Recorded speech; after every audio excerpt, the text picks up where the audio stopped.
Good day and good evening, and welcome to Smol Caetsu's main quest, or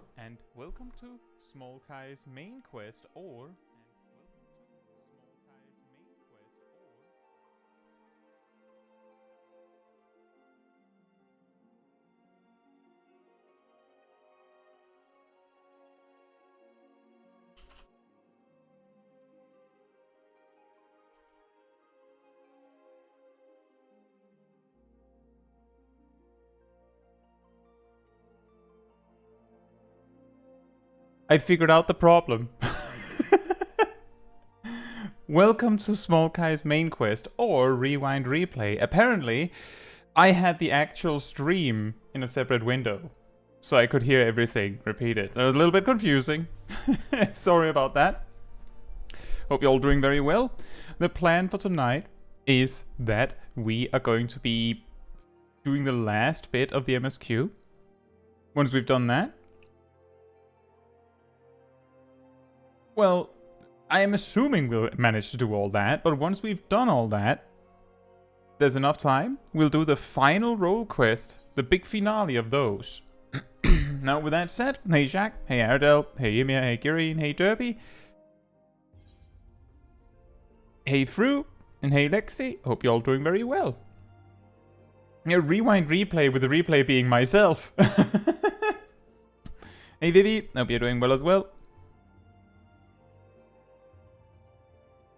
See, the weird thing is that I assumed that I just clicked something in OBS, so it was playing the music from the like the pre-stream thing, and then when it continued to like play back what was happening, and I then also noticed there was a delay. Like, wait a minute. Very weird.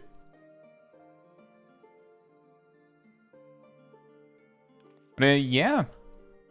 There's something I just want to check before I hop over as usual. Oh boy, we need to clean the inventory while we're there.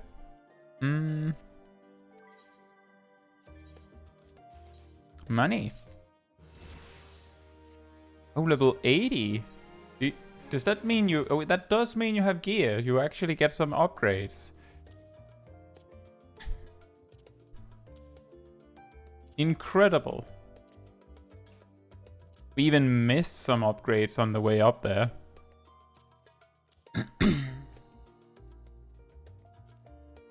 Maybe it's just I wish I had the energy to roll out of bed like that in the morning. Same.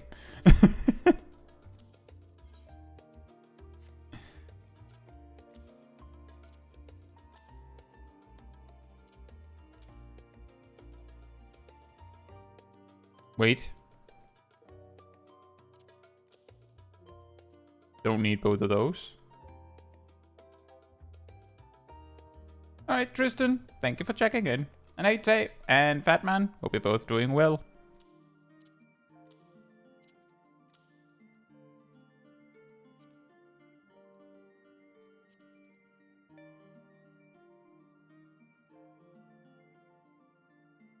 Oh.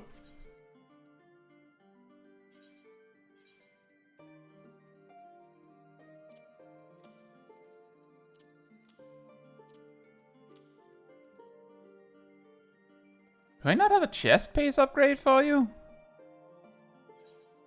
Really?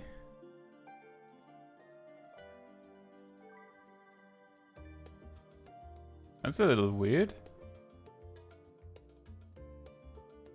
Well.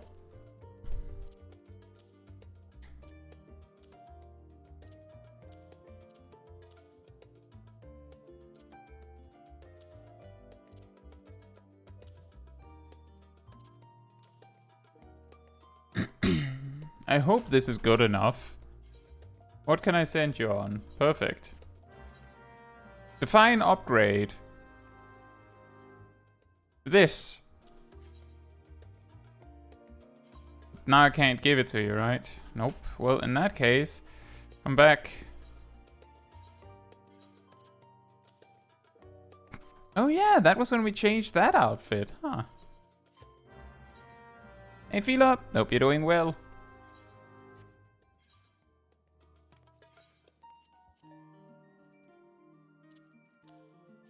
Oh boy.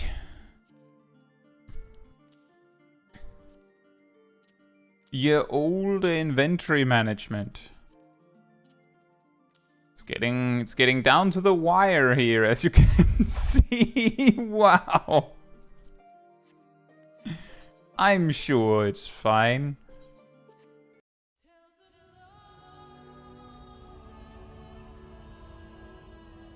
How can your inventory be 10 times worse, Jack? There isn't even that much space.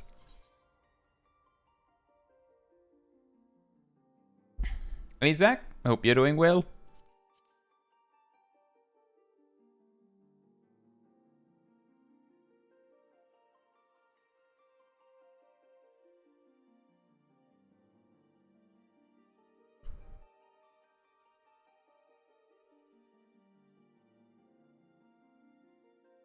Are we getting disconnected again?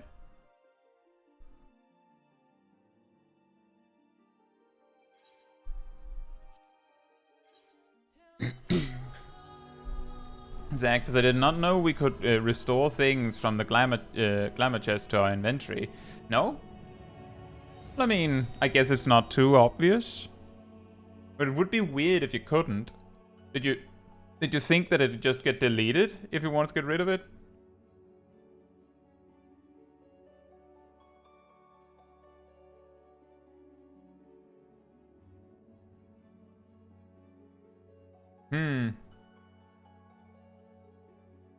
I feel like if it was like permanently stuck in there, like I know that it gives you like one or two warnings when you put stuff into the chest almost.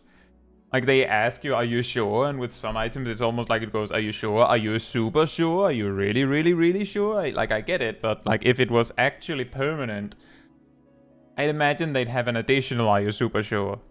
Are you super duper mega sure that you want to put that item in?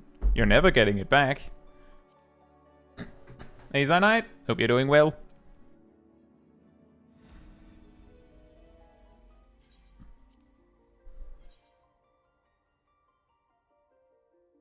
Consider that we finished the last MSQ thing on Smol Kai like 47 or 48 streams ago on Smol Kai.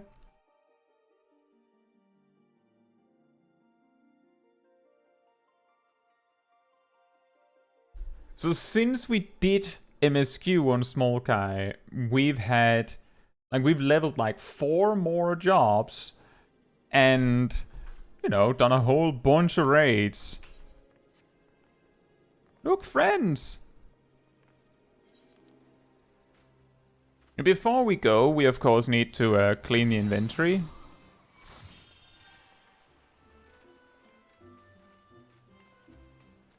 Otherwise, we'll just get randomly stopped by me going, oh, we don't have space for the quest reward.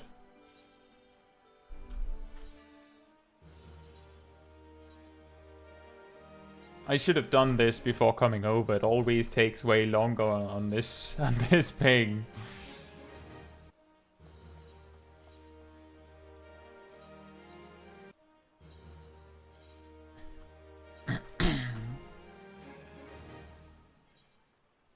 Hey Lana, hope you're doing well.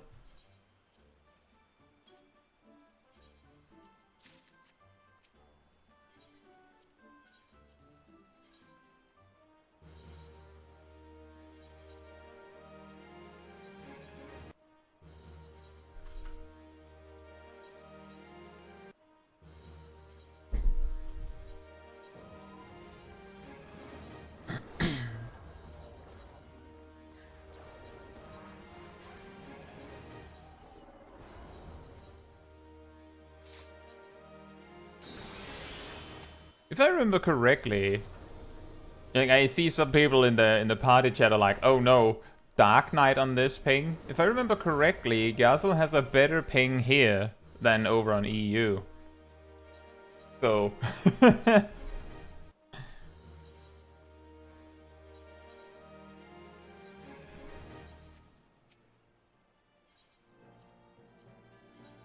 I need some like elevator music for this. Just imagine it's there, everyone.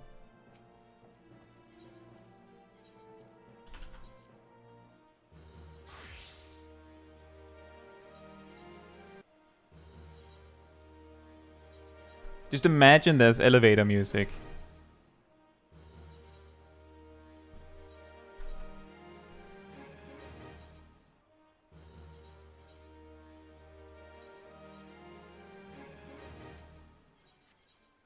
I think this is fine. And it does look like we have the money in case we need to get gear for a job.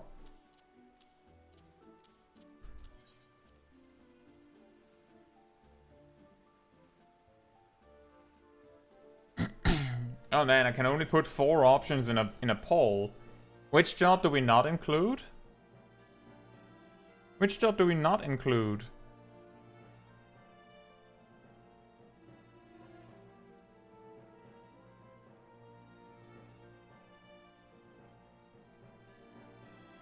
Dragoon. Fair enough. I mean, we did everything as Dragoon for like a year.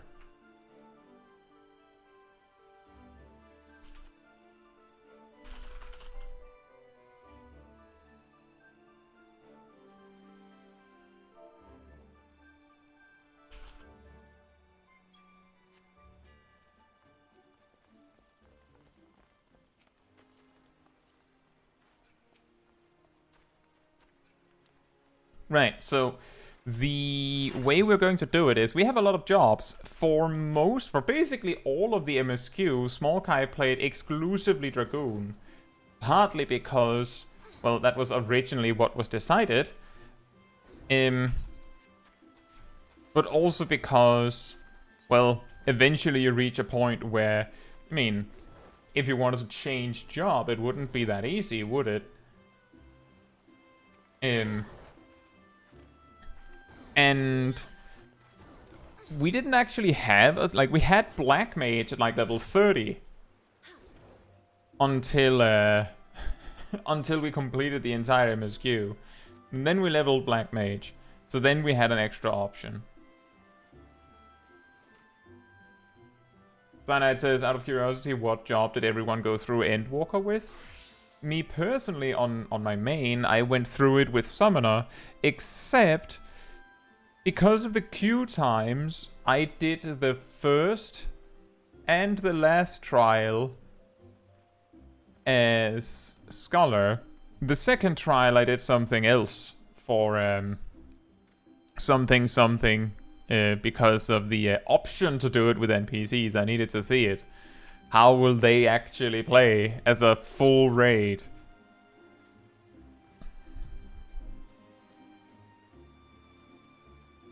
For comparison, in Stormblood, I did the entire, as soon as I unlocked it, so from level 1 to 50, I did the MSQ as Summoner, then at level 50, well, I would do some duties as Scholar because of queue times, but at level 50, I switched to Red Mage and did the entire MSQ as Red Mage. In Shadowbringers, I did like the first 5 or 6 quests, maybe like the first dozen quests even, as White Mage, because I actually, I got back into the game, just before Shadowbringers, and when Gunbreaker came out, I was like, oh, I wanna level that up to, to 70, so I have the choice between the tanks, which one I wanna play. But I could not, get duties to pop. Gunbreaker was so insanely popular that tanks had DPS queues, actually worse than DPS queues. You could sit there for 15 plus minutes in leveling roulette and it wouldn't pop. At least that was my experience. So I just went, whatever, I'll just do the MSQ then, if it doesn't work. And, well, of course, I wanted to play a tank, but not with that kind of queue, so I went as a healer instead, and before I had even gotten to Holminster Switch, I was like, I mean, it seems like the queues are stabilizing again, it took a week or two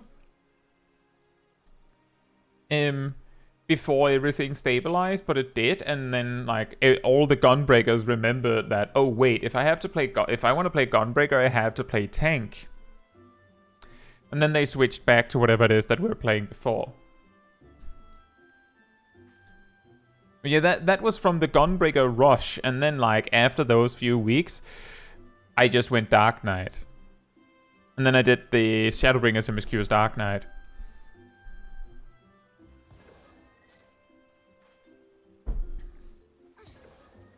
And I think for most of the post, like for the level 80 story of Shadowbringers, I did most of it as Scholar or something like that, simply because I was playing in a free company, and one of the players that one of the people that I played with most was playing tank and more often warrior. So there was no point in us both being tanks, right? By the way, just in case anyone's just listening and haven't seen it, I did put a poll in the chat, asking which job we're doing MSQ on today. That's why I'm just standing here.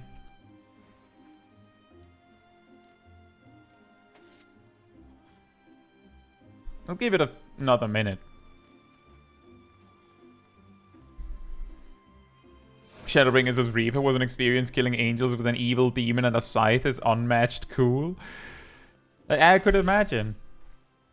I've been spending quite some time just yesterday looking into Viper and Pictomancer, and a particularly hilarious thing that I discovered together with Matthew J, one of our community cultists, is that if hypothetically you picked up Pictomancer and queued for leveling roulette and landed in Sastasha, you would have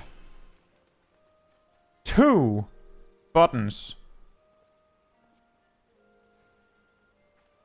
And one of them would be a defensive cooldown.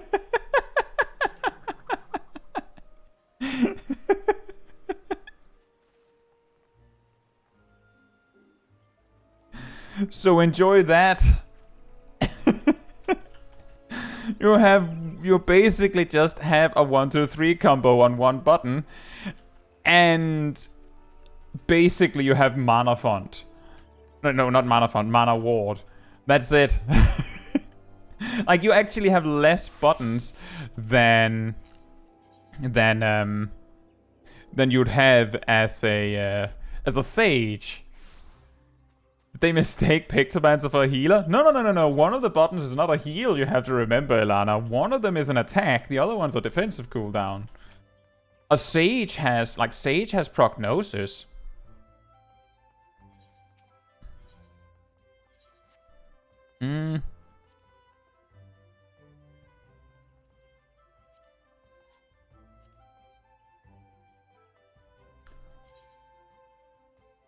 Bruh.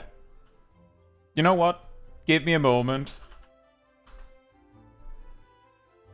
We have to buy gear. Our black mage is weak. He has weak knees.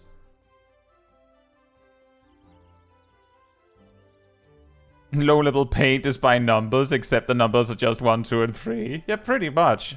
It's more like 1, 1, and 1.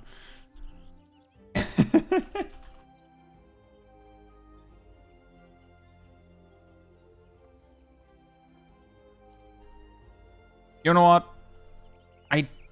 Let me see how expensive the rest of the items will be here.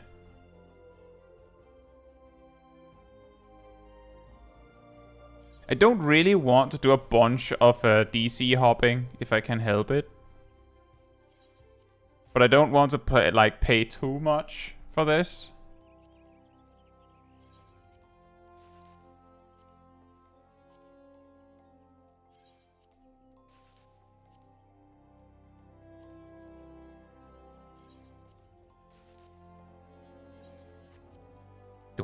Dude. Someone else could pay. I mean...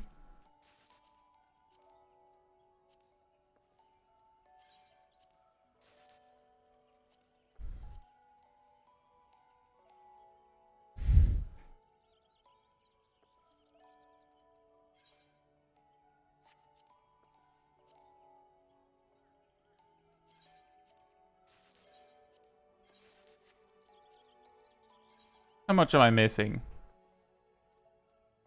A bracelet and a weapon.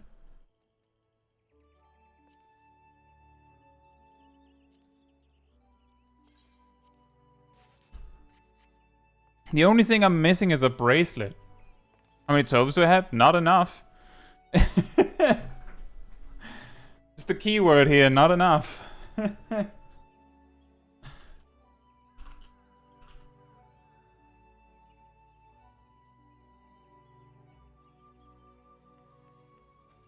And what was the bracelet called?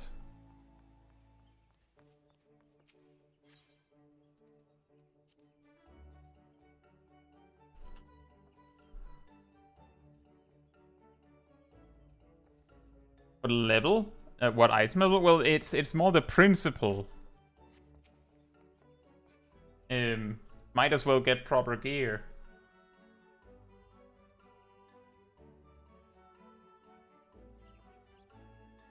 Hey Matoro, and Gleaming, and Gamend. Hope you're all doing very well. They have it over on Sophia. Can I world hop while DC traveling like this?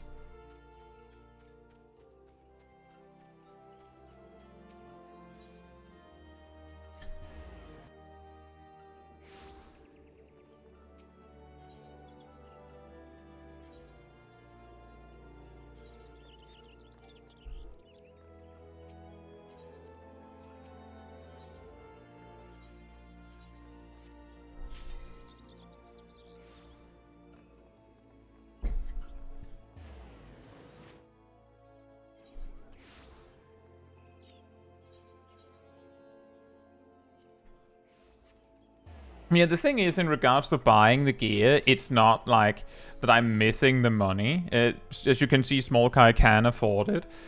I can also afford it on my main. Like, I could absolutely pay for it.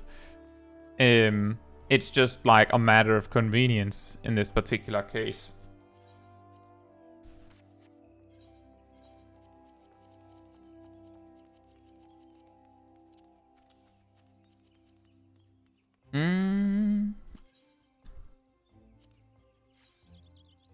Yeah, let's do that. Sure. Why not the other one? Oh, because that one was already glamoured. Do we do this? And this? Now we have our outfit back.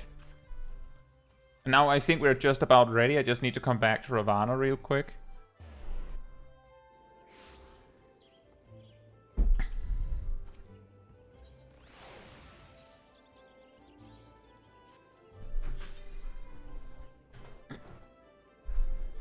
Vivi says live that a healer gear straight up making me cheer. Glam options. Is it that good? I always have a hard time actually picturing how awesome the gear is when Yoshida pulls up the piece of paper and does this.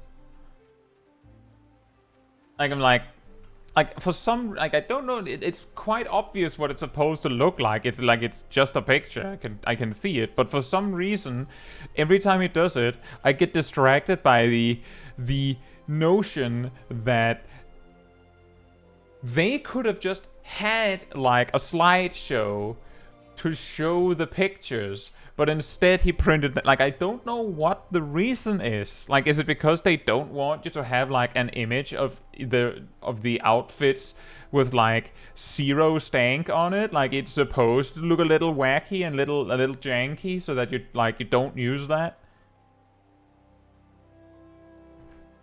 Like, I don't know. And like, that thought process distracts me every time. You don't understand, they're announcing that they're putting a piece of paper in the game.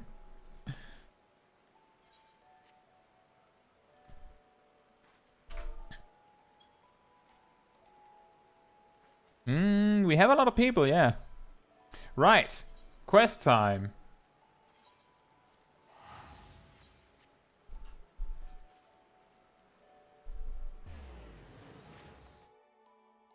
Oh man, I'm going to be missing my ethers when we do Lunar Subterrane. I'll be helplessly trying to use it for the multi-flare, only for it to not work. And that's also true, guys, that it could be a tradition thing. It just feels so strange and so funny. Like, if you came into it as a newer player, it's like, why is he doing that? And if the best older, like, veteran players can come up with this, he's been doing that for like a decade. Don't question it. That's just how we do things here. Right then, let's get started. Caetsu, I was about to call for you. There have been developments concerning the Void Gate that I would discuss with everyone. Coincidentally, I'm told Y'shtola will be returning shortly. I dare to hope she has made some progress in devising a way to harness the First Light. Come, let us await the others in my chambers. Alright?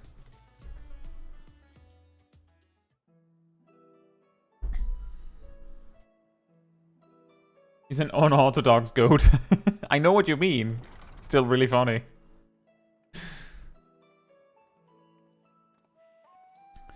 Y'shtola brought her MTG collection.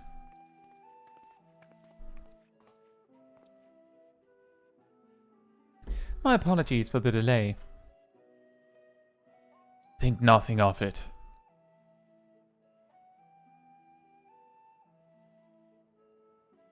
I pray, I pray thou art come with glad tidings. No! With findings well worth many sleepless nights, I'm pleased to report.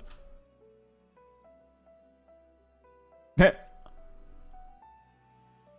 looking straight at the camera. You may leave it there, thank you. I'm going to need most of them. I need to put a deck together for Vitra.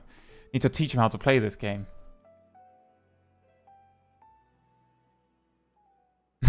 I've spent all the gil we got from Alzadal on MTG cards. Oops.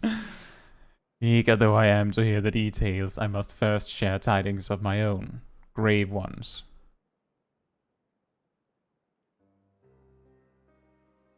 My MTG deck sucks.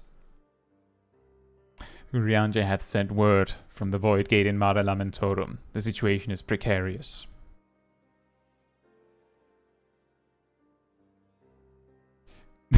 Alzadal made Y'shtola able to afford one legacy deck. It has a Black Lotus. They continue to rely upon the brands to contain the forces which would otherwise flow freely into the source. Yet, though these measures were sufficient to imprison a fragment of Zodiac for eons, against our enemy's determined onslaught, they're degrading at an unsettling rate. The Loporrids are sparing no effort to sustain the brands, but 'tis only a matter of time ere they fail.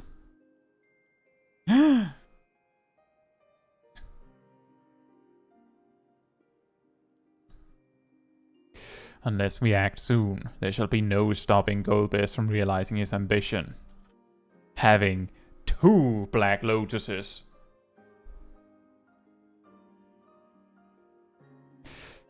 That Zeromus should so test the seal even when not at full strength. 'Tis every bit as terrible as we feared.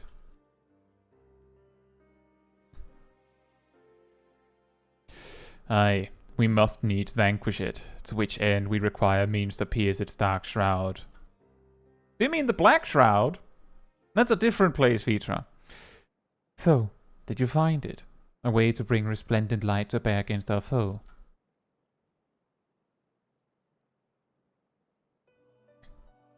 As a matter of fact, I have. Just cast Doomblade.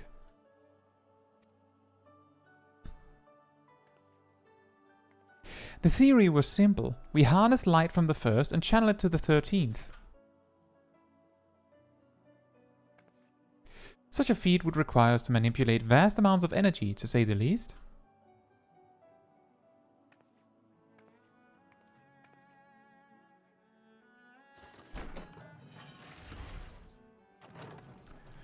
That's a cool MTG deck box. It's also a very big deck box, Y'shtola. Are you sure you need all that? What's a Black Lotus?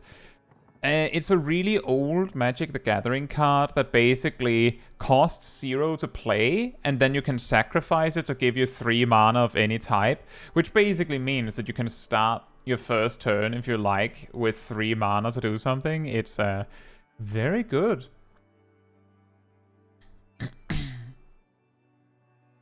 It's not exactly Pot of Greed, but technically you could use the Black Lotus to pay for a 3-mana draw 2 blue card if you wanted. So you could make Pot of Greed with it. It's like, in terms of quality, it's better than Pot of Greed, but Pot of Greed is the kind of card that is so good that if you're allowed to play it in Yu-Gi-Oh, you'd always play it. Draw 2 cards with no downside? And so I consulted Sid and his fellows, who rose to the challenge and produced bespoke devices, ether transmitters. These marvelous contraptions can be placed at locations of our choosing to facilitate the flow of ether. In other words, we can use them to create ethereal currents.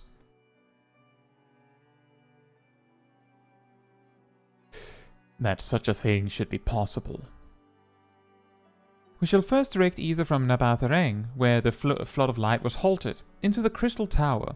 We all know from personal experience the wonders of which it is capable, wonders which suit our needs perfectly. I should mention that the structure in the Azim Step which the Elegance built to redirect ether was also a source of inspiration.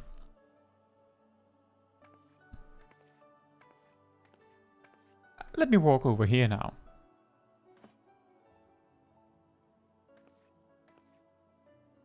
Yeah, exactly, Gleaming. It's in that way, it's exactly like Pot of Greed.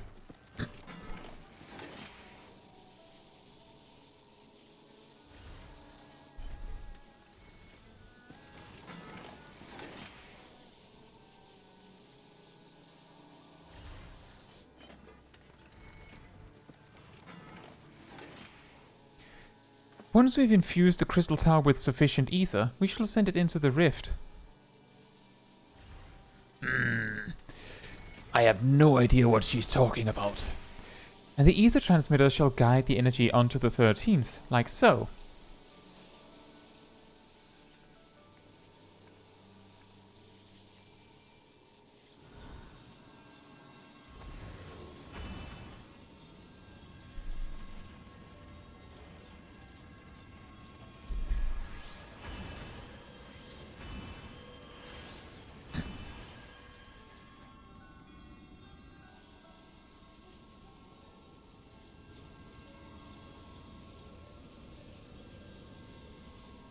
In this way, we shall have a lance of light with which to pierce the shield of darkness.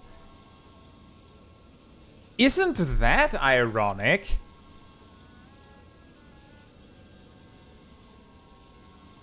The hammer of darkness must needs be brought to bear upon the shield of light. Should have just used the lance, idiot.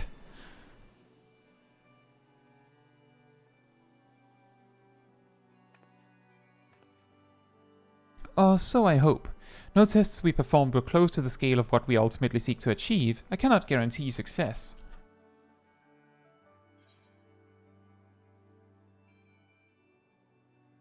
With such great minds on our side, how could we possibly fail?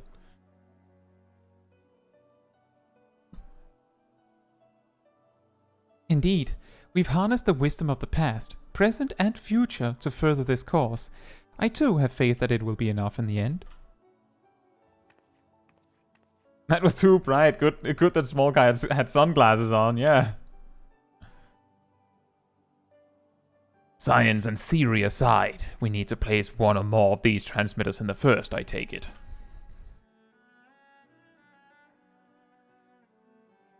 A task we must entrust to you, Caetsu. Rest assured, I will provide you with what support I can. Okay. I wish to go as well. We're just like, Zero, I don't... Did you not get the part where only I can go? This world that you brought back from the brink, I would see it with my own eyes. But how dost thou intend to make the journey? In a spirit vessel. That's how you and yours manage it, yes? That sounds risky, Zero. Are you sure about that? Void Sense Summoning also sees the soul separated from flesh. This separation I can do at will. The principles are similar enough. If you aren't averse to traveling with company, I should be glad to lend Zero my vessel. Oh sure, she can carry me! You hear that, Zero?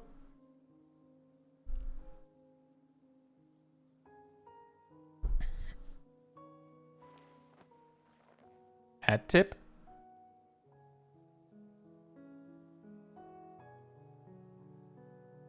Then it's settled. I shall finish preparing the transmitters and then help Zero transfer her soul. Pray see to your own preparations and then let us reconvene at Megaduta. Y'shtola just, and then I separate your soul, saying it like it's a totally normal Saturday evening.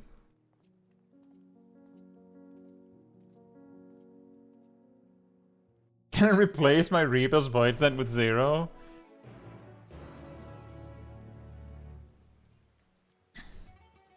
Smol Caetsu's gonna eat her mid-transit because she got hungry and had a crystal in her back. That's actually a good point.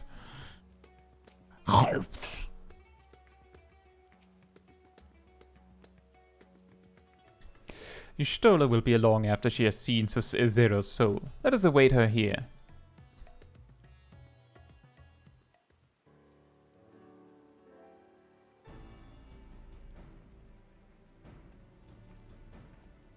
Time for soul extraction! This data! And then he died. Apologies for the wait. Everything went smoothly. Zero's soul is now safely within the spirit vessel. I shall have the alchemists attend to her body until she returns.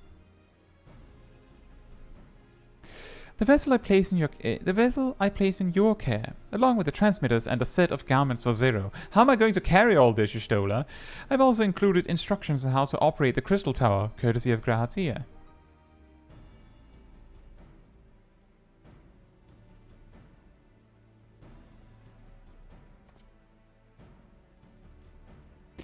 While you're away, I'll join Urianja and the Loprits on the moon. They'll need help should the brands fail. A fine idea. For my part, I shall continue to coordinate our efforts while I recover from my wounds. Given the task at hand, I suggest you speak with Reen. With her power over light, she's bound to be helpful in our efforts. But ere you do that or aught else, seek out Beck Look. As the first foremost authority on soulcraft, they should be able to grant Zero a corporeal form. As I recall, the old Mumo was rather fond of the Cabinet of Curiosity, so that should be your first stop. And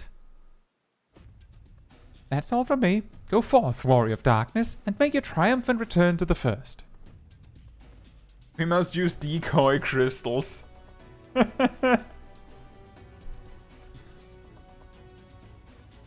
She just has her bag filled with random crystals just in case.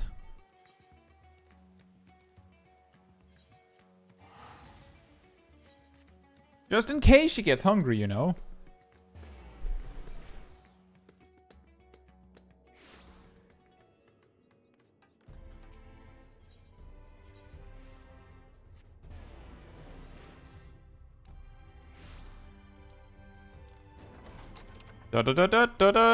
Onward! It's speedrun time!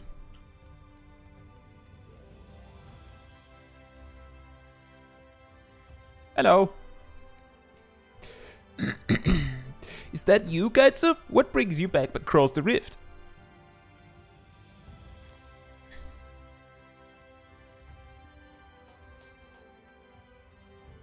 Honestly, first you ask me to extract a soul from a spirit vessel, and then you tell me you have desires to channel light to another reflection? Wicked White, Caetsu, is nothing ever simple with you?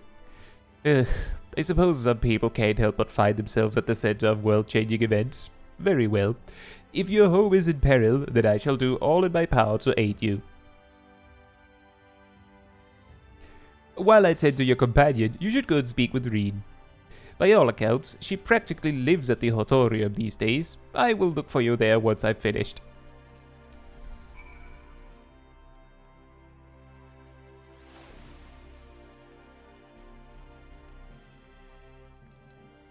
What's the justification for us being able to go back and forth to the First again? I believe there is something with like there's this gateway in the Crystal Tower that we're able to like travel with. How come? I can't remember. But that is the reason. Like it is not like, oh, you can only return through the Aetherite. It's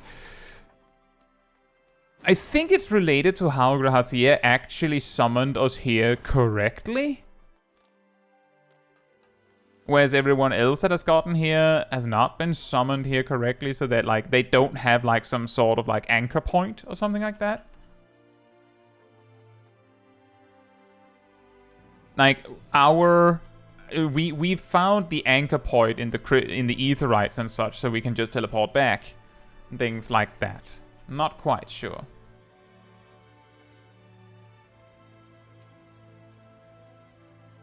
That's why, Fubuki. Hope you're doing well. Restoring the elements to the empty may allow life to flourish there once more.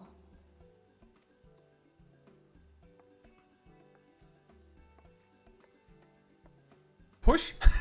But that isn't enough to return the environment to the way it was. No, we need to gradually reintroduce life, beginning with plants.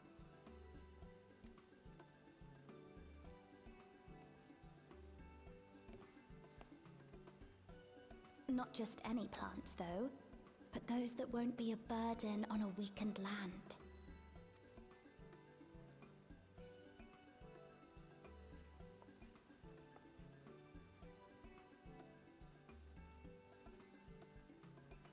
Such as...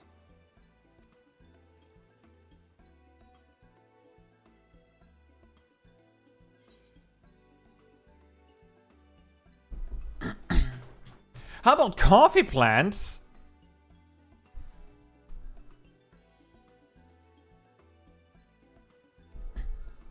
Coffee. If I recall correctly, it thrives in warm climates with cooler nights to promote growth. Yes, that might be suitable. And with a good harvest, we could set some aside for coffee biscuits. Yeah, I think so too. Those are great. Hi. Wait, it's you! It's me. I got sunglasses. It seems you caught me rambling to myself. How embarrassing. I've been studying botany, you see. Hoping that the knowledge would help our work in the empty. But never mind that for now. What brings you to the Crystarium? It was my understanding that the final days were behind us.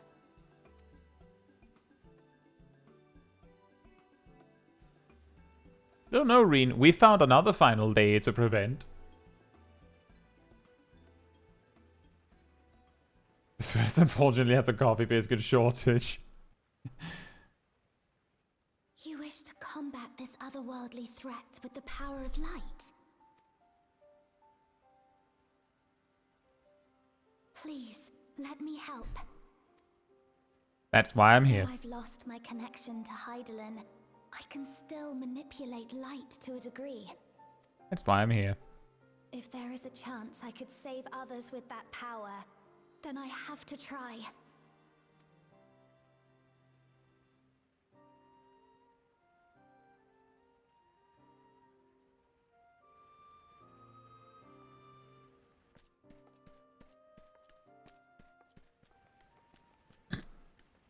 'Tis done.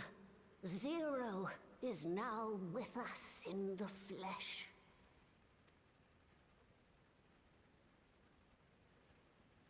The spirit vessel I shall hold on to for operating the tower.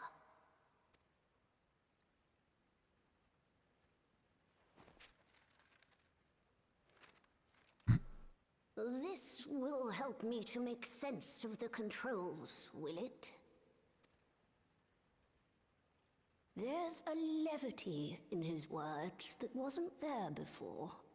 It heartens me to know he is well. I shall see to the preparations as per his instructions. That piece of paper could have been bigger. He was like writing in minuscule lettering. My thanks for your help. Think nothing of it. That said, 'tis customary that my kind receive fitting payment for services rendered. Not unlike we void sent then. In that case, you may devour some of my ether. Are you mad? I'll do no such thing. The very suggestion is absurd.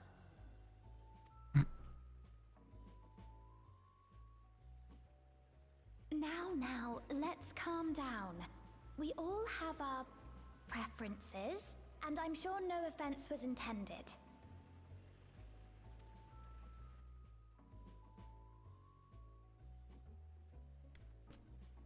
I shall attend to the tower now.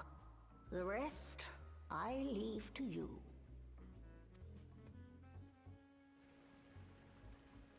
Zero leading with the weirdest way of saying, bite me. Zero, was it? My name is Reen. It's a pleasure to meet you.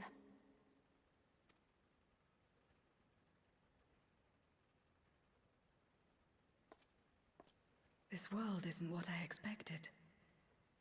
While light is indeed strong here, it's not pervasive or overwhelming. Everything looks much as it does in the source.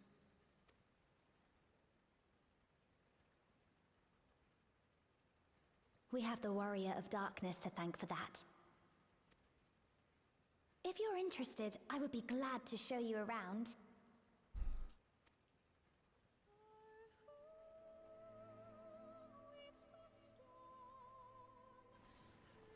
He used the receipt he got from the from buying MTG cards at the Agora.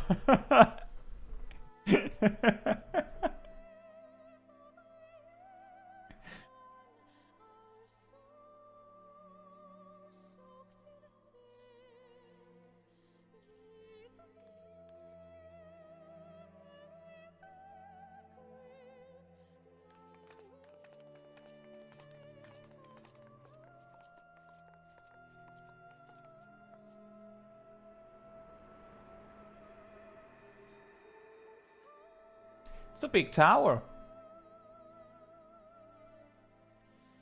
Just an ordinary sky. Ordinary and beautiful.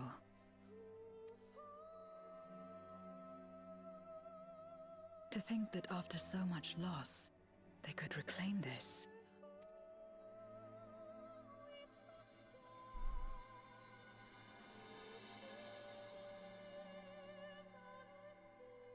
Growing light.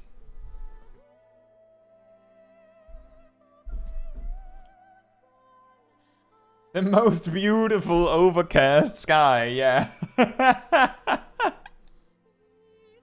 Maybe they should have made some sort of like thing that makes it so that it always is a specific kind of weather for that cutscene.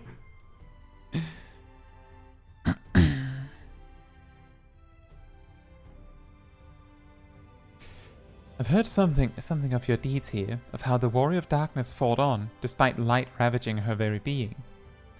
Had I the selfsame strength of spirit, perhaps I could have done more for my world. No, it isn't over yet. The 13th isn't beyond saving. That's why we're here. So where to? Just lead the way. Buddy, I don't know. I'm not an NPC.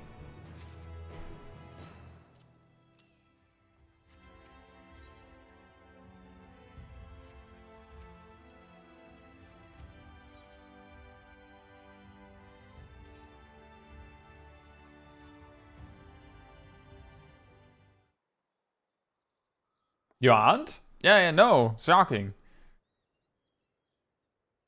Let's head for Nabatha. Since Zero can't teleport to the ether right there, we should probably travel by Amaro.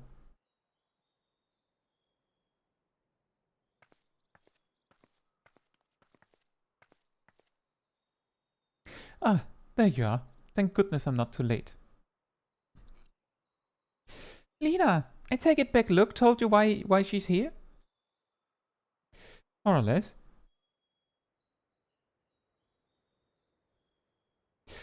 Greetings and welcome. I am Lena, captain of the guard here at the Crystarium. Zero, is there something you require?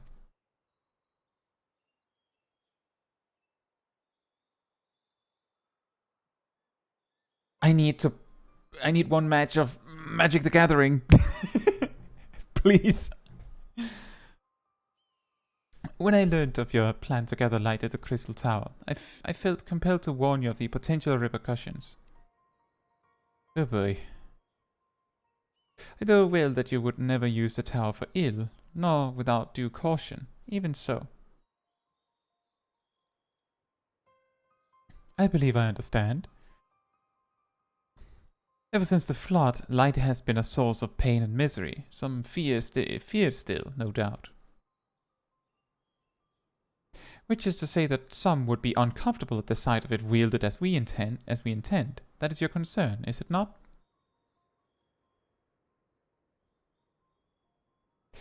Precisely. How did you know that? It's almost like you had like a patch prior where this exact same problem was the centerpiece. It was light that nearly consumed our world. To use the Crystal Tower to harness this destructive force risks turning the tower into an object of fear. You may convince the Crystarium of the necessity of your cause, but it will not be so easy to win over those outside our walls. I worry this will undermine the fragile trust that we have only begun to build with some communities. They may misunderstand your intentions. Tell me who they are and what misunderstandings they may have. I shall allay their concerns. Yes, Zero will do it. Caetsu and I will go with her. People know us. Our presence will put them at ease.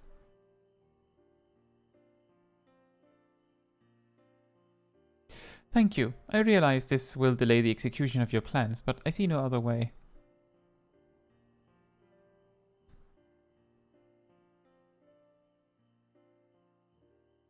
As for where to begin, I dare say Yulmore would be as good a place as any.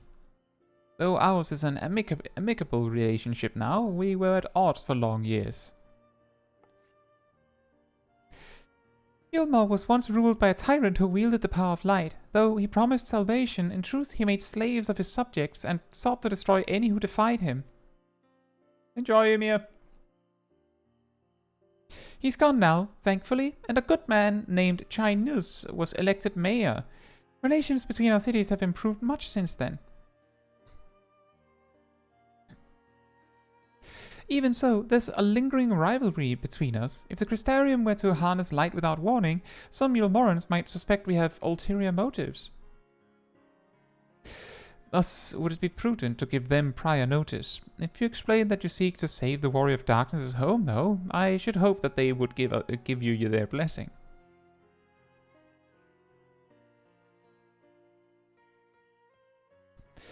Once again, yours is a name that commands respect and trust in the domain of your former enemies, as it does in Garlemald.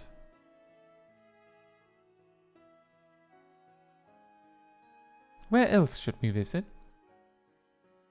After Yulmore, I suggest the Raktiga Greatwood.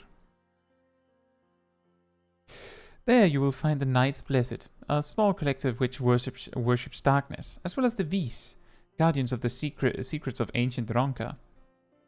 The Vis are insular and will likely not object unless the light encroaches upon their territory.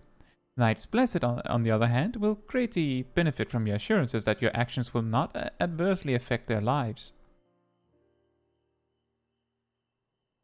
People who worship darkness. Fitting for a world all but consumed by light. Very well, we will treat with the people of Yulmore and the Knights Blessed. The blessing of Yulmore.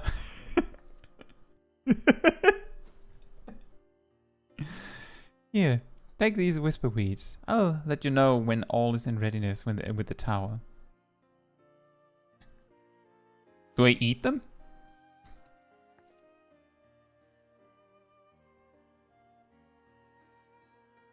Right then, I should tend to my own tasks. Explaining the situation to the people of the Crystarium and arranging for your transmitters to be placed here and in Nabath Arang.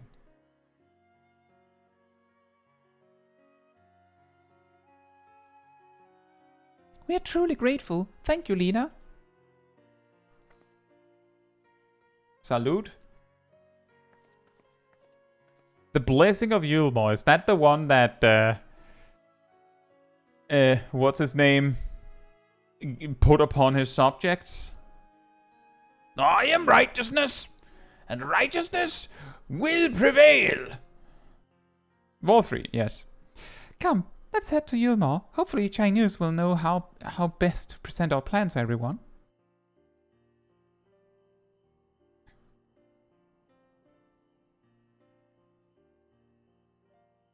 They're plants, not crystals, of course. You don't eat them. Oh, someone else eats those.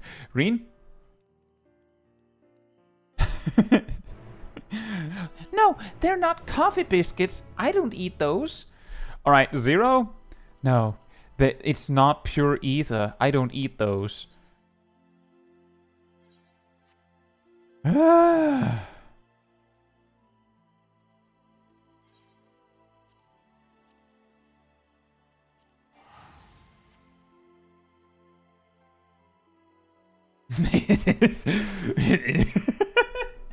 Who would even be the one saying that, goddammit? It is the power, it is the blessing of Yulmor that confounds you. If it isn't organically sourced either, I don't want it.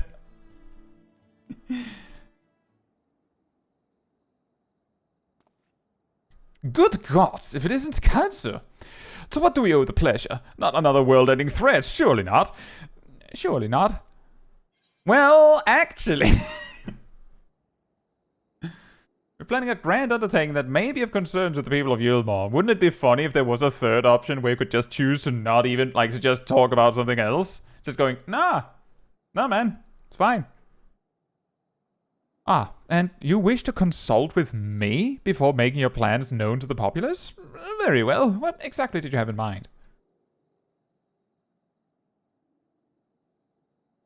Chinese is the boss.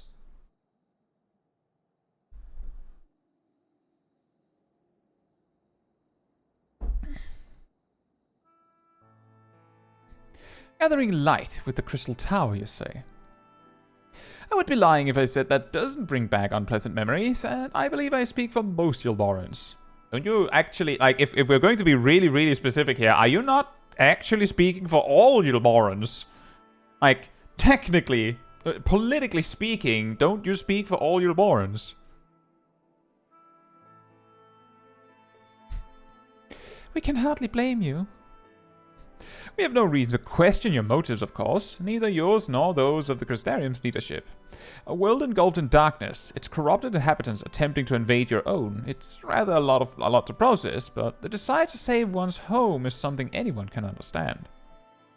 I'm touched that you show such concern for our feelings, despite the gravity of your plight. Very well, you have my support.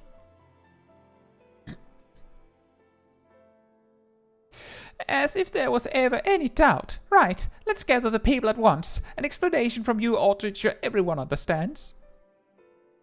Not so fast, dearest. If I were to reveal everything at this juncture, many would be deeply unsettled, regardless of any assurances I offered. No, we need to first set the stage, spread word of the Warrior of Darkness's plight, that she's on a mission to save her world as she once did ours. Once the tale is common knowledge, I shall call an assembly and explain the need to harness the power of light to a populace far more amenable to the idea. To that end, might I trouble you to speak with our citizens about your predicament? It would be more effective to hear the details from the hero herself, more likely to inspire solidarity for your cause. So we appeal to the desire to aid the Warrior of Darkness to present light in a more positive light. Well played, Master Chai.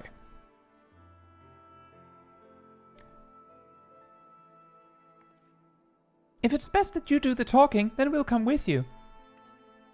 Fine by me. I'm content to observe. Zero, what came of tell me who I need to convince and I'll do it? What happened with that? Once you've finished your rounds, I ask that you report to me. I should like to know how the people react. Lead the way, Caetsu. We'll be right behind you. Imagine if when you did the quest, you had to actually like choose convincing words, and if you didn't choose well enough, you had to start the quest over.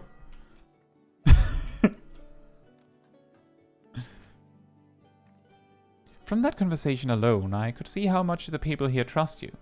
Thanks to Euless and Thancred, I've grown better at recognizing it. What? You've met Thancred too? I mean, right. Of course you have. I don't know why I said that. Right, let's find some citizens to speak with. I suggest we start here the canopy before heading down to the understory and then the derelicts.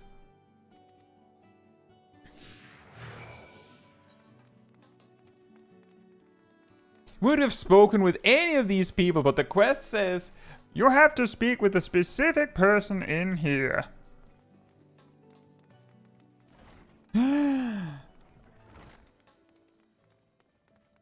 I don't think Smol Caetsu is old enough to be here. A tavern, and an extravagant one at that. But those dancers engage with a pose in such strange ways. Are they pantomiming a battle? A soldier thrusting their spear into the ground and using it to launch themselves at an enemy, perhaps? Yes, they're using Heaven's Thrust, Zero. That's what they're doing. Probably. Given this world's violent history, it makes sense that displays of martial prowess would become popular entertainment. Thancred once told me that people come to these places to savor some memories and drown the others. I imagine the beehive was built primarily to help Gilmorans forget about sin eaters, even if only for a time, but now they can simply enjoy themselves. I can see the appeal, but don't worry, I know I'm still a bit too young for it. Hello, I have school homework. Will you fill out my questionnaire? I used to live for the moment, not caring what might happen on the morrow, but now that we have peace, I find myself thinking about the future and feeling anxious.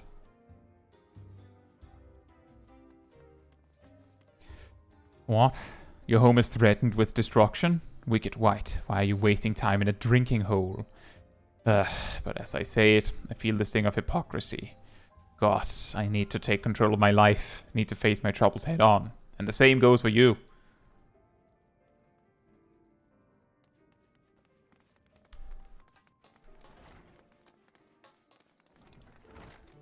I don't feel like I accomplished anything there. At least not what I was supposed to accomplish.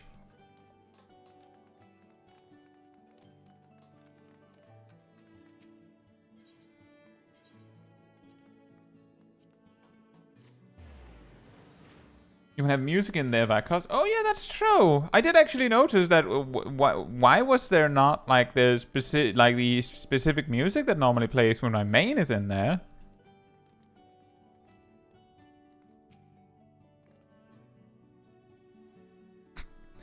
Well now, the Warrior of Darkness. Let me just Well now, the Warrior of Darkness. Let me just Oh yeah, it is you. I can see you from under my helmet.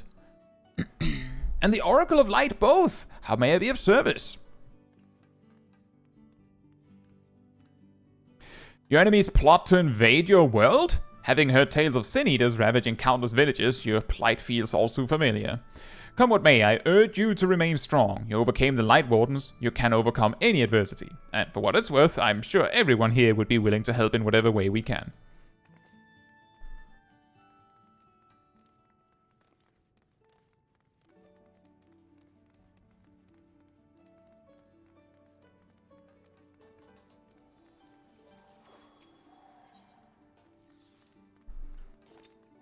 Thank you, Derby.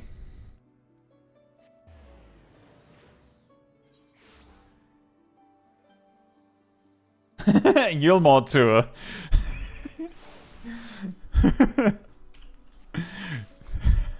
This is where my parents died, Parappa.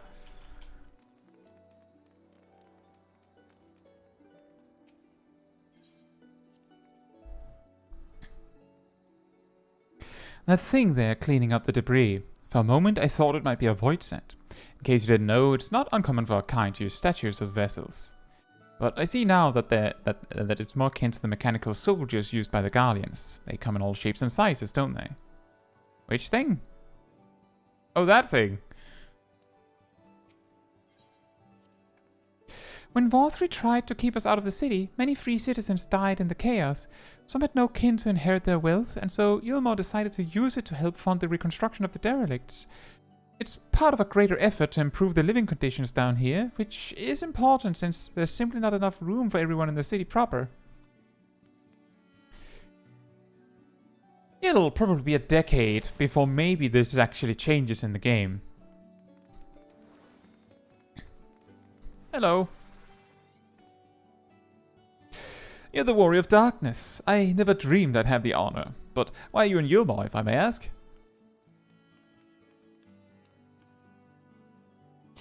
Your home is in danger, and you've come seeking help. If there's anything we can do for you, you need only ask. Things could be better here, of course, and we've got a long road ahead of us, but we wouldn't be here if it wasn't for you and yours, and we'll never forget that.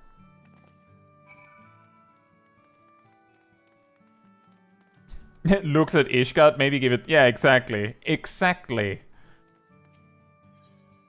Isn't Ishgard supposed to be in a better state now?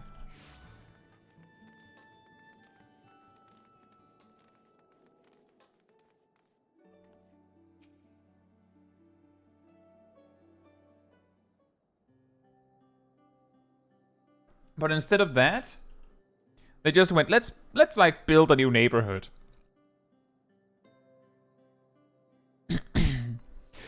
So, the people are of one mind and they decide to help. Good, good.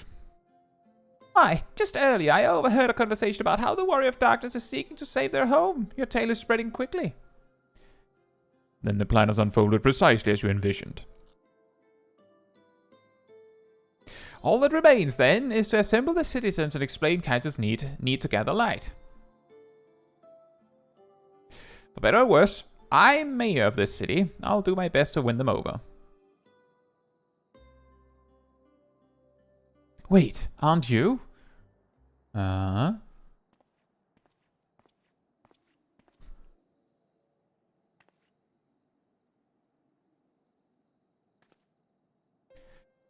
Yes, you're her, the young lady who saved me from Vorthri.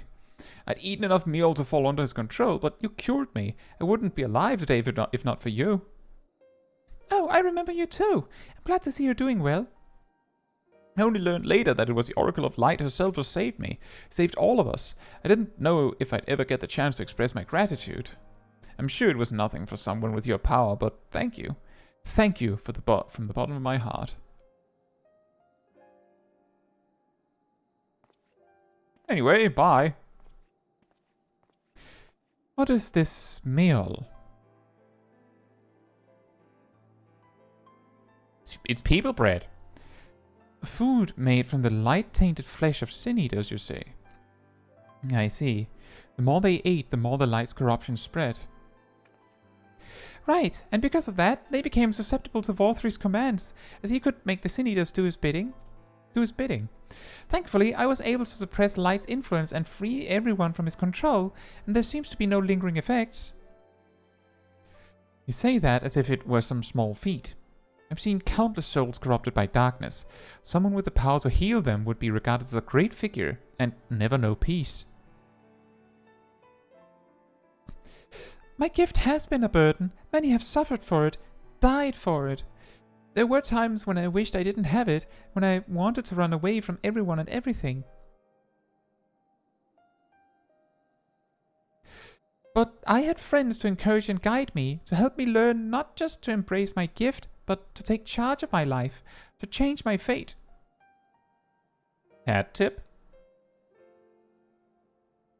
And so you did just that. The people of this world are resilient indeed. There's no lingering effects. Just ignore Jason in the corner over there. Meow. That a half voicent like me managed to escape the flood of darkness.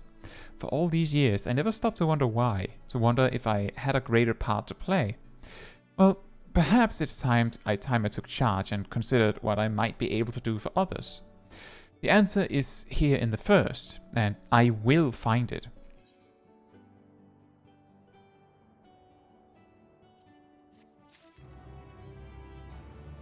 How everyone just basically tells Zero, you need friends, Lamau. That's actually a good point.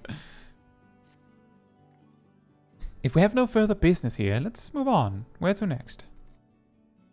Slitherbow, the home of the Knights Blessed in the Raktik Greatwood, will explain the situation to their leader, Runa. Our boy! Here comes the boy. Pew. So you finally arrived. What are you wearing? Hey Weaver, hope you're doing well.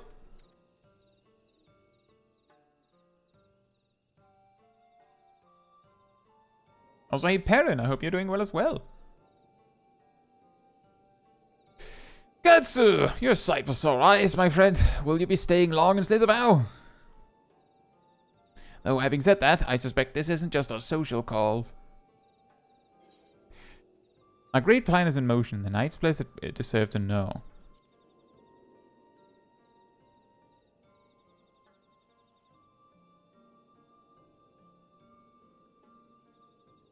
When you put it that way, very well. On behalf of my people, I would hear what you have to say. Right, Runa. So listen closely. Y'shtola wants to save our world. Right? You feel me? Yeah? Good. What? Your world, Master Matoya's world, is in grave danger.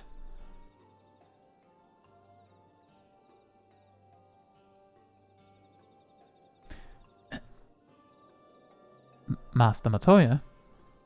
Y'shtola? Where? Y'shtola. She took another name in accordance with custom when she lived among the Knights Blessed. They believe light taints everything that it touches, even their true names. Out of respect, don't speak hers here.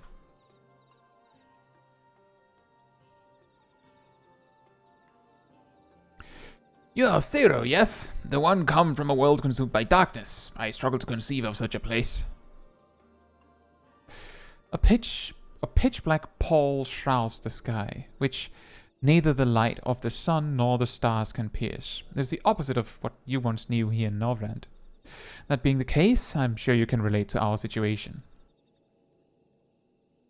All too well. You have my deepest sympathies. And in order to beat back the darkness in your world, you would harness light from ours. You know, it's quite interesting that they'd be so that they would have such a strong opinion on basically us going, so listen up, Novrand. You have a lot of light. We do have a lot of light. We would like to take some of it off your hands. For free.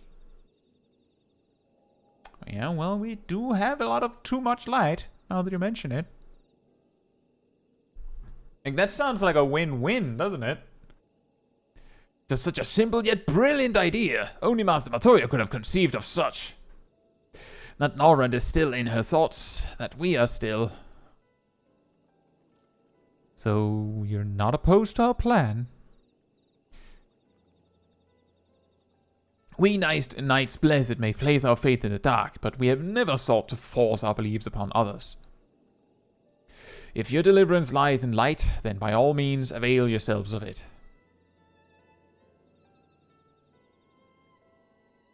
I'm surprised. From what I was told of your people, I was certain you would disapprove of our methods. Do not mistake our reverence for darkness as a desire for it to be ascendant. Rather, in darkness there's a peace that we seek to make our own through prayer and self-reflection. They're more like monks, right? And while light may have wrought suffering in our world, anything in excess can be harmful, even darkness, as you and yours know all too well. It is the wielder who is righteous or evil, not the weapon. If you would wield light for a noble cause, then who are we to deny you? An easy thing for me to say now that night has been restored to our world, perhaps. Nevertheless, I wish you the best in your fight, Zero. May light shine your way in the darkness.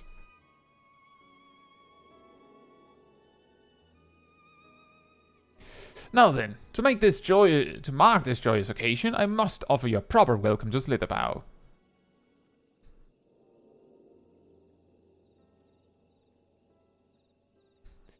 You might find this interesting, Zero. If you say so. Right, let us begin with the customary greeting.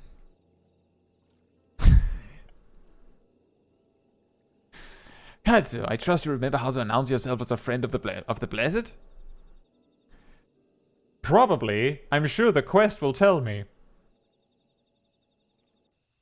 Naradel says, I want a side story where Runa goes to our world, asks around where Master Matoya is, and travels to Matoya's mushroomery to find the wrong witch. That would be pretty funny. Aline Tuta. What was the handshake again? Yeah, exactly.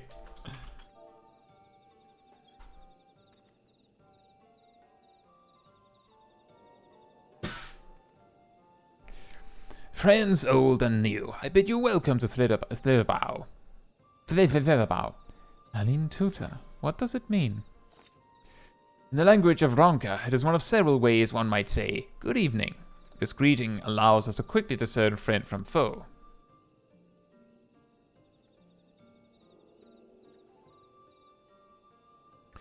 A simple expression, but in a world bereft of night, the words held deep meaning. They were a reminder of the world as it was, when the sun and the moon and the stars yet danced across the sky, and we wished one another well as the day gave way to night. A communal tradition, so the words serve to bind us. Indeed, we are no longer strangers, you and I. Next, we shall have you cleansed of light's impurities. Present yourself to David in yonder room. He will be glad to assist you.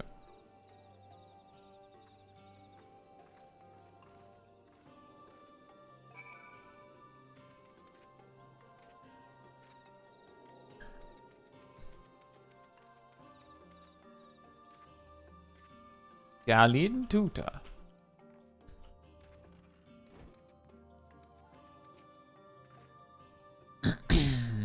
There you are. Your friend has just been cleansed. How do you feel? Wet, but otherwise no different. Ha ha ha. I would have been surprised if you'd said otherwise. Even so, it is customary to cleanse ourselves of light with water blessed by our priests. But you have darkness again, do you not? Why continue the custom? Why, for the same reason that it was conceived, to pray for the safety of friends and visitors alike, as we pray for yours this eve. Safe travels, friend, and may blessed shadow keep you.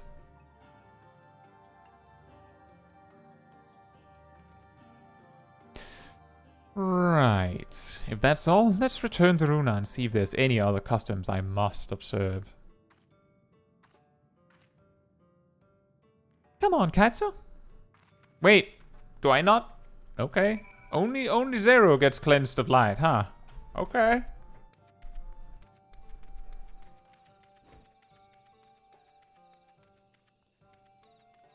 Are the Ronkans the equivalent of the Elegants? In a way, yeah. In a way. I guess.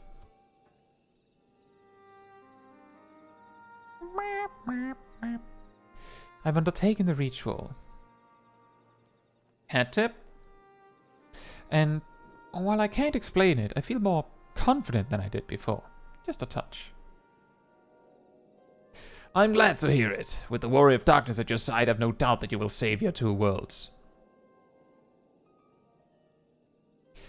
If we can defeat Zeromus, then the source would be safe. But nothing would change for my own world. There would just be one less Void Cent to struggle over scraps with the rest. Is that so? Forgive me, I spoke out of turn. It's fine. I was under no illusion.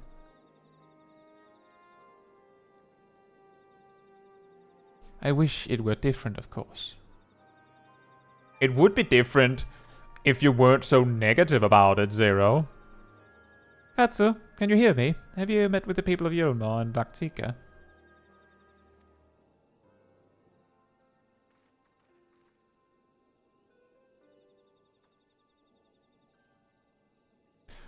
Excellent. Then we may proceed to the next phase of the plan without worry.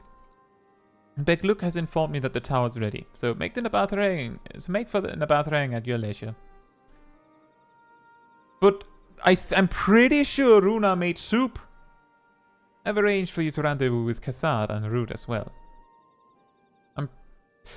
Not only can he take you to the side of the flood, but he will also know where best to place the transmitters, given his familiarity with the route between the Crystarium and Amarang.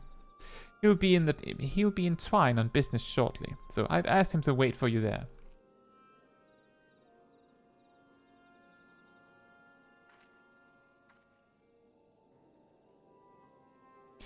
It's all coming together. To Twine, then.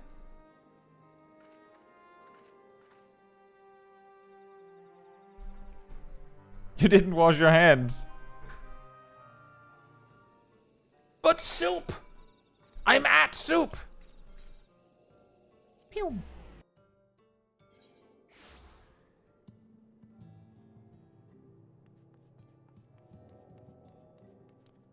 You're the warrior of darkness, why would we need cleansing?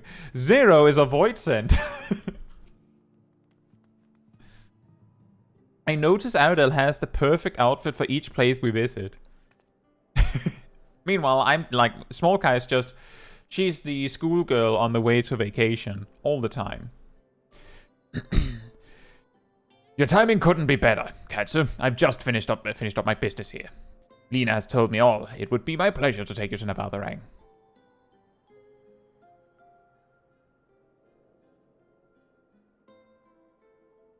Not you two, though. As soon as the other helpers arrive, that is. They're supposed to be along any moment now.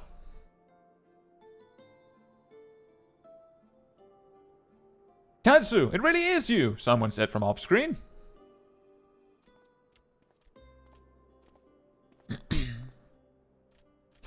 We understand you're faced with quite a predicament, and when an esteemed customer is in need, the merchants of Morsuk are eager to provide. The captain bade us assist you, miss, to ensure that light is delivered to the Crystarium.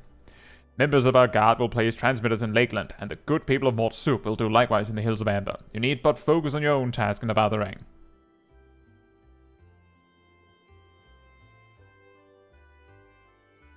Yet more people clamoring to help you.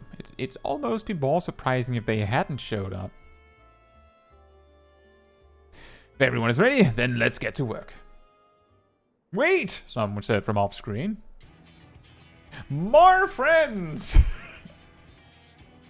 You're heading to Nabathrang and didn't think to call on us. While most of our talents are still in a sorry state, we've spared no effort in maintaining the trolley. We've even upgraded it, as a matter of fact. It's faster than ever and can deliver you to Nabathrang in no time at all. After everything you've done for us, we can't just stand idly by. Thancred would never let us hear the end of it. Thank you. Thank you all so much.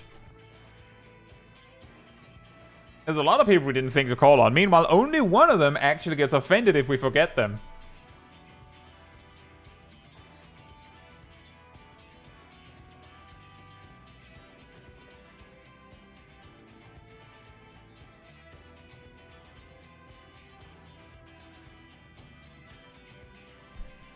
Hey, Mr. M, thank you so much. And yes, my main is on Chaos. This character is actually from Light, but we just go and visit Ravana-Materia so that everyone can visit and hang out. I dare say we have ample help. Come, let's go and acquire our light.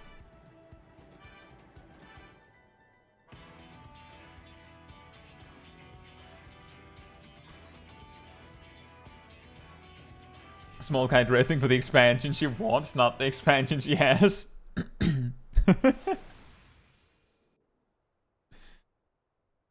And here we are. We didn't even get to see the trolley. Ah, perfect. We have someone to carry your Stola's MTG collection. So this is the flood of light. No, that's the frozen flood of light. I don't remember much of the time when darkness consumed the 13th. Just the cold and the emptiness. Zero? Are you all right?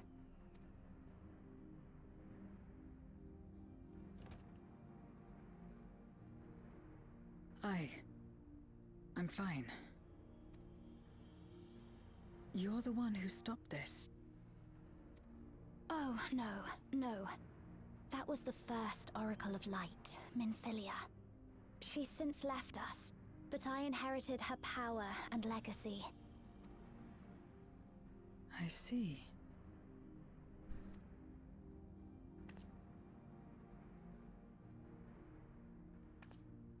Let's get started then, shall we?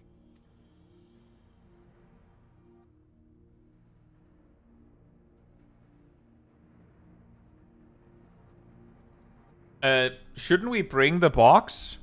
Don't we need the Black Lotus and all that?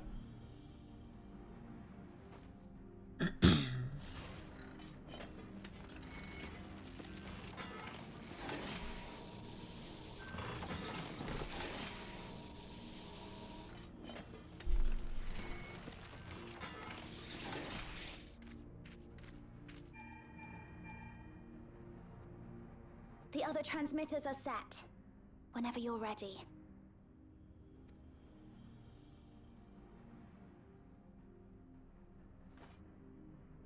Blip.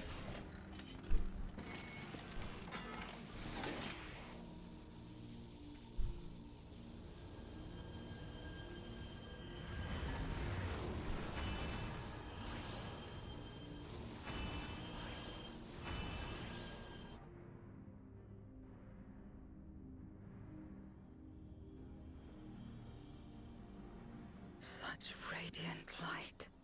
It's almost too much for one steeped in darkness, like me.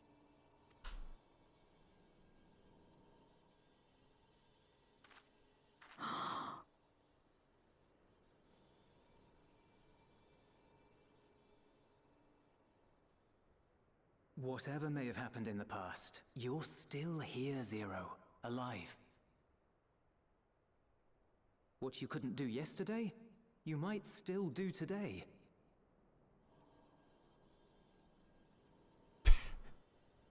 If this power were mine to wield. Zero gets a very good idea. Or is it?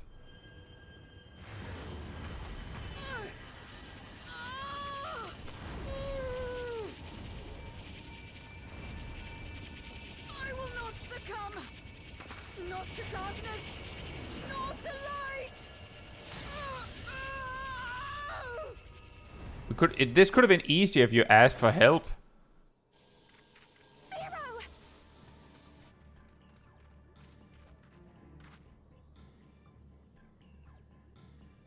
She's taken light into herself. Light or dark, it matters. A little bit. Her body struggles to contain it. She needs help.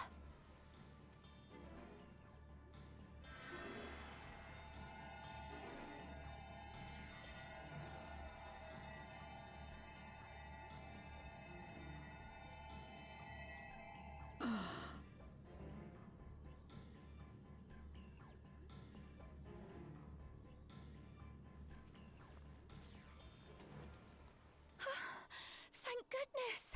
How do you feel? Better now, I think. All right, time to take another stab at the sucking out the light ether thing. She just immediately stands up and tries again. Then you're very, very lucky. Whatever possessed you to do that? I had to know if I could command the light. If I could change my fate. Once, I would never have dared to dream it.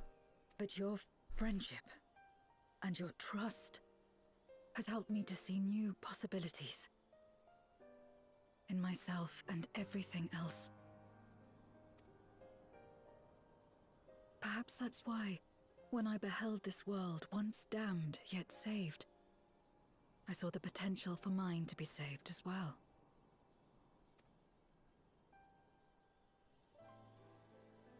To become a world where light and darkness are in harmony, and life flourishes. A world where we're not consumed by insatiable hunger, but filled with hope for what we might create together.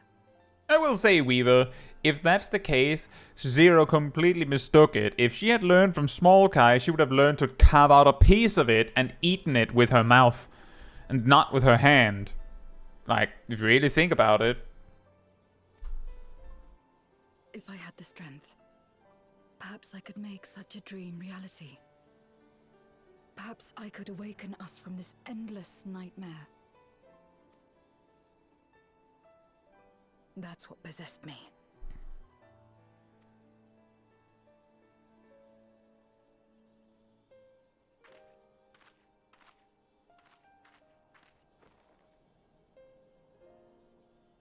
If that's your heartfelt desire, then you mustn't be afraid to share it. There was a time when I lacked the courage. To voice my desires was to burden those I love, or so I convinced myself. But then I met those who believed in me.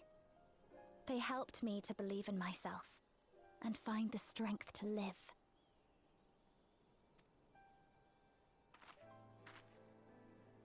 And so long as I'm alive, I know that I'll be fine.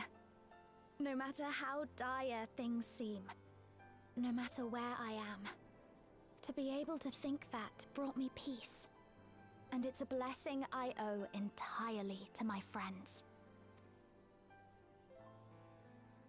Those who believe in us.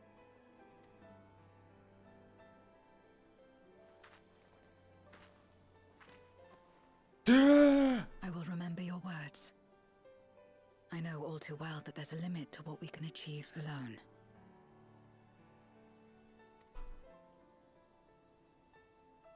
As a friend, I'd like to help you fulfill your dream.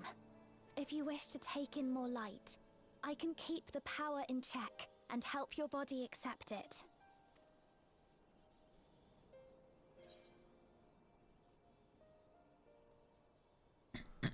With the power of light and dark, you'll be unstoppable.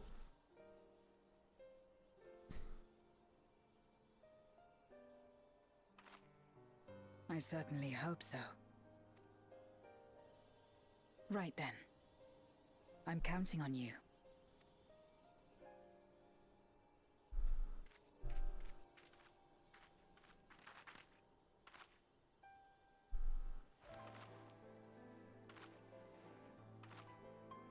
Here I go.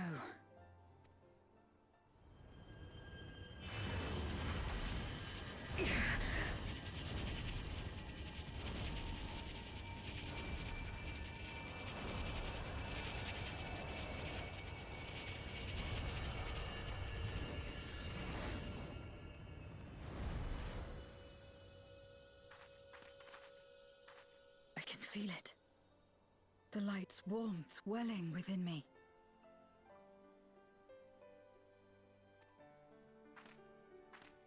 Then I believe it worked. With this power, I will return to the void and fight for the world that once was, and for those I hold dear.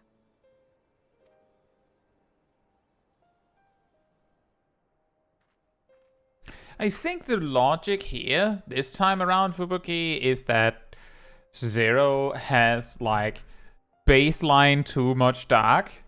So, like, excess light is not what she's getting. Like, she's more like going, right, now I'm back to normal mode, approximately. We've done our part, and I trust that the others will see the light to our destination. It's time we return to the source. I shall seek out Beck Look and have them return my soul to the spirit vessel.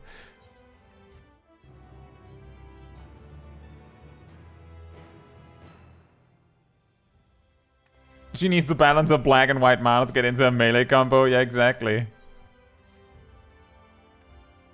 Well, I suppose this is it. I don't know if you had any other preparations to attend to or people to visit, but I'll go on ahead to the ocular. Bra, bra, bra, bra, bra, bra, bra, bra. Run!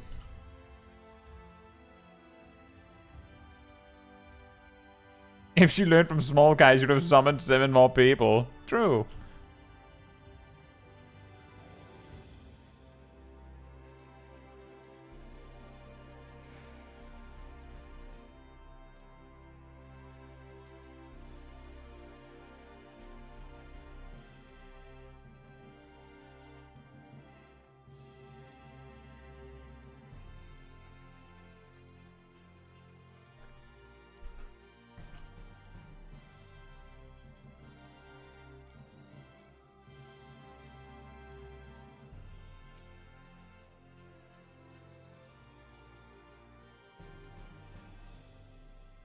Welcome, my lady. If you wish to go to the ocular, I should be glad to escort you. Yes, please.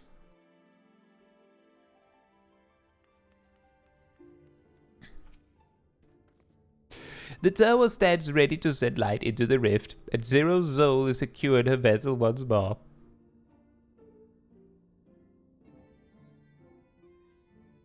Our helpers across the realm have also sent word that the transmitters are in place. Once the others have been set on the moon of Zero's world, we should have the foundation for our ethereal current. To make matters easier, the transmitters broadcast a powerful signal that can be detected by the tower even across the rift. Upon confirming that the void worlds are active, we will send forth the light. The rest will be up to you. We'll all be praying for your success.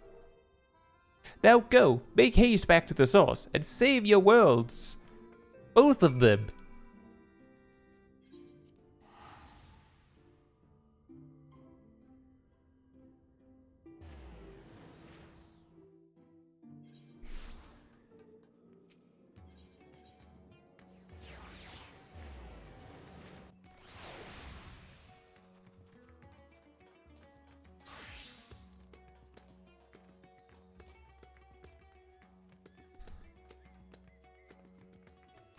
Caetsu, thank heavens you've returned. The operates report that the brands are on the verge of failing. We have no time to spare. I shall restore Zero to her body at once. Well, that was easy.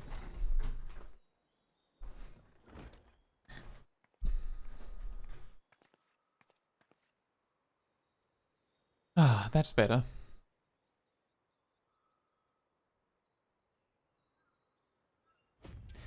I was worried that the soul transference process might affect the light I absorbed, but it feels as potent as before. The radiance of your soul was impossibly blinding. I don't know how you would have managed without Reen's help. While Reen helped me to contain the light, it was you, all of you, who gave me the courage to even make the attempt. Your friendship, your acceptance. That includes the people of the First. The Knights Blessed, in particular, showed me great kindness. As did Runa, whose only regret seemed to be that you could not join us. Womp womp. A regret we share. Ours is a reunion long overdue. If all is in readiness, then I will assume my dragon form and fly to the moon. In the meantime, pray make your way to the drowning brand. There we shall reconvene before sallying forth once more into the void.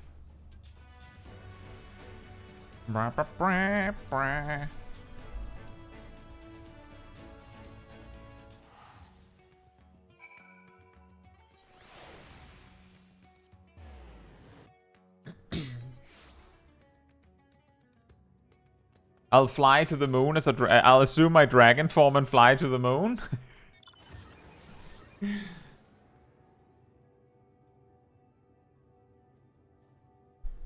Yeah, true.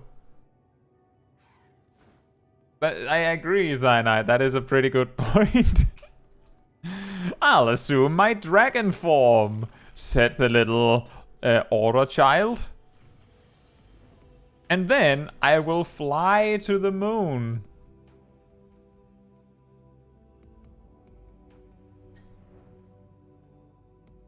Fly myself to the moon.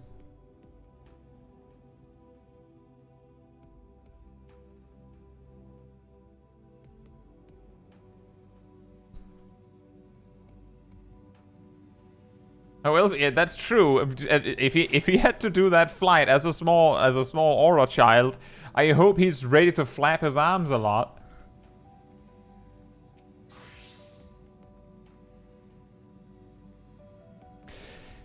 Time to take the fight to the enemy, is it? Darkness has been utterly relentless, gnawing at the seal like I might an iron carrot. Strike fast and hard, because you won't get another chance. As a precaution, we've further enhanced the combat supporters. You don't need to worry about us while you're away. I shall maintain my vigil over the brands. Pray see that thou art ready to depart as soon as Vitra and the others have assembled. May the light shine the way to victory, and deliver you all safely home.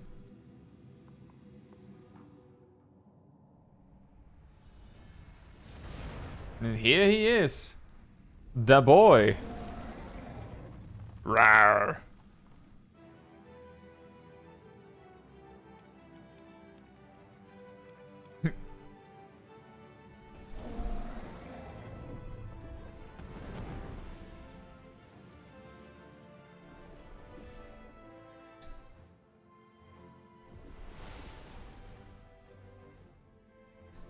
Wee.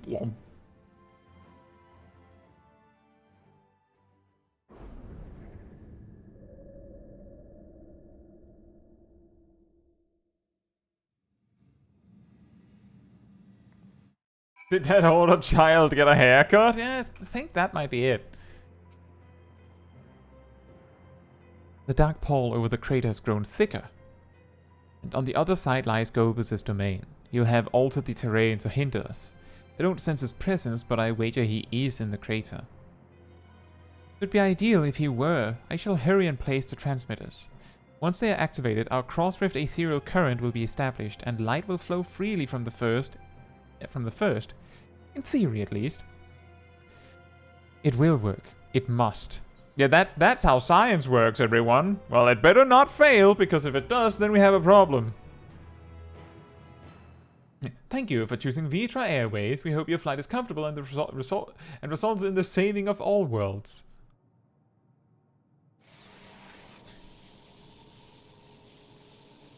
Right, Zero. Now we've done this, are you going to take a bite out of the darkness as well? No, I didn't think so. All is in readiness. Without further ado then. Light from beyond the rift, shine forth and banish the darkness.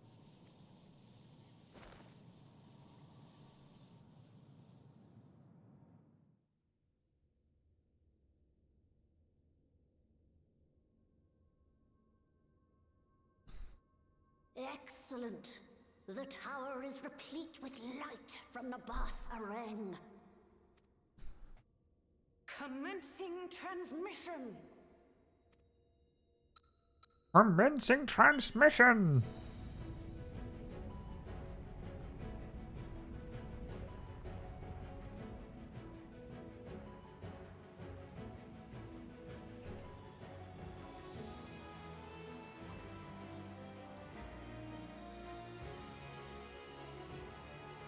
I'm afar in Malaysia.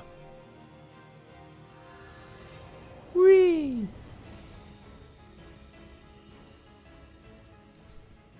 It works. It works. Light is flowing into the void.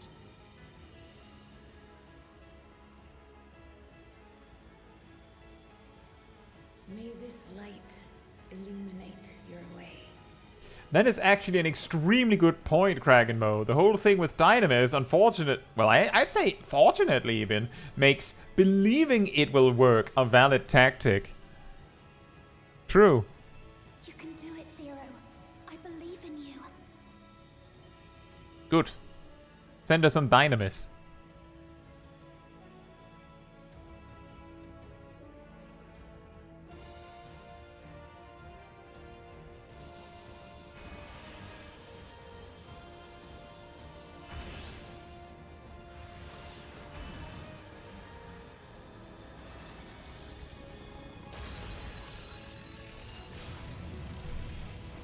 Blarg!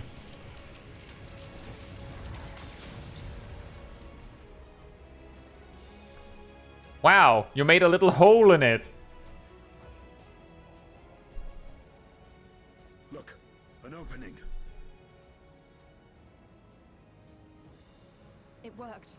Let us waste no time and sally forth. Sally forth. Alas, I fear the breach may be too narrow for you, Vritra. And I went all this way. For a blessing, I prepared my simulacrum for such an eventuality.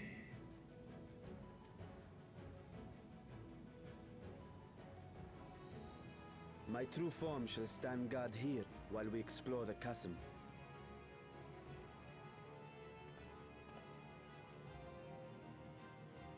Tis faint, but I sense the presence of a dragon.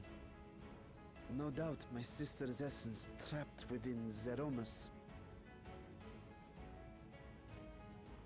Not where she was held captive before, but somewhere much deeper. The descent will not be so easy this time.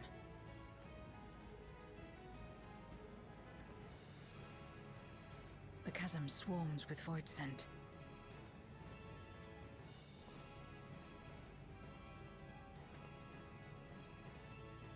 Summoned by Golbez, perhaps, or born of the residual darkness.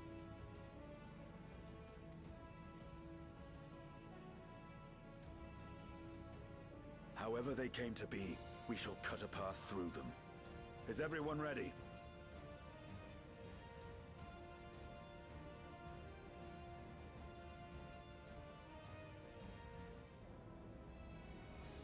Zero?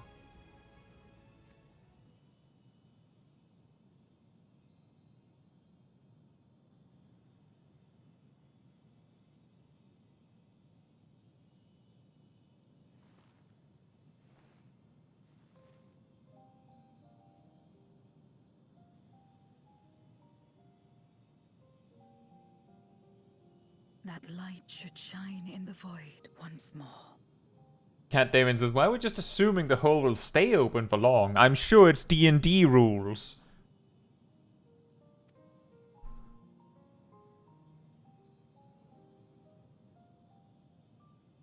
No single one of us could have made it so. Only by joining hands were we able to kindle this light.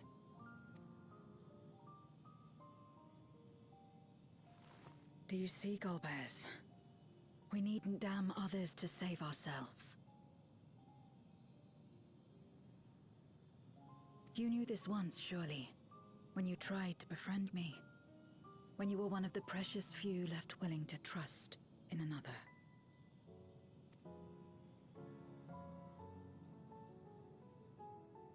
But that man is gone. And in his place, a mockery of his beliefs.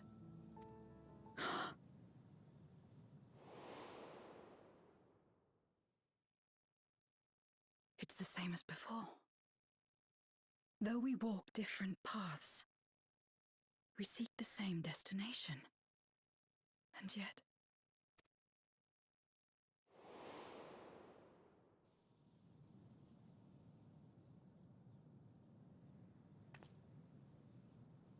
there is something I must know.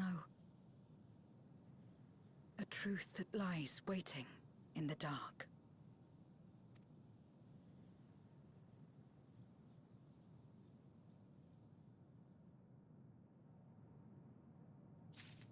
Hey Kokachu, hope you're doing well. Same to you, Ultro.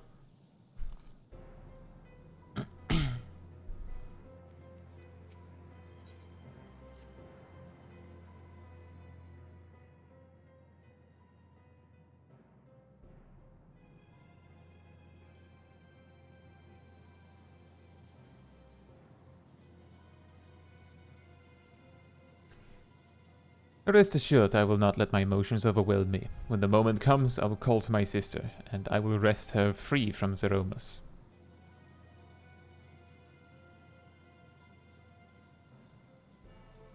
The crater awaits. Woe betide any who bar our path.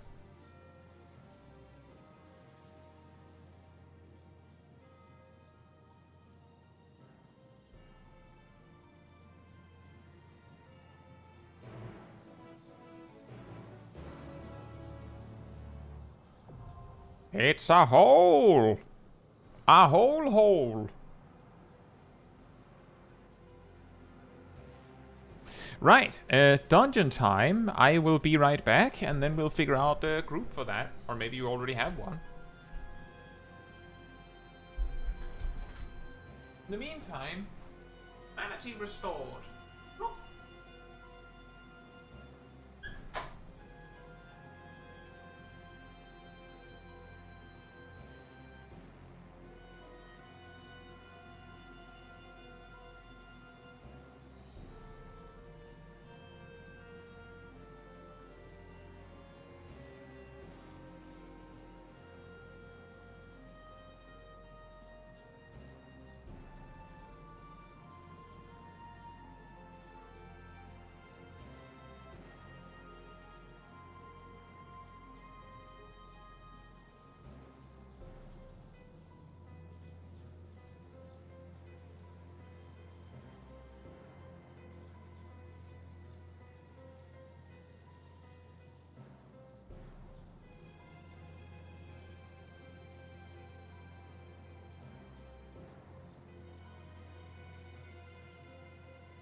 Alright, I'm back. Well, I guess we'll briefly go to Gridania to see what we'll do about team. And yeah, that is a good point, that it felt like the Void could... Oh, she's also dressed in pink. The Void could easily have been like a whole expansion in and of itself. Maybe what they'll do is like revisit it a few times.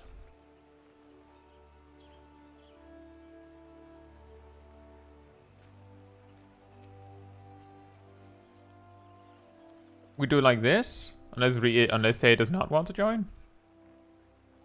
This could work. For Lunar Subterrane.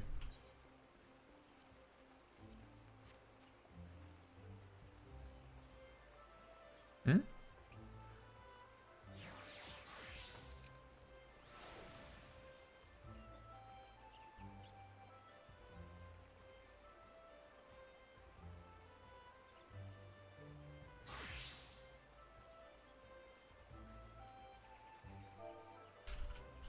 There's also the possibility that, like there's the possibility that we go back to visit it again in the future. Who knows? Maybe they'll make the post, like the max level story of Dawn Trail as actually us going back to the Void again. You just read just every expansion, and you're like, all right, so patch X.1, back to the Void again.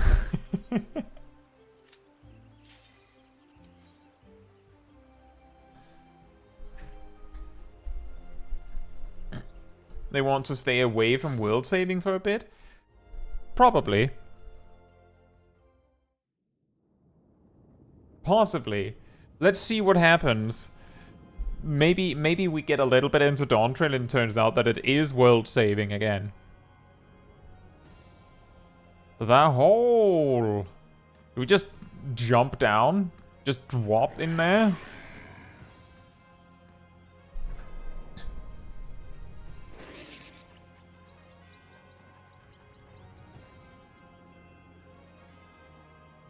They don't even show how we got in.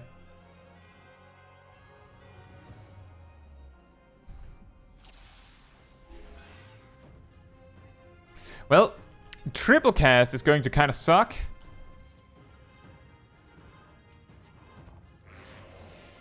Kinda.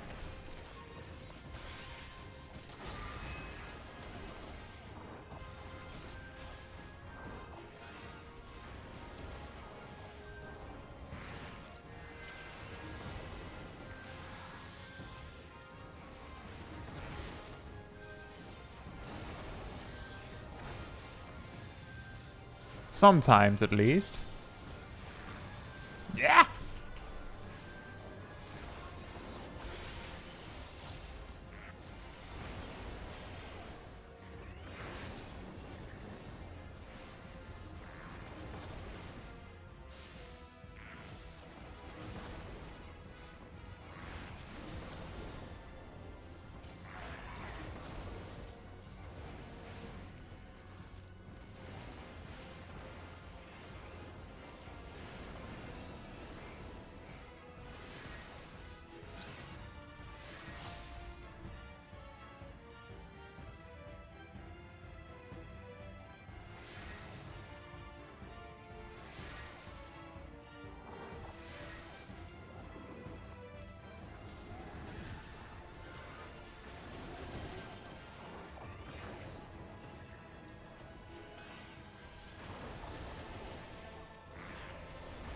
More lightning!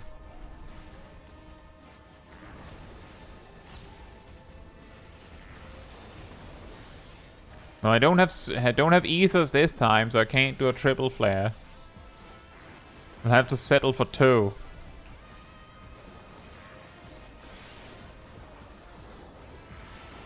Only 2 flares, everyone.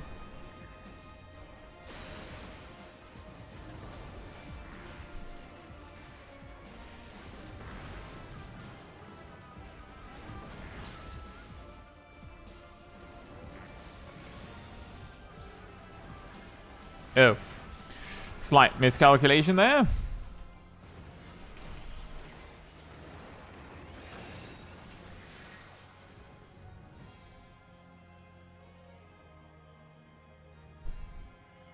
But it is difficult with pacing with that also, apparently, is because like if we stretch it enough, you could argue that they could have made like just a section of the Shadowbringers story an entire expansion. They could have made just a section of Endwalker an entire expansion. They could have made a section, like they could have made half of Stormblood an entire expansion. But the only time where it matters that they didn't do that is if they decided to cut a particular story that you or I enjoyed short, right? That's when it suddenly matters. That's like, it's a little difficult. Sometimes we just have to go, well, they decided to tell the story like that, so that's how it's going to be. I won't make it to the transpose line.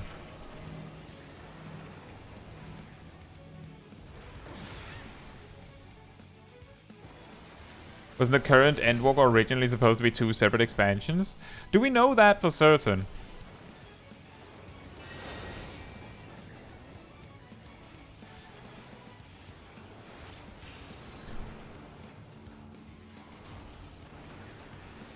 Because the reason why I say do we know that for certain is because that's the kind of thing that I've heard people theorize so many times that I need to see I need to see sources on that before I would trust anyone who says yes to that notion. Because we've heard those kind of things so many times that I think we can easily get like lost in the source and forget who actually said that.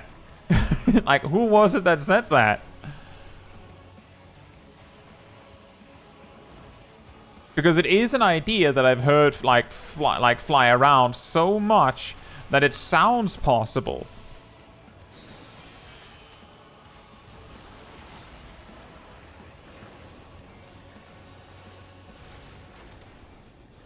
Yeah, I don't know either, Giraheen. Like, the reason why I'm saying saying it like that is specifically because I've heard it so many times that I don't even know if it came from from Yoshi P or some people that said it feels like it could have been 2 expansions, because it could have been 2 expansions. But then again, it all depends on how much meat they put on a particular part of the story, right? Like, ultimately, that's what it's about. When people say they could have easily, like, just had the first half of the Endwalker story be 1 expansion, I mean, that suggests that whatever happens in that first half had more stuff in it that they skipped over.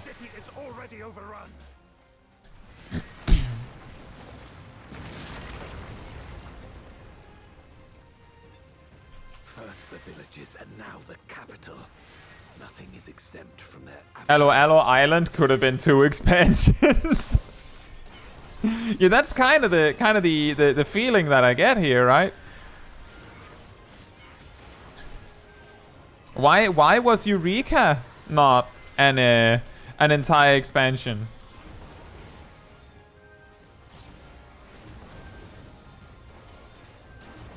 Weaver says some of the pacing near the end did feel a bit rushed. Not horribly so, but just a bit. And yet that could be the case. And that also makes really good sense if you're like, if you know that the end of the story is almost there, and like if you don't make the deadline, like if you can't fit it there, then you can't finish it on time. Like, you have to actually write the last period now.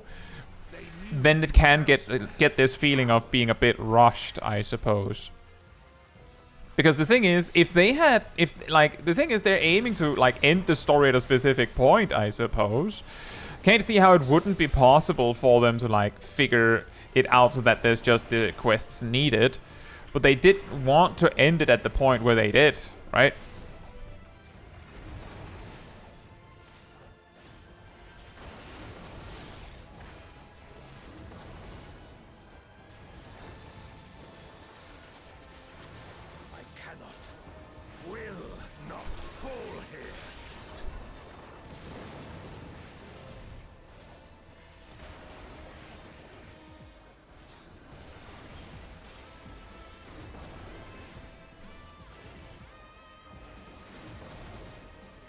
Well, that is a good idea, Perrin, but the thing is, we've actually had this exact, like, I don't think it has been with you, but we've actually had this exact kind of exchange before, suggesting something like that. And I think a big part of the second half of the Endwalker story, a big benefit to it, is specifically that it wasn't the entire endgame of an expansion. Because a lot of people didn't like it. Could you imagine if they had actually put, like, if that was actually, like, the entire post-game story of Endwalker, and a lot of people didn't actually like it, and that means that, like, for a year or something, that's all you have to look forward to each time there's a patch. You could then also argue that, well, a lot of people didn't actually like this story either, so what? Which, fair point. I'm just saying that I don't think it would have been better.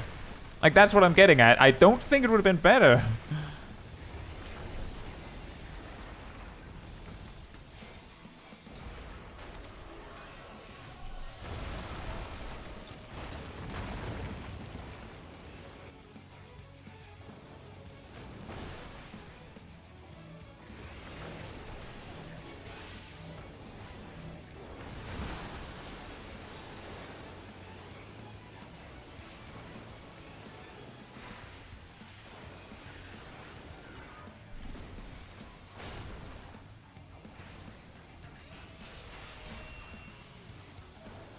Oh, whoops.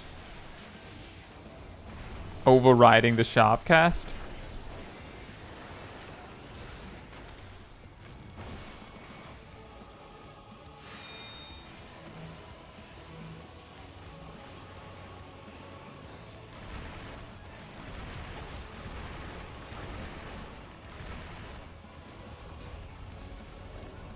Did I have a lag spike there?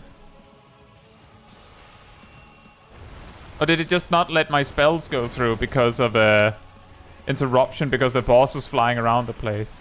I feel like I looked away for a second and suddenly my astral fire was gone when it was supposed to be up just fine.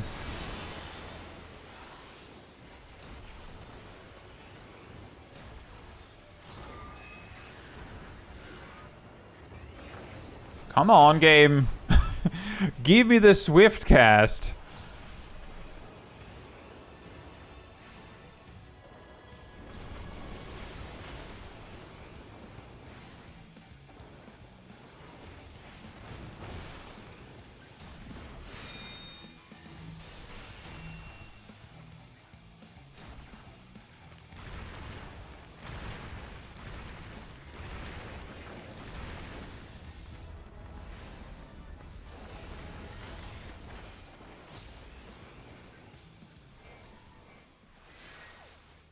They command such terrible beasts bodes ill. We've no time to lose. Such destruction. If only we had returned sooner. I think not. Okay, Durante.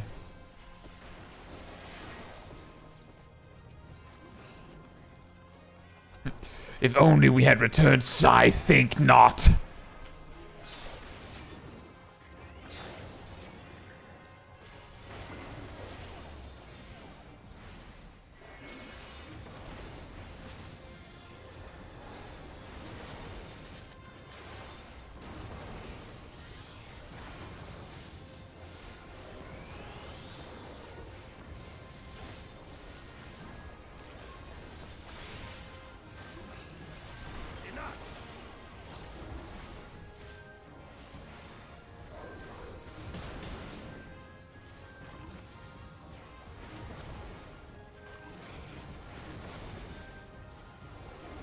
If only we had returned, I think not.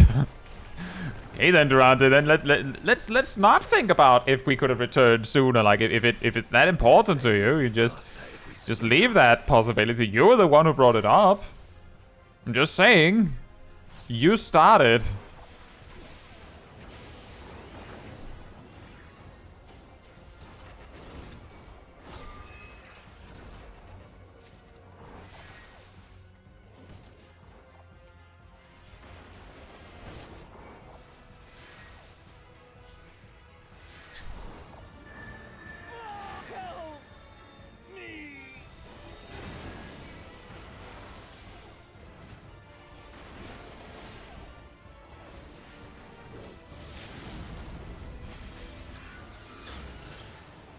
The snipe?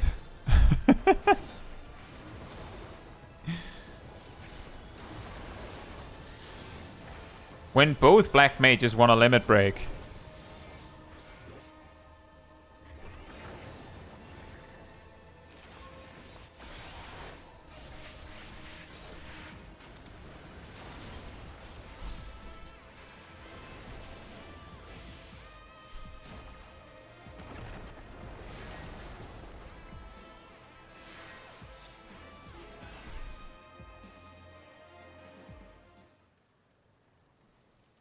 Oh, right. And then my umbral ice is going to run out.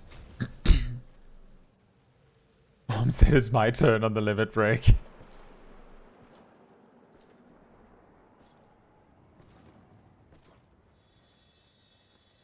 See, this is the true villain, you see? Golbez.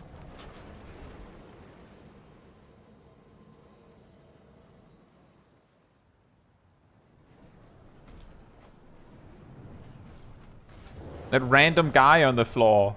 The true villain of this entire story arc.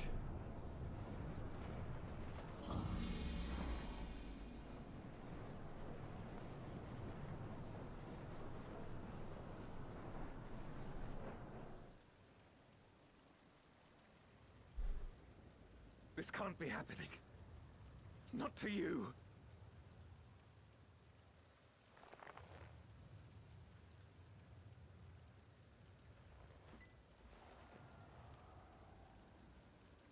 My friend, my hero.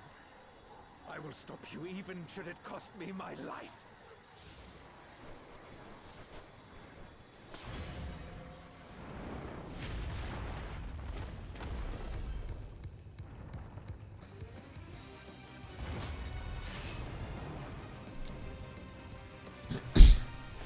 Ether to fortify my blade.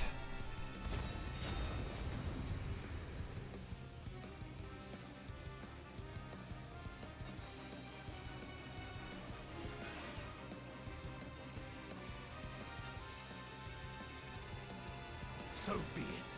I will fight you with all my strength.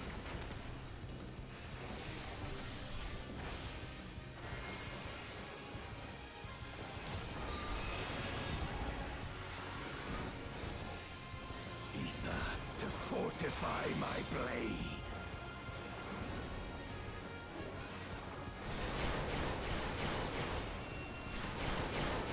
Wow, that looks weird with lag. What? Wow, that looks weird with lag. They show up in waves. Oh boy. Ether to fortify my blade. Such savagery ill suits you. Such savagery ill suits you. It even sounds different, ow.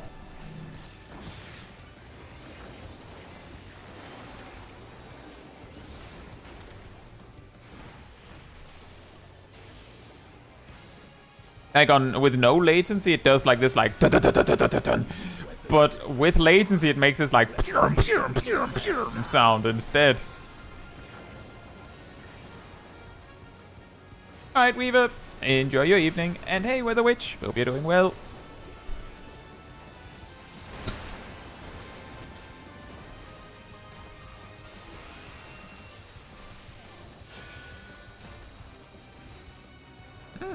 I feel like I get right side with this mechanic, like almost every time.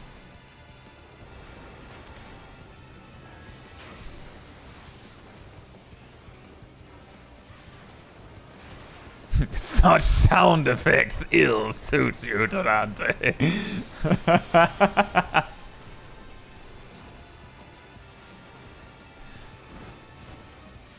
so, I'll not be bested.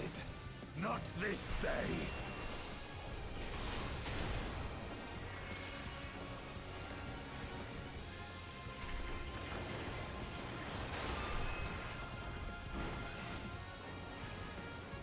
Prepare yourself. Ah, yes. I did. I prepared myself by actually casting a spell while simultaneously actually having triple cast already running. That's possibly one of the most disorienting thing in this game is that you could you can use a buff but it doesn't actually work until like a second later. You've weathered this before. Let's see how you fare now. Oh, middle, I think. No, wait.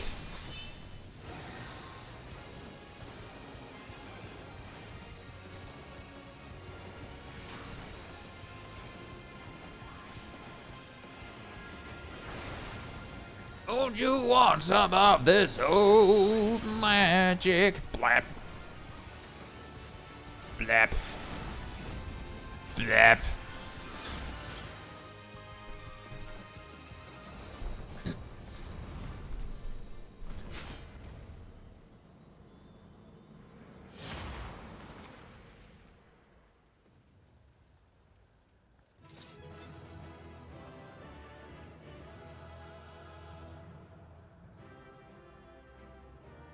Yeah, that's nice, Lexi. 5 commendations for Abyssal Fracture. We're going to do Abyssal Fracture on latency in very, very soon.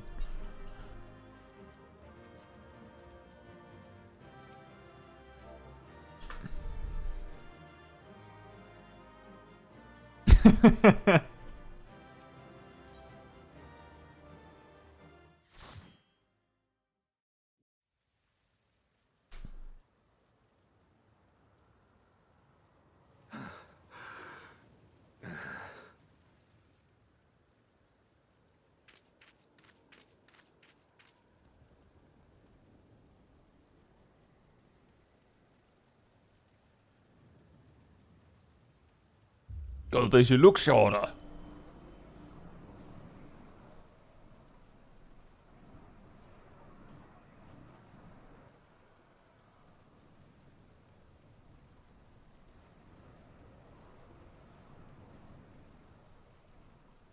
Why? Why you and not me? You were the best of us. A paragon of virtue. I could never hope to be your equal.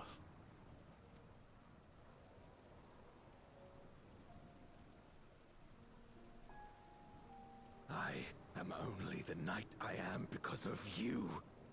Because you believed in me!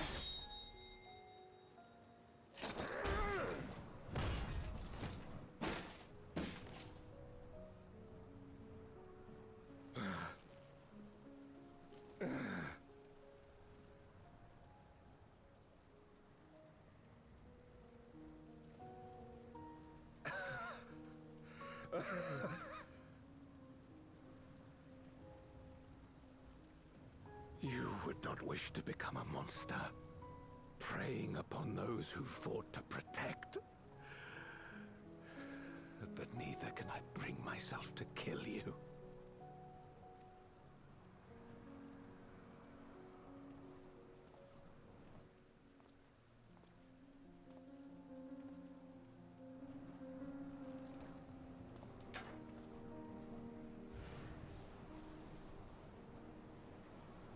So rest easy, my friend, and entrust your legacy to me.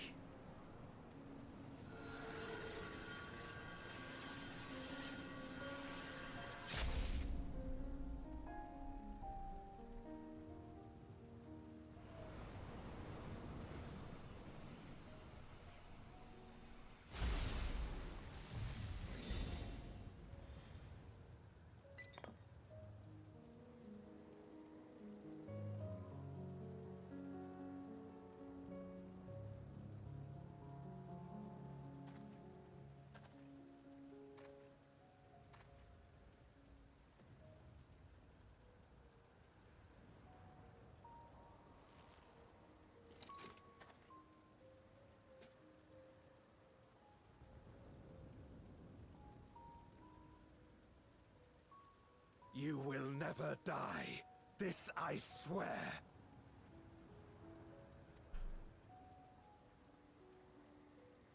Through me your name shall live on, as the hero who saves the world.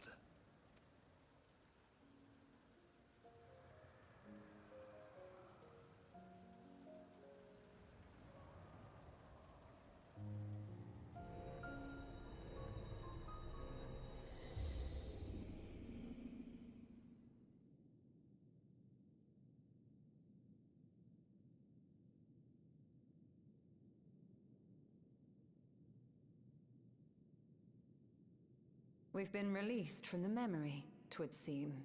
Radiant says, wasn't the real Golbez like a mage or something? Why was he wearing like such heavy armor? Well, option one, maybe he dual classed into fighter or something.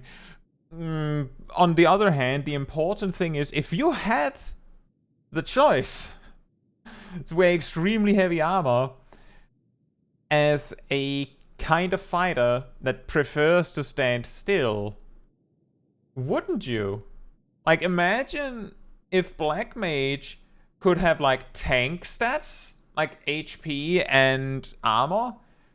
That would probably make it really, really helpful for staying in your ley lines.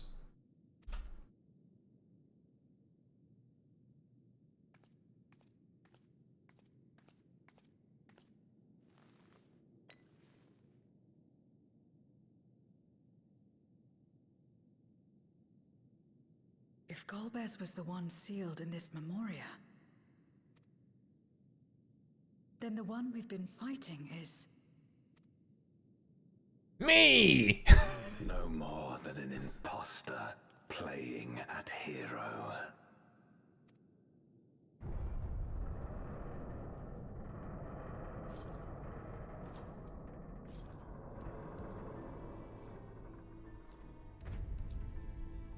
Durante, I presume.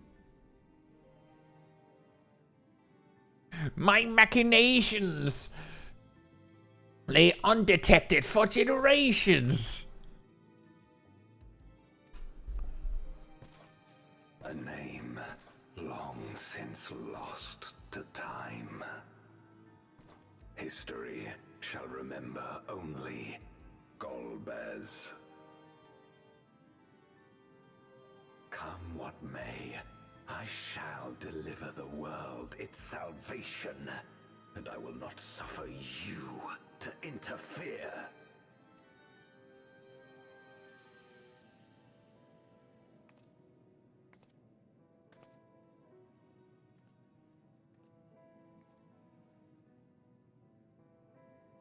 You seek to free all souls from the purgatory of undeath.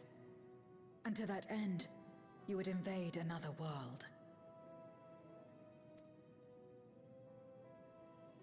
While I cannot condone your methods, I understand your motive full well. For I'm driven by the same. I too wish to save our world. I too once thought I had to bear the burden by myself. That I had no choice but to walk my path alone. But I was wrong. We may yet strive together towards our shared goal. If you would reconsider your course. Durante, like, You know, if you had had this revelation back then, Golbez might still have been here, you know. A little late on that one.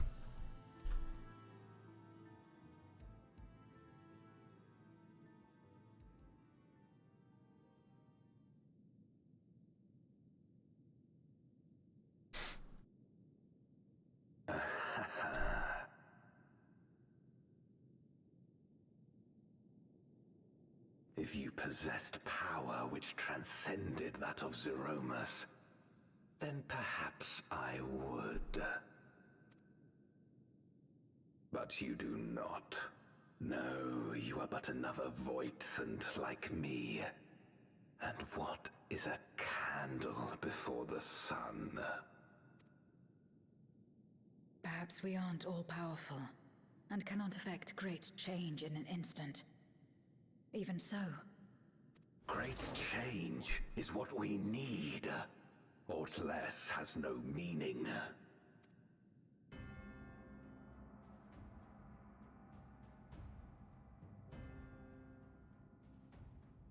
but what about... A glimpse to our past, you should understand as well as any. But what about my sunk cost fallacy? As Golbez, I dedicated myself to ending the Contra Memoria. I fought the corrupted Memoriates and attempted to redeem those twisted by their power. Yet try as I might, I was powerless to make any meaningful change. 'Twas then, when I was floundering in despair, that she appeared. The Ascian Igeom. Yorm. Claiming to know how to excise the source of our woes, she showed me to the moon, where the servant of light abided. 'Twas he and his ilk who had granted men unnatural powers, she said, and now prolonged the war.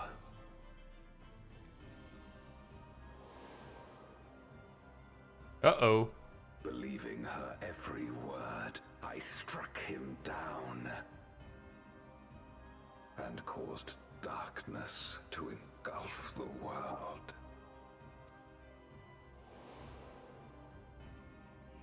What? Then it was you who... As MSQ once told us, the 13th was the Ascians' first attempt at a rejoining, before they fully understood the mechanisms at play. They failed, because they sought only to awaken the sundered Zodiac without instigating a calamity in the source. The darkness they unleashed had nowhere else to go. Thank you so much, Seth. Thank you. I'm glad you found them helpful.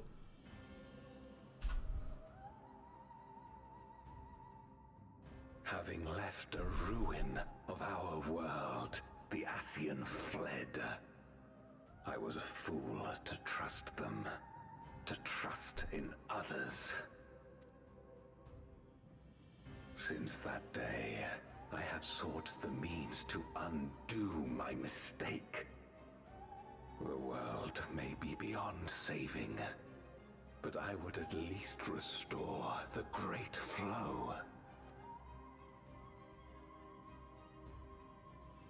The dragon was an extraordinary windfall, a veritable font of ether that expedited my endeavors time and again. But it wasn't enough to achieve my objective. Far from it. For an eternity, I had to bide my time. But the day finally came when I acquired the power I sought. The remnants of the Ascian's god sealed within the moon suddenly dispersed into ether. That was very recent, probably. With that ether, Zeromus could be conceived, and driven by the dragon's longing for home, it shall soon arise to destroy the barrier between worlds. Thus will the way open to the promised land, and the death we have been too long denied.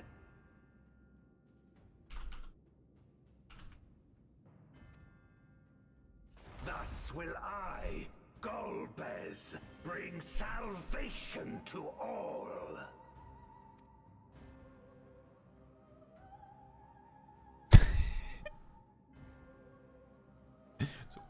Hat tip?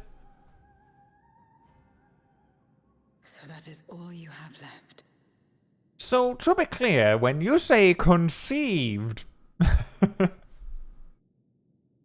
Say what you will. You cannot stop Zeromus' awakening. Doomed ask.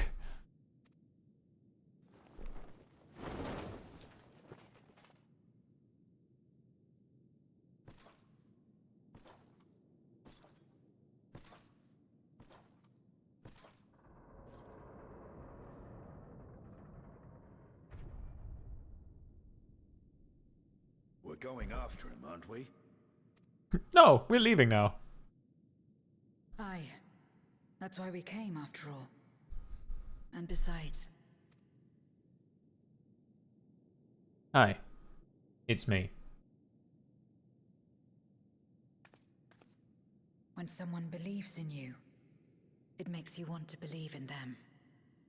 In others and yourself. Euless was right about that.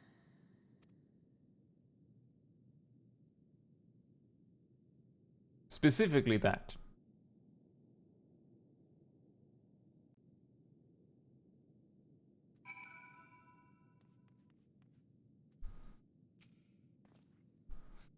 Let us press on.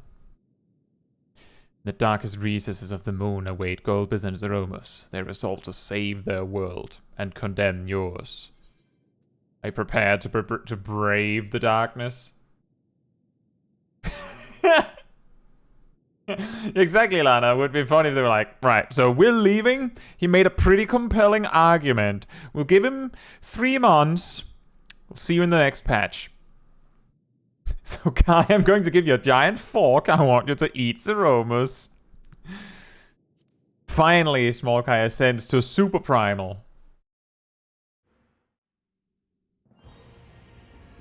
She goes even further beyond. Look, there's another hole.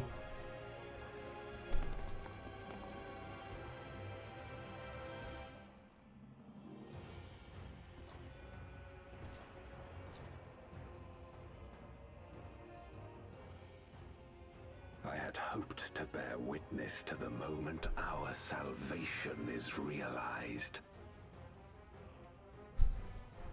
But nothing must be left to chance. I will stop you here, no matter the cost.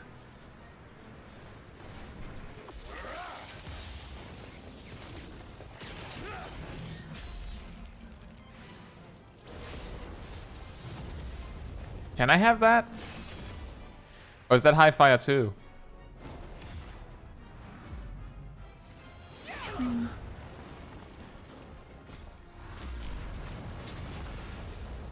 He has a knockback spell.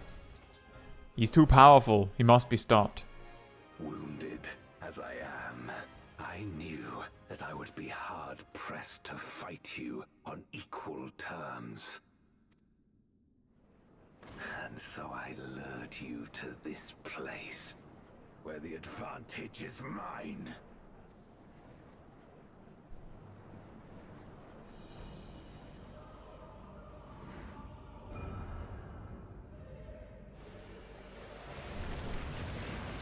Respawn locations.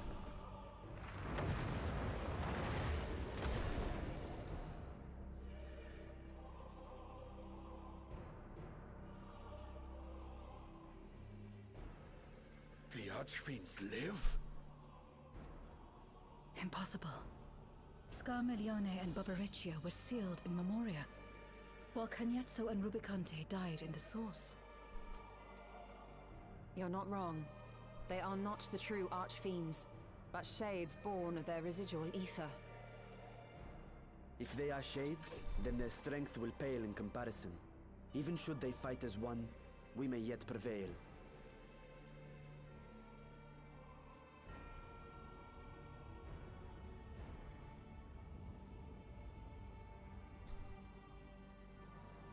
We'll tend to the Archfiends. Go and put an end to Zeromus.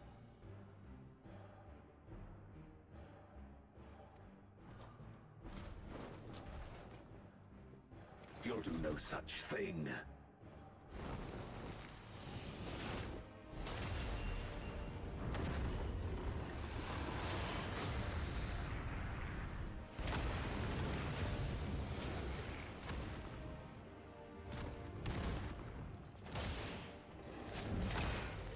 Go!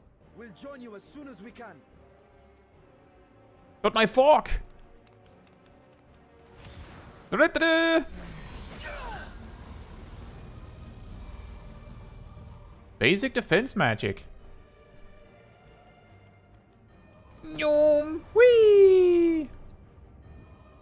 Smol Caetsu eats Zeromus and grows like an inch.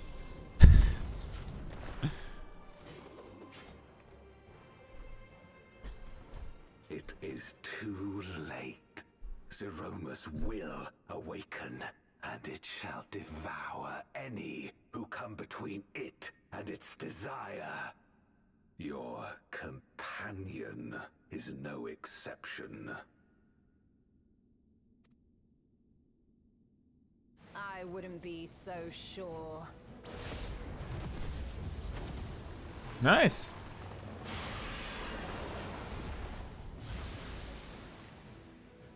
Time and again, she has faced insurmountable odds.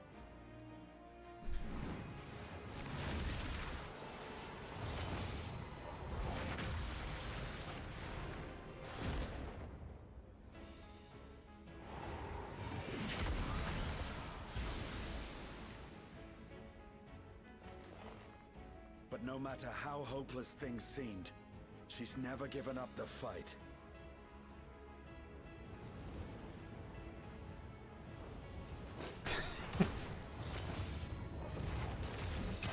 Zeromus, you fool! The Warrior of Light is notoriously indigestible!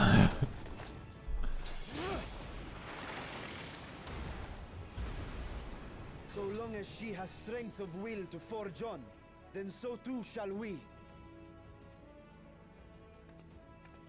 For we believe in her, and she believes in us.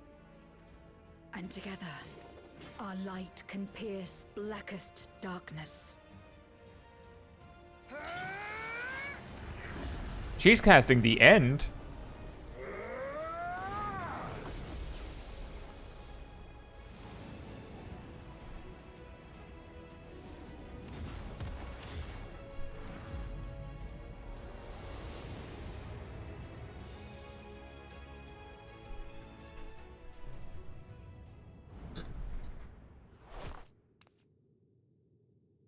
I've arrived on the scene.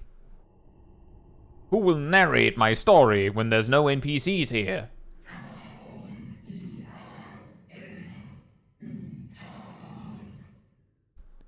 What is this darkness, cold and all-consuming? Where am I? Yeah, it looks like a boss arena. No, what makes you think that, eh? Now, this isn't a boss arena.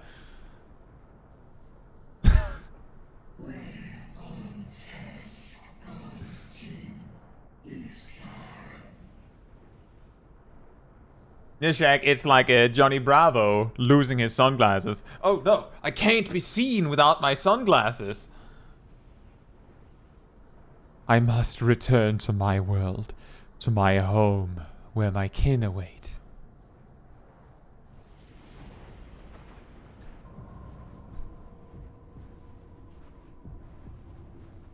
My kin of fellow giant ominous black clouds of death.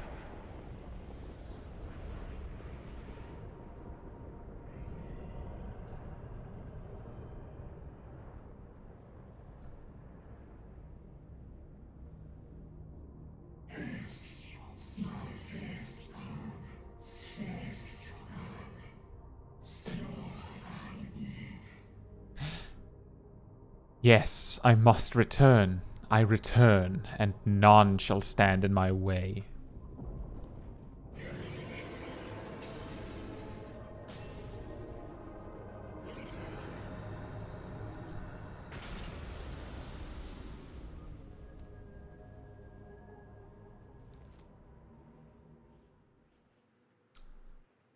Alright, time to call for a pizza.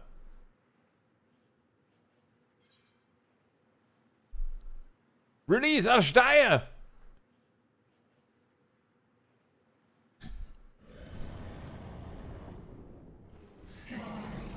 Be gone from my sight.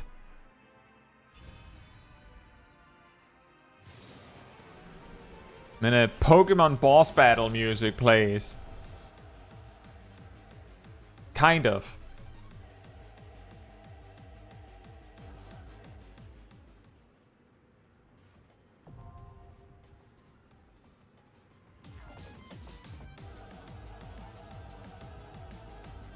Although, I will have to pause this music momentarily to see if I can find some cultists to join me. I'll be right back! The boss just ready to battle. I summon 7 Warriors of Light, and then I just dip. I just leave. Bye. What roles do you need? I don't know. Are you here? Do you want to join? Are you here and do you want to join?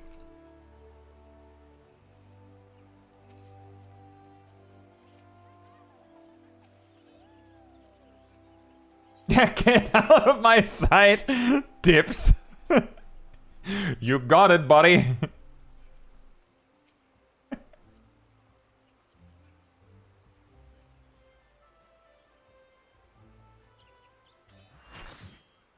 Like this?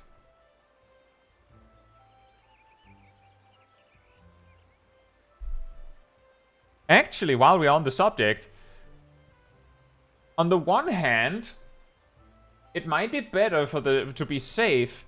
On the other hand, do we need 2 tanks in this fight?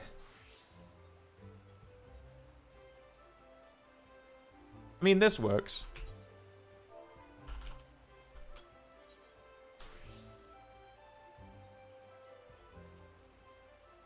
Technically, no.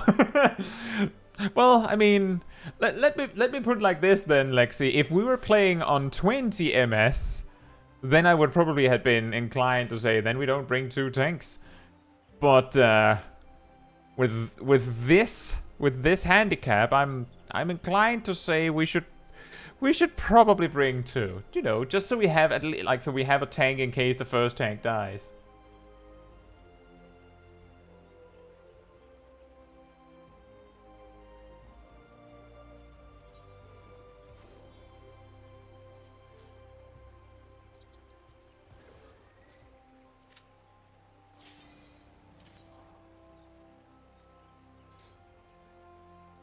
Green says I'm not very familiar with Scholar. Well... Oh, right, my portrait.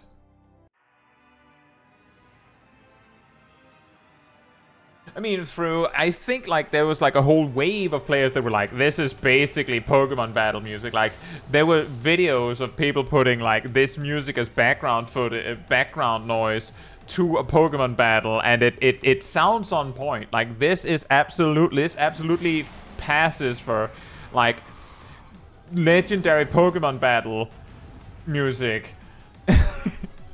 Or even, like, the big bad guy.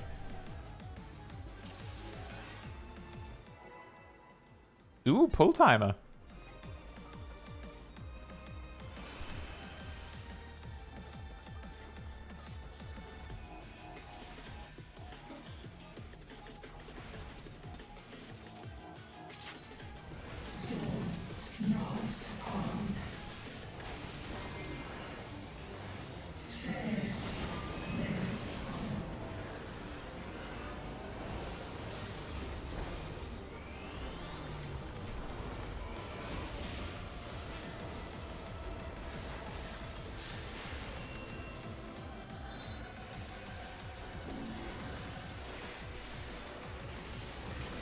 Oh, I could have absolutely stayed in my ley lines. I got scared for a moment.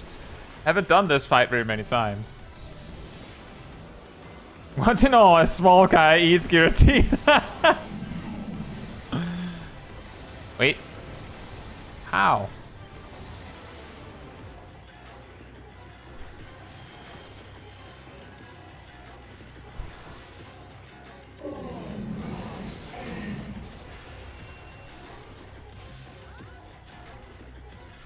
When the boss said, "Ah, the darkness it rises," it sounded more like she was like, "All must end."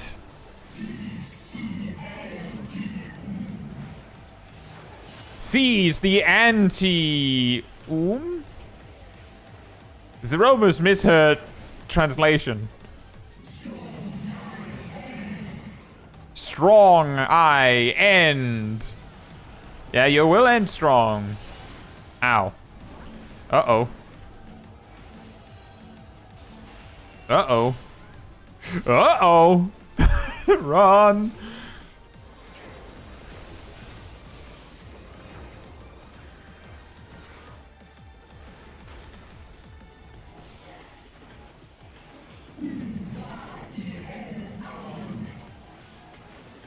Oh, Void Bio is going to suck to dodge. I don't even know if it's going to be, like, reasonably possible. Wait a minute, I apparently miscalculated something. Yeah. Ow.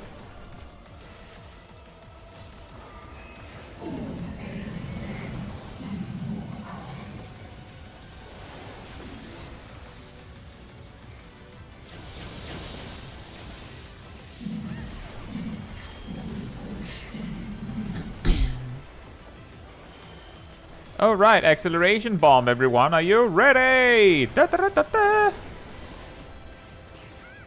Are you ready?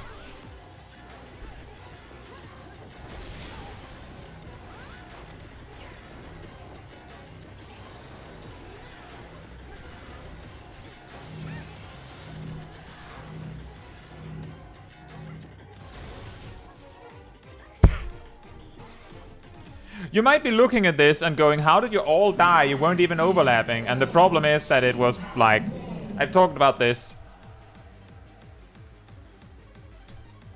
Where in reality, like, you needed to be a little bit further away, Naomi. You may need to wipe it, guys. Remember, Naomi, it still had like these spiky lines.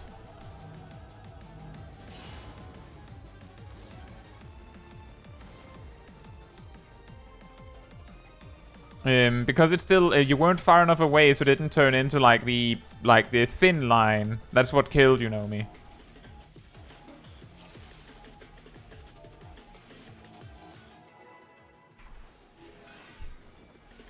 Gazel says, what happened? I don't really remember.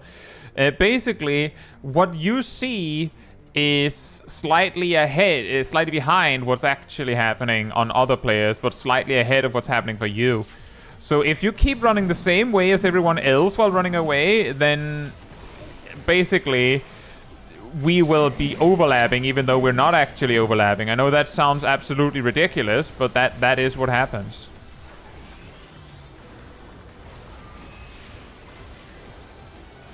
I'm not saying anyone is to blame for that one, it's just that's what happened.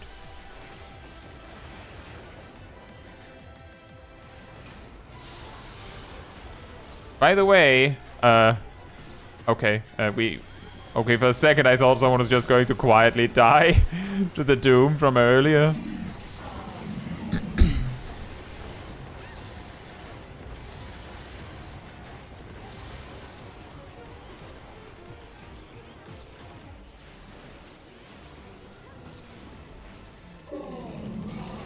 So hey John, hope you're doing well.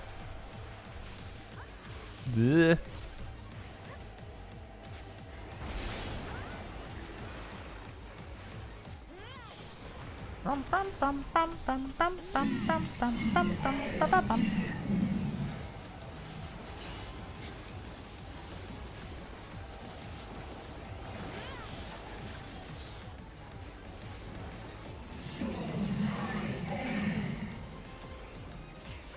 Strong my end.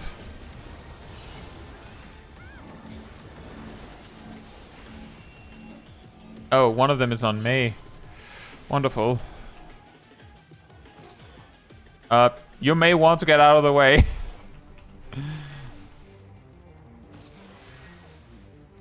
Okay, I thought it would chase for way longer.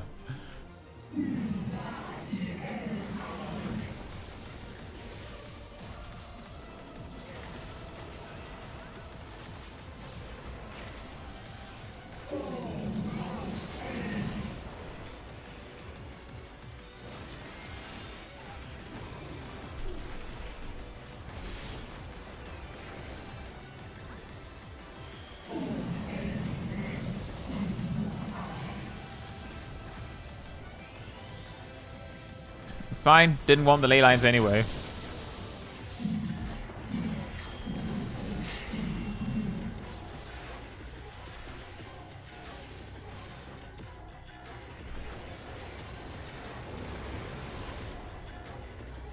It's fine. I didn't want the ley lines anyway.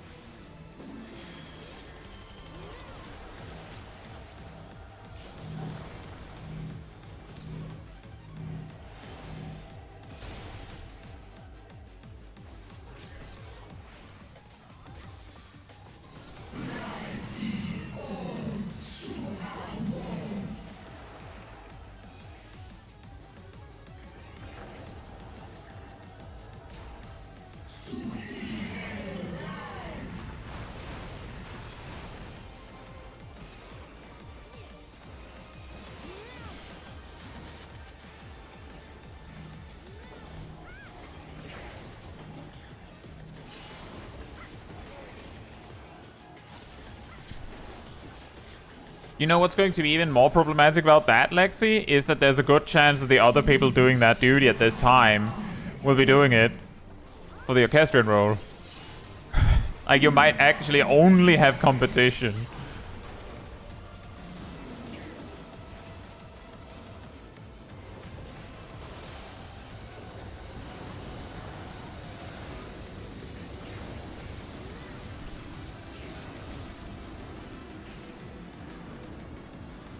Oh, whoops. I thought I could move in time if I underestimated it, but I could in fact not. The latency snipe. Oh, hey, Naomi. Alright.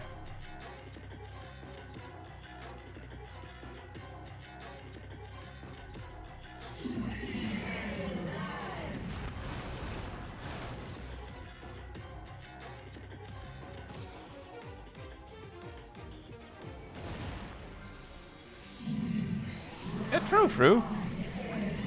It looks very cool to die that way.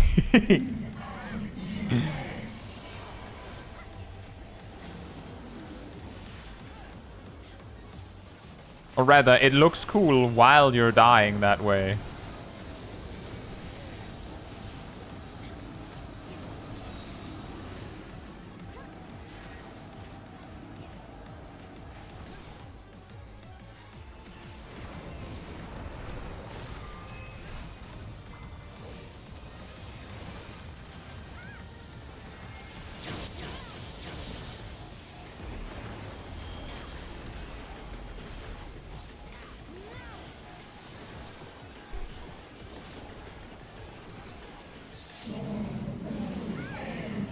Oh jeez, it's a Kamehameha blast.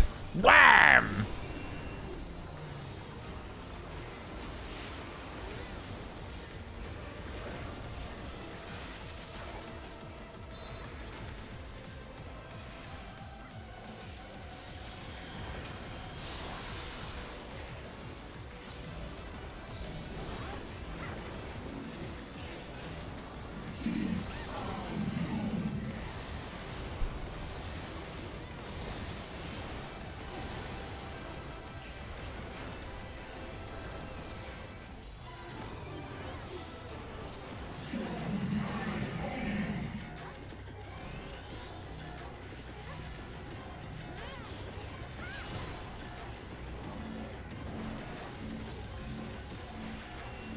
Oh boy. Well, I don't know who it chases now. Oh! I solved the boss mechanic, everyone. If you die, then it just stops. It's very, very easy.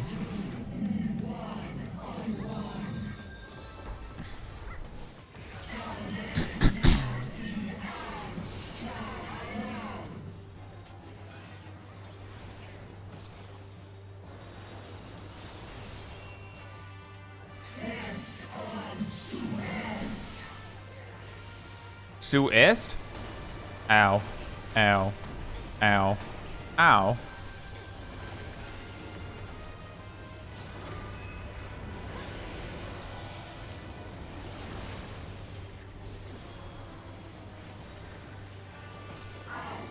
We're down a healer. We're down a healer.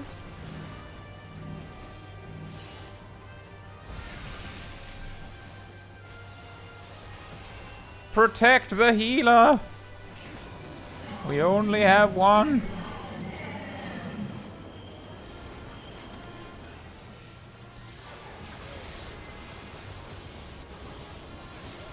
And now we have 0.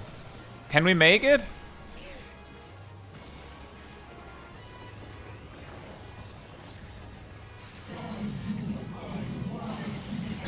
This may be the time for some sort of limit break play, by the way. That, I suppose that's also an option.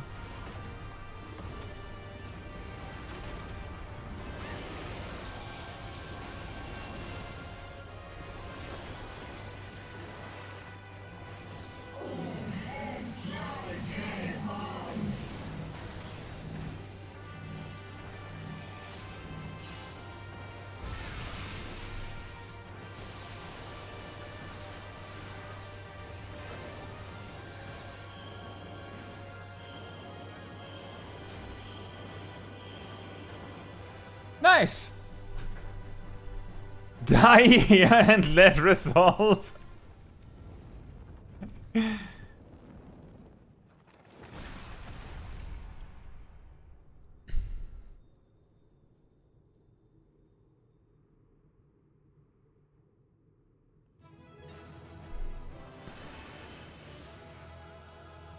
It might have been for the best that we tank LB'd that. Like, we took a lot of damage, even with it.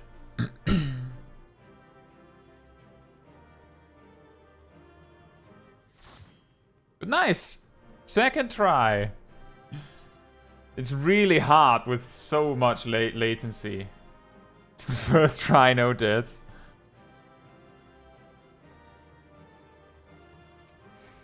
Okay, my Jesus, I can't play Reaper on that ping. Look, I can't play Black Mage on this ping.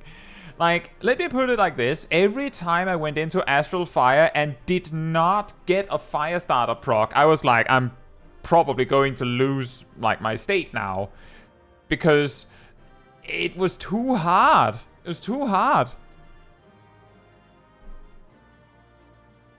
And most of the tools you have, like, in your tool build to deal with that don't work, because using them delays you by like a second and a half. Like, it's just not good. It's just not good. We need a guaranteed Firestarter proc.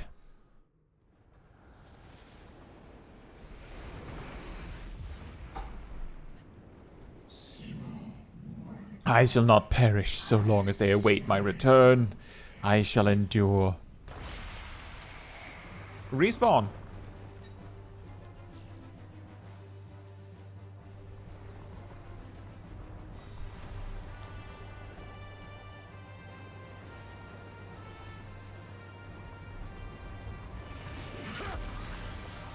I summon Estinian in face of attack position.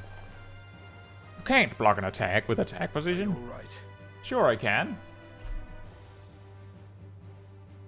Spinning, spinning, spinning, spinning. Wink.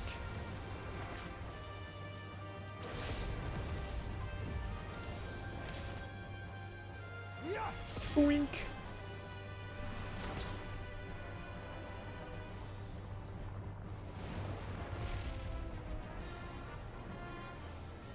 You know, the boss finally did the thing we all expected them to do. I'll just move away from the platform.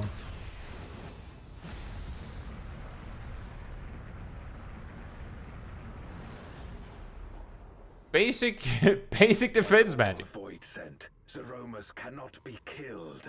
Sealing it in Memoria is the only way.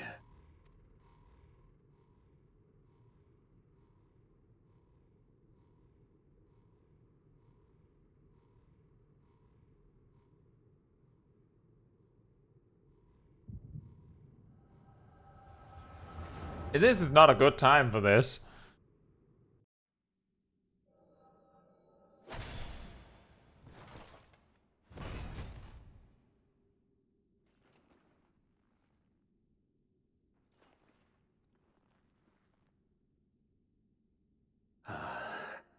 That it should come to this.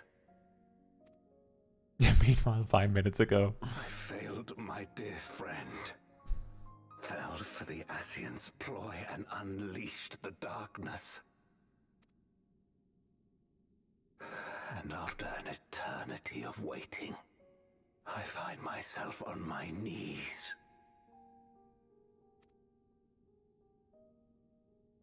How disappointed must you be in me, in the foolishness and futility of it all?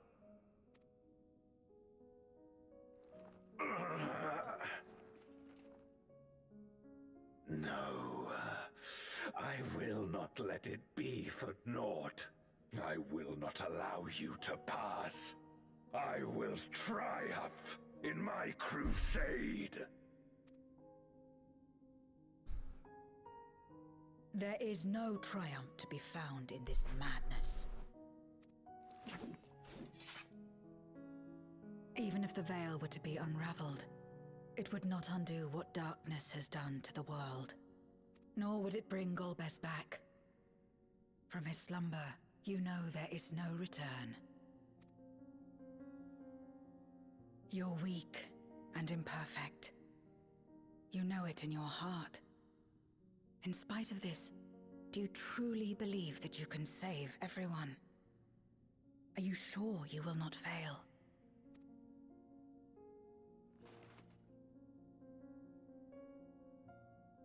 I'm no better. Weak and imperfect and plagued by doubt. Which is why I need friends to walk beside me.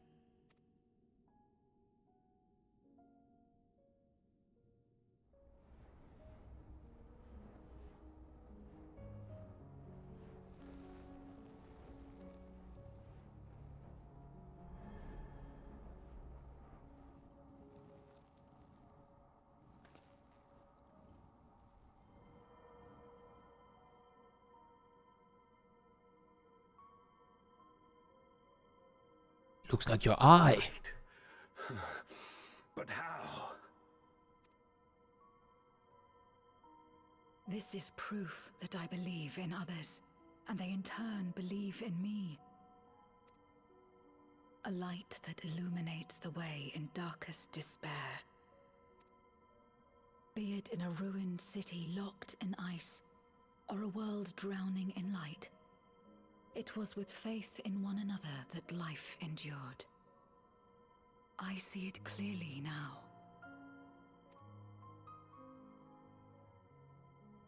You think we are capable of the same?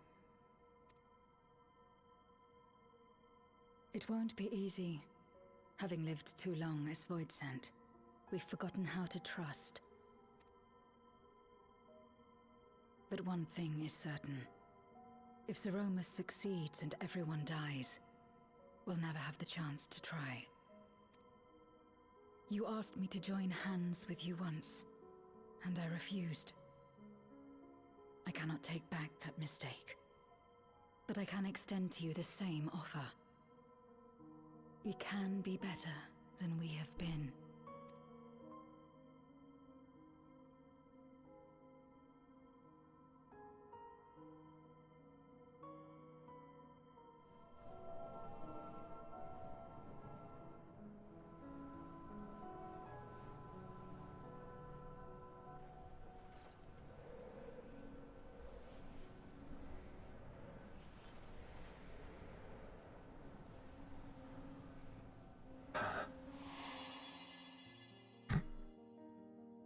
Flashback in a flashback.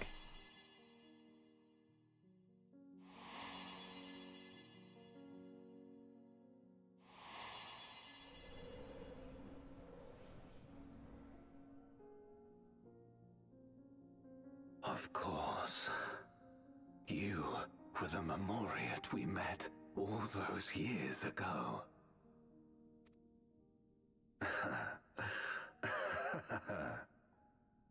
Yes, I remember now. We hoped you would join us in our quest to end the Contra Memoria. But you rejected us outright. It left both of us discouraged. Golbez most of all. If we could but overcome the fear that has shaped and divided us, we could change everything. Even in the midst of that terrible war, he never stopped believing in others. Not even at the end.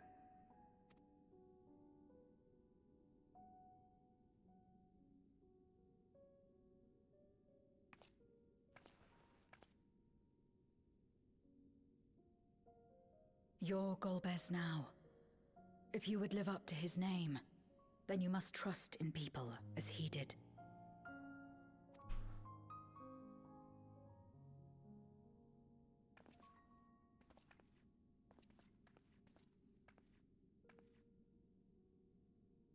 I cannot forgive what you have done to my sister, but she may yet be saved. If you can help us see her safely home and protect the source, then... As Zero's friends, we should gladly share what knowledge we have to help you restore the Void.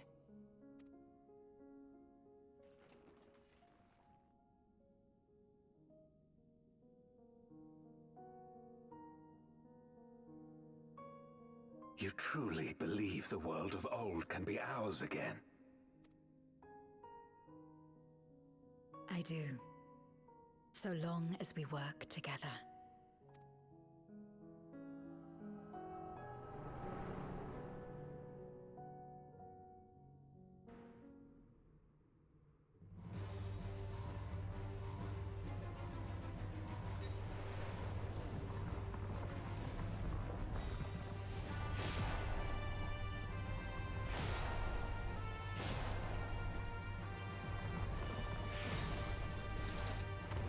Whee!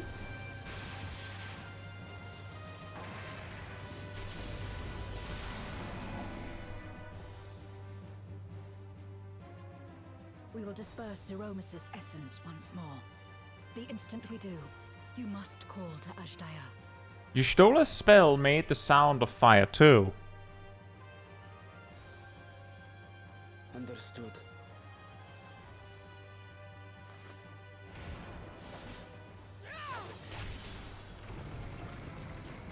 Which is actually even worse.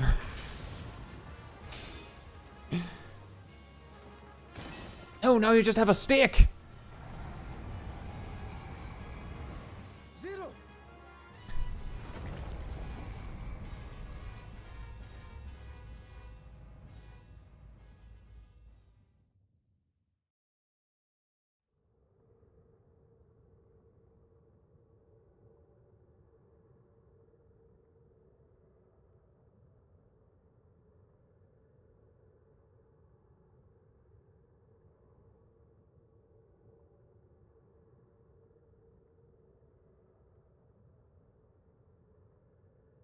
The suffocating darkness, like that of the rift.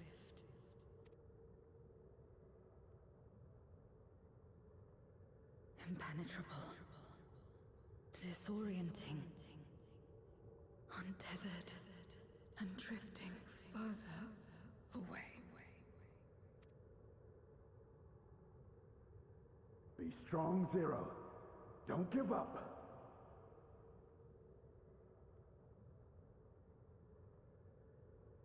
Hold fast to yourself. Look to the light within.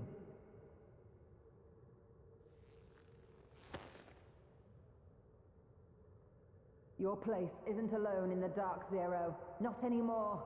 I like to imagine they're just standing there near the pillar of darkness, just going, "Hey, it'll be fine."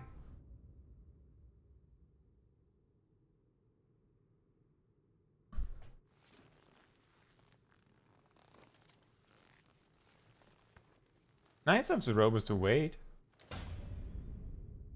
Like, gotcha. What you gonna do now?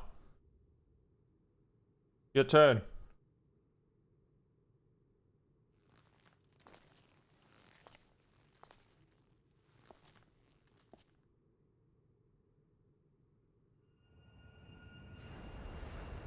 Your Zero is evolving.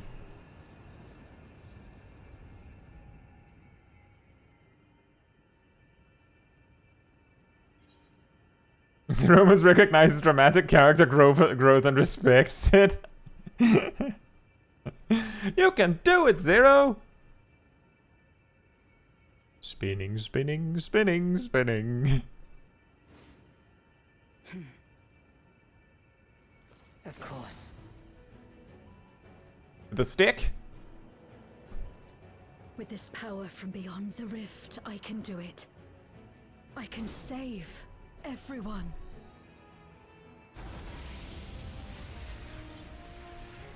Magical girl transformation! Ta-da!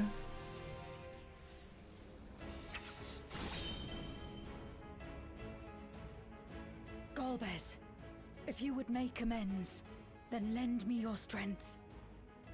White mage is feeling robbed.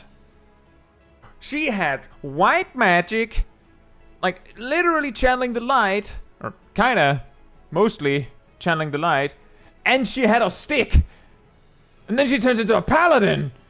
Ah.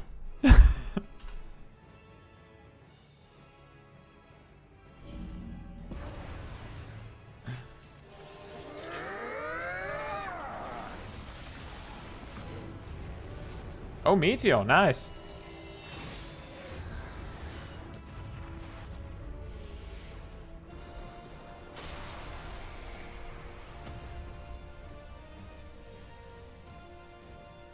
She even let her leave combat so she could switch job. Oh, no, I like Paladin Zero. Ajdaya!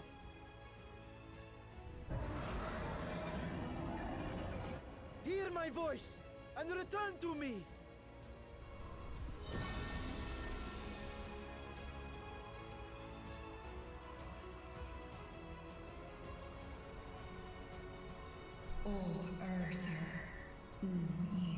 O Vitra, there thou art. I am coming, brother. I am coming.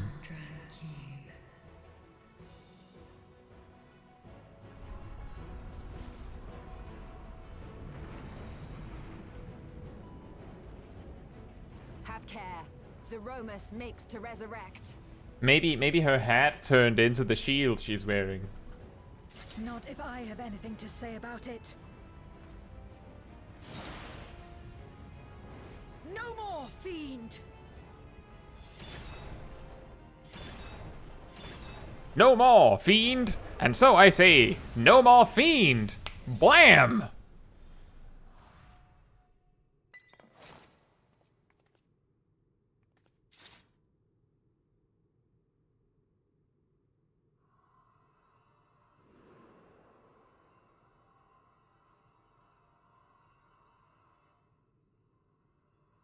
Actually, shields have 0 defense in Final Fantasy XIV. You're safe now, Ajdaya. You're safe.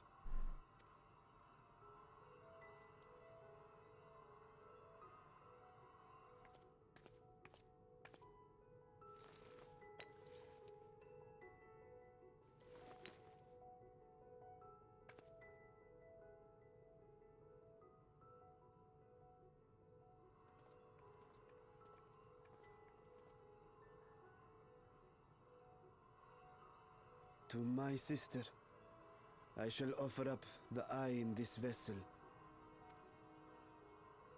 We, dragons, bring forth progeny with our very life force. That which my eye harbors should be enough to grant her corporeal form. Of course, this means I shall no longer have control over this vessel. I must ask you escort Ajdaya to the surface in my stead. We came to bring her home, and we'll do just that. You have my word.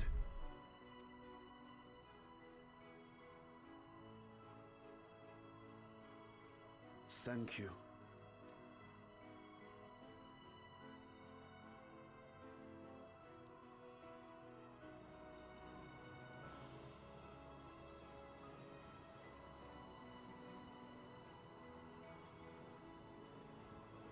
At long last, we shall be together again.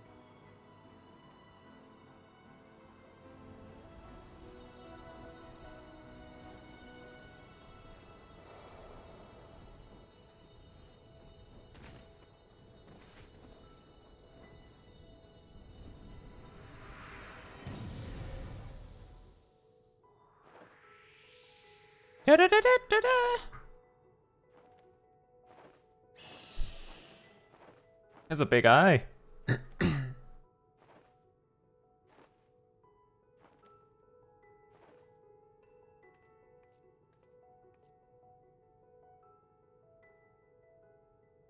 So, what about me?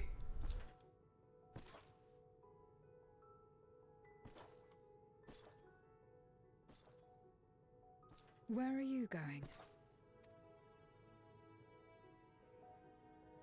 Our world may yet be restored. I thought it an impossible dream once, but having witnessed your miracles, I cannot help but believe. Nevertheless, I am the villain who wrought this tragedy, and in my misguided crusade, I compounded my sins. My place is not at your side. Regardless of how you may feel, by lending me your strength, you've made amends. You've earned a new beginning.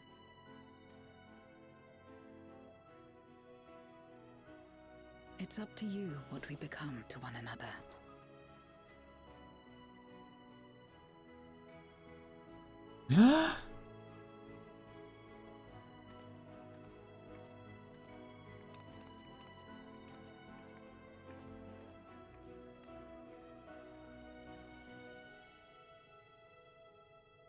What we couldn't do yesterday, we might still do today.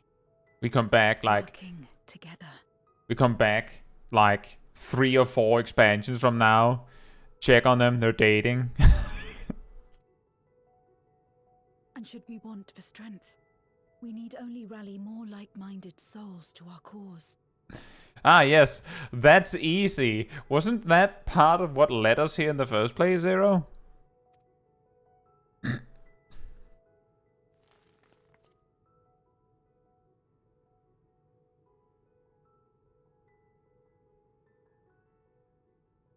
So let's take the first step. The two of us.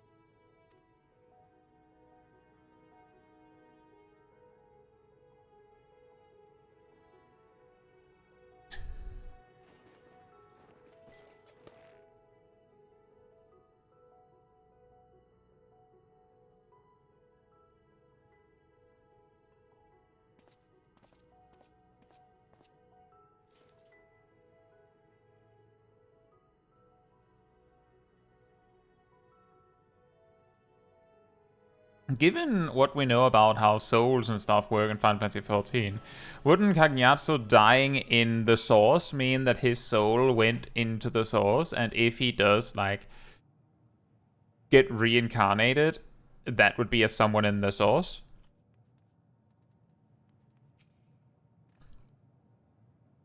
Never did I imagine that the light I bore could bring about such change. As our domains are shaped by our innermost desires, perhaps this is a reflection of the hope that had quickened in my heart. You came to the 13th to rescue Azhdaya and protect your world. Our meeting was happenstance, and our association one of mutual convenience. Yet you and yours always treated me with kindness, as a friend, and through your friendship I found a new beginning. I'm forever in your debt. Oh, baked eggplant.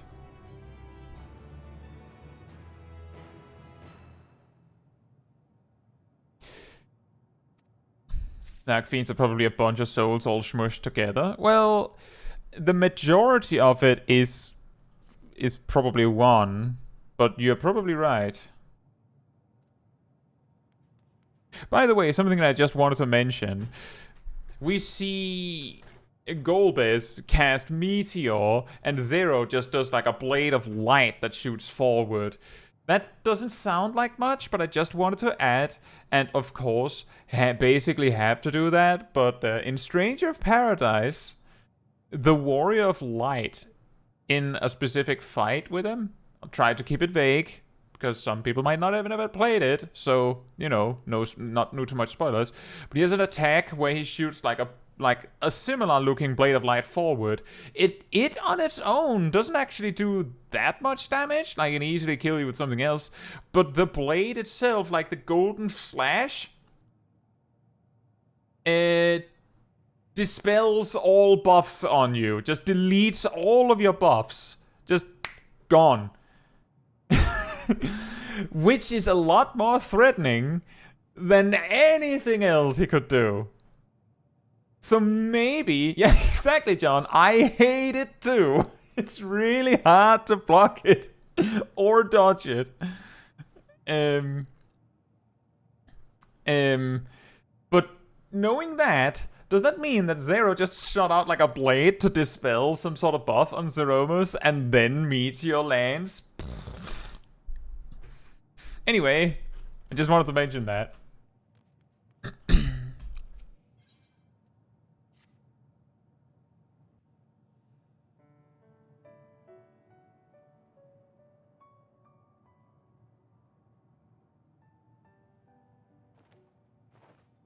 You didn't have enough people to take the Void Meteor stack.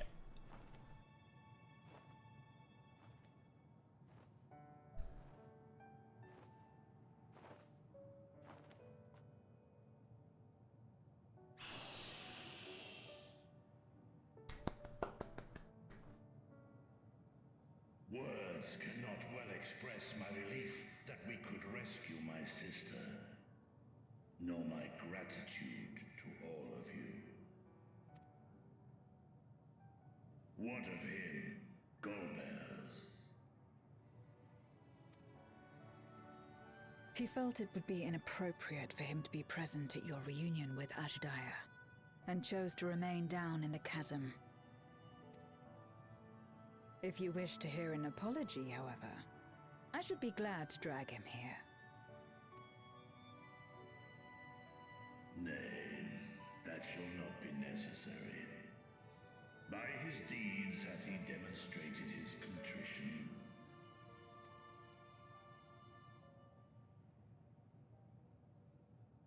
So, what will you do now?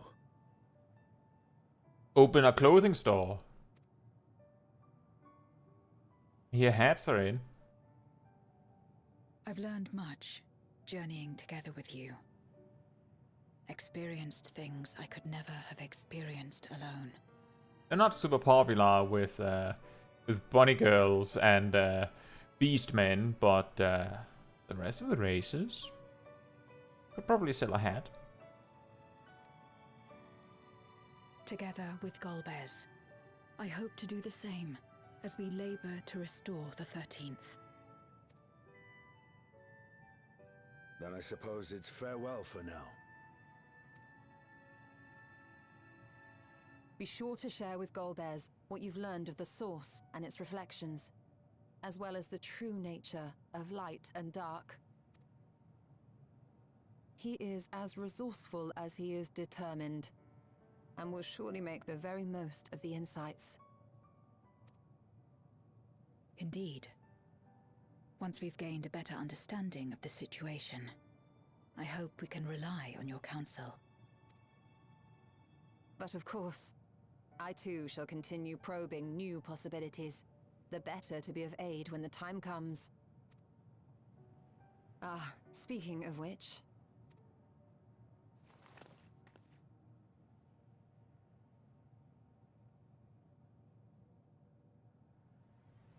From ocean rise and cloud bank form, from mountain spring and rainfall storm, from river flow and life be born.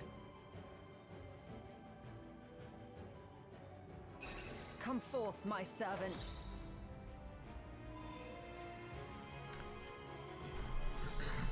I like the other version better.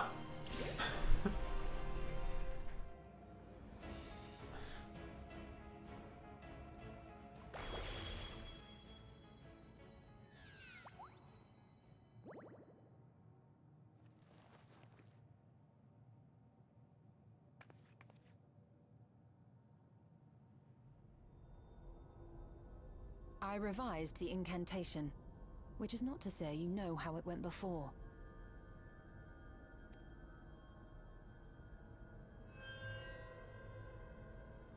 Are we clear?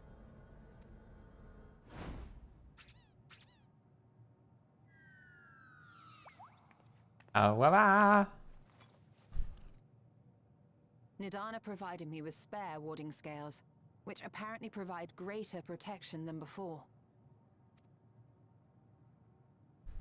Yoink. Loading disk.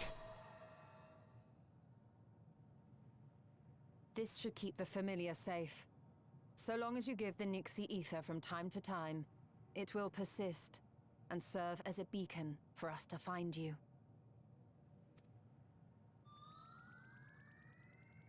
Very blobby. Already we find ourselves with a new ally. Thank you.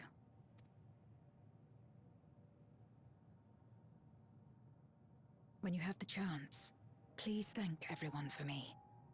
Those in Razatan, Garlemald, Sharlayan.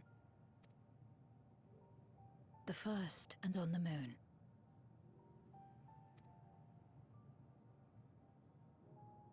A lengthy list. And sent them a postcard.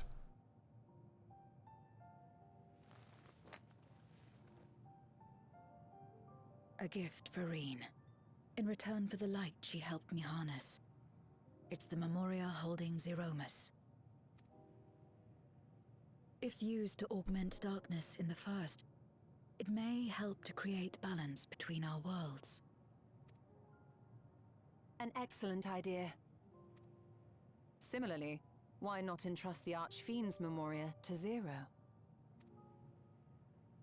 In that case, I shall pass them on to Golbez, to inspire and admonish him in equal measure. Oof.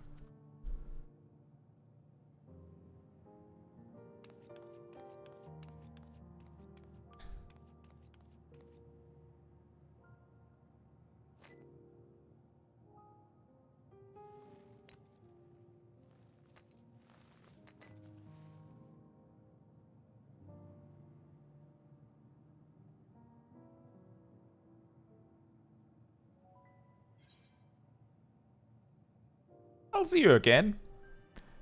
Right?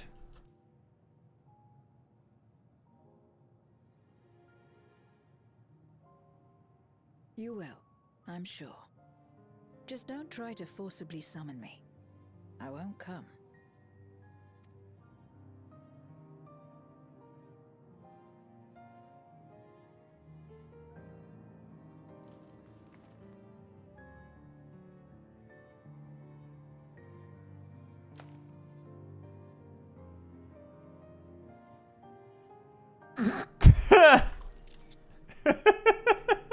Sad though it is to say farewell, 'tis past time we returned home.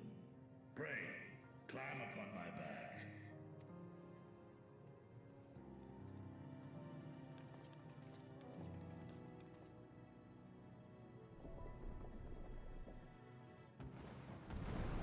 I suppose so, John. Based on what they said, you should have dissipated on the first.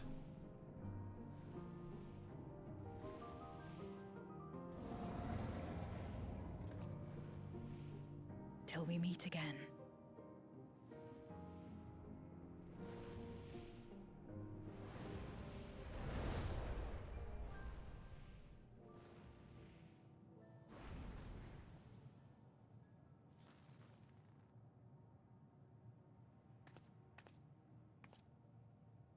No matter where we are, or how much time passes, our bond will endure. This I believe.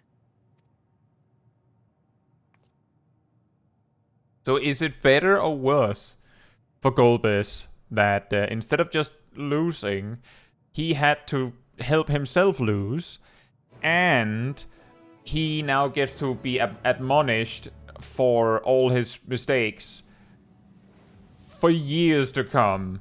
Is that worse than if he had just straight up died? Like, worse for him, I mean. Oh, welcome back, everyone. While you were away, a rent in the fabric of reality suddenly appeared. Through it, we could observe you locked in furious battle with Zeromus. By the time it closed up, we had seen your victory. Well done, by the way, but we still couldn't breathe easy until we knew for certain you were safe and sound. And here you are, thank heavens. I hope Ashtaya is safe too, and Zero? In a word, yes. Though we could not return Ashtaya to her original form, Vitra granted her new vessel using one of his eyes. The circumstances are unique, but it nevertheless gave me hope that there may be a way to save other Voidsent. As for Zero, she has chosen to remain in her world and do what she can to restore it.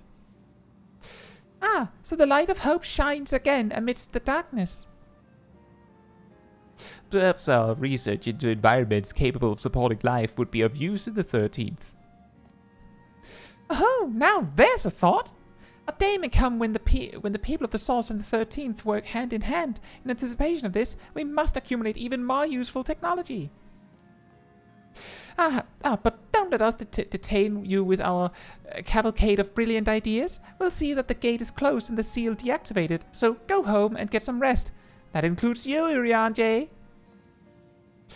As thou dost command, pray convey our gratitude to the Watcher for his timely assistance. You're welcome. Twould seem Vitra is preparing to depart. Come, let us descend to the Tower of Babel. Upon arriving in Garlemald, 'twould be meet to inform Eulus of our mission's outcome. Let us seek him out at Tertium.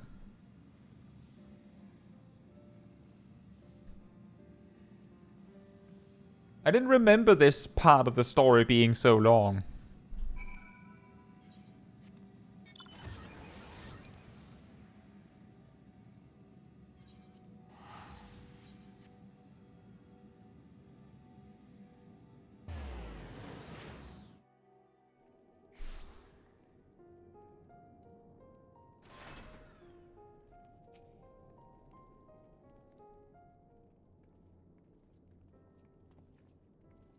Hey guys.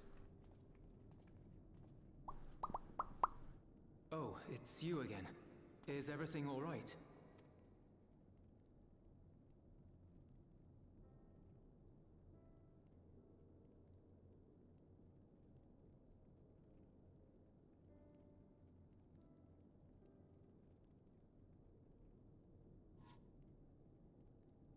So you were able to rescue Ashdaya. Thank the 12. Well, about that.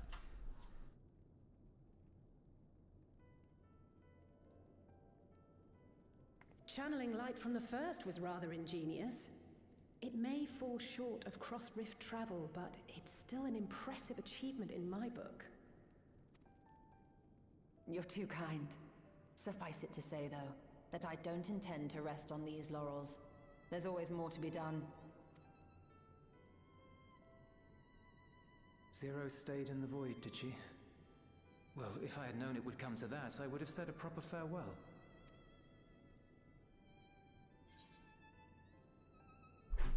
Zero took your words to heart.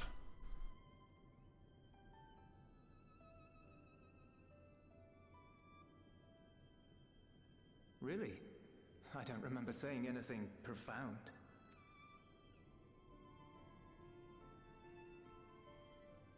That's how life is sometimes, Ulysses. Still, I'm glad that she got something out of her time here. As the days roll on, things will change for the both of us. But some things will remain as they are. As the days roll on, things will change for the both of us. But also some things will remain as they are. Yes, Ulysses, that's how life works. As far as I'm concerned, Zero will always be a friend and comrade. And I will never forget her. If she's working tirelessly to restore the 13th, it wouldn't do to be outdone here.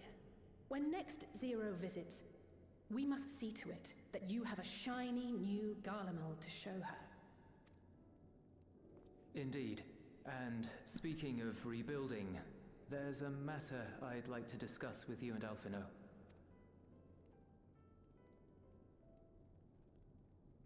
Word has spread of our dealings with Razat Han, and people are excited by the prospect of standing on our own 2 feet again. Naturally, it won't be straightforward. It never is. But on the whole, I have a good feeling about things. In other words, it may be time for us to limit our involvement. That Garleans might take the lead? I can see the sense in that. No, that's not what I meant at all.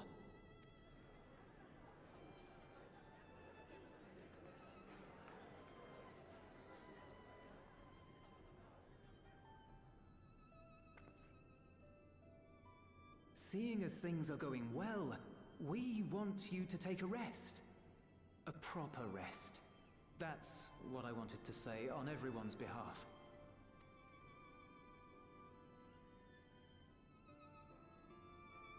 You've done so much for us already. Toiled beside us in the cold for far longer than anyone could ask. You've earned a reprieve 100 times over. So go on. Step away from here and head wherever you like. But if it were me, I'd choose somewhere warm. Take a bite.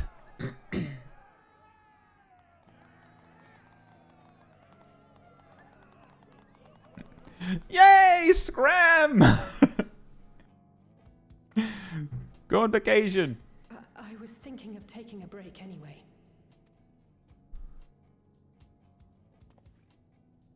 Far be it from us to go against such a heartfelt request. Though I would be lying were I to say matters here wouldn't weigh on our minds. We could take a leaf out of Zero's book and roam about for a while. Maybe visit nations who share little history with Garlemald. Look for opportunities to foster future relations. We might learn something of recent foreign affairs that has escaped our notice. As an independent party, we would be well suited to the task. An excellent idea, Alize. Well, that hardly sounds like a rest at all. To us, it is the best kind of rest. Stimulating and meaningful. If it's settled, then let's return to Sharlayan and consider our options. What about the rest of you? Do you have any plans?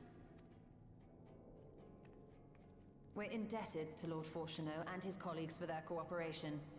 'Twould be meet to report on the outcome of our mission.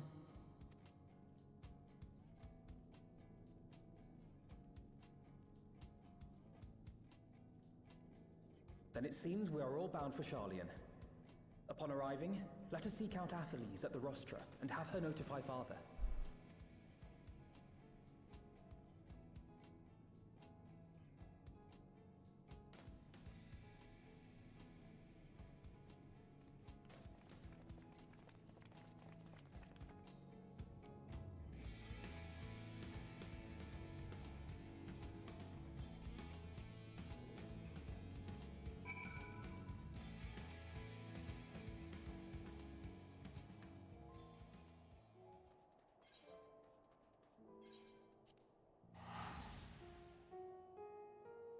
You should walk your own trail.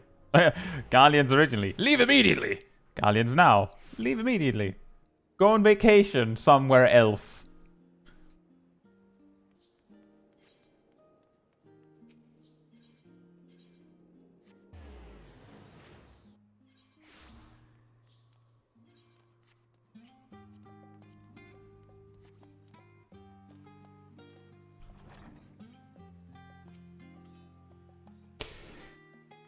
Wait, aren't you the scions of the Seventh Dawn? Or were, rather. I understand you've disbanded. An audience with Lord Fortuneau? You're in luck. The forum has just this moment adjourned, and he is still inside with his scholarch. Please wait here while I inform them of your presence. The scholarch. Is that like an arc scholar?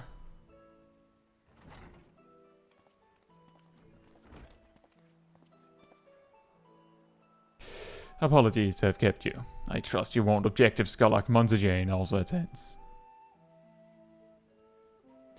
My incorrigible children, were you not assisting with Garlemel's reconstruction? Our hosts were most insistent that we take a rest, so here we are. But more importantly, Caetsu has news that she would share with you. And then Smol Kai explained how she ate Zeromus. Wait, no. So the threat has passed. These are glad tidings indeed. Harnessing light from the first, a technological triumph that could have ended in catastrophic failure. But let us not dwell on hypotheticals. And like the ether from the Isle of Ham, you employ the light for peaceful, albeit unanticipated, purposes. Knowledge exists to serve the greater good, as my father was fond of saying. I'm inclined to agree, in this instance. It has been established that world-ending crises in the reflections are connected to calamities in the source. As such, the strides you made in understanding the nature of effecting a change in a reflection may one day prove vital for mankind's preservation. The forum will be eager to review your accounts thoroughly, for every drop of water serves to swell the greater river of knowledge.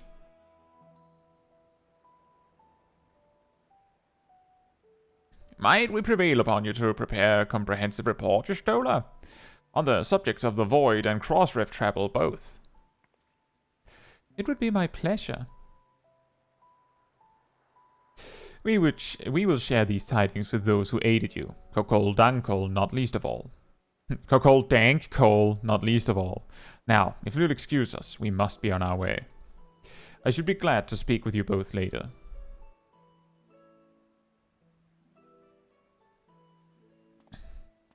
Anyway, bye. Anyway, bye. We don't go the same way home.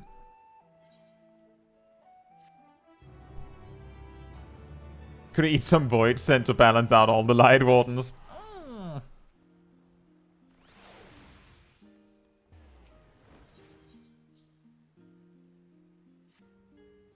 Growing light. With that, our obligations here are concluded. Is this my pizza? Nope.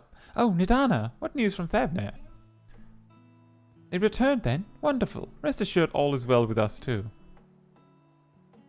Is that so? We would be honored, of course. I shall relay this to the others.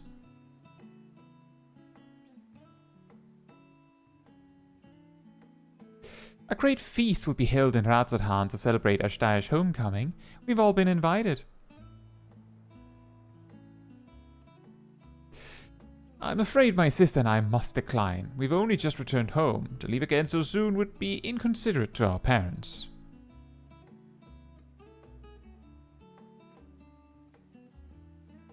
With regret, I too must excuse myself from attendance. Our prior commitment requires that I remain in Shaolin for a time.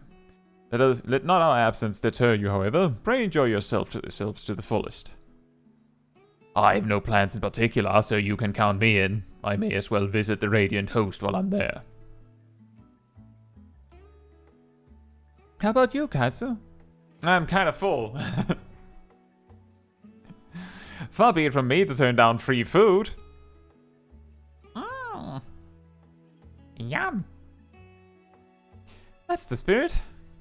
But what about the Memoria Crystal? 'Twould be remiss of us not to deliver it promptly to our friends in the First. Oh man. Can't that wait? Also, if they are to transfer light and dark between worlds, they will need command over the Crystal Tower. In which case, I shall give you my spirit vessel to take again. When you arrive in the Crystarium, the sentry at the tower should be able to round up everyone for you. At least send her off with a snack bag. Yeah, I know, right? Much you've seen to matters there. Come and join us at Megaduta. Give everyone our regards, you hear? They should send her off with a snack bag, because otherwise she'll eat the spirit vessel. She has the Memoria Crystal. And no super... Oh, actually, she has supervision. She has the best elf supervision. Yeah, exactly, Cat Damon. That's the spirit, but you should have picked the other option.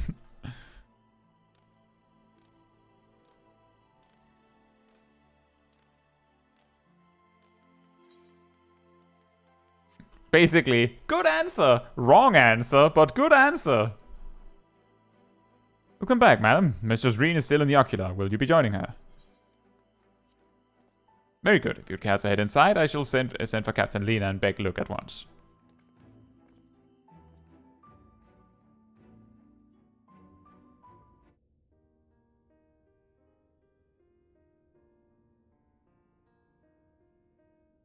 Ah, yes. The king has already shared what they glimpsed in the source. The day is won, and the danger past. Hearing the tidings lifted a great weight from my shoulders. Never before had I taken on such a monumental request. Small though it was, we are glad to have played a role in saving the Exarch's home. And yours. Furthermore, the endeavor served to reaffirm the bond between the peoples of Norvrant. Nurturing this bond, we will strive to be an example for the world Zero aspires to restore.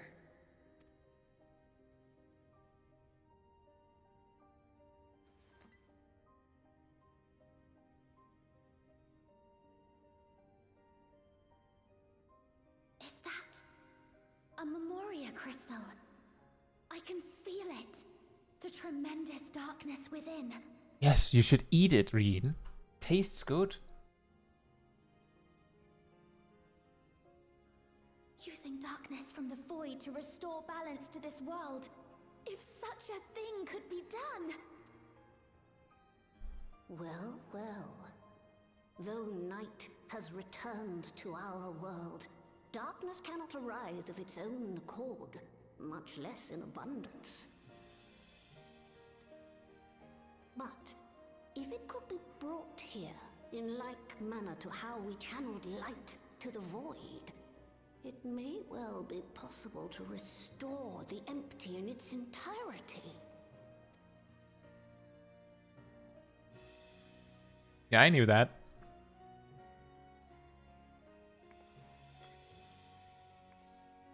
Very large.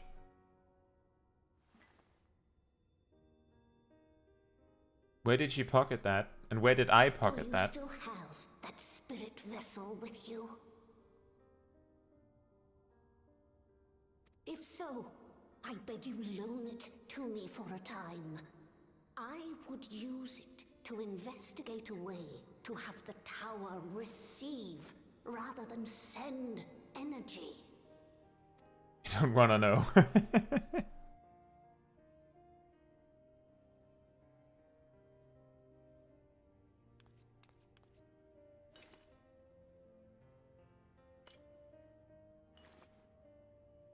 Thank you.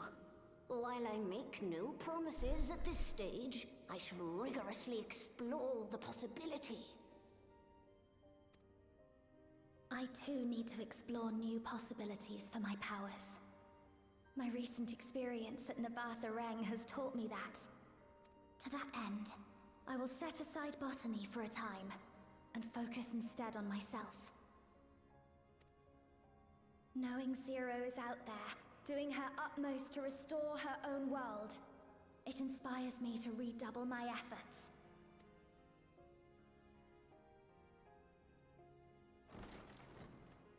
There you are. I waited and waited, but you never came. What have you been doing here? Gaia!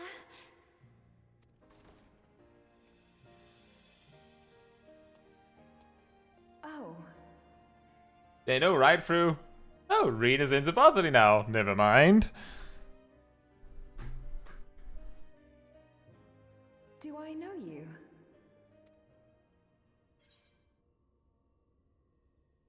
We promised to go for coffee biscuits, remember?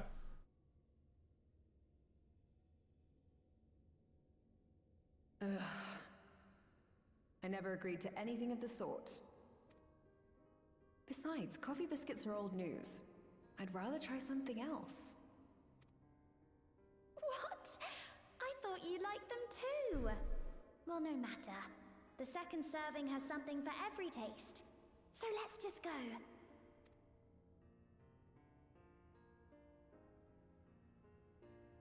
Enough about that. What were you talking about?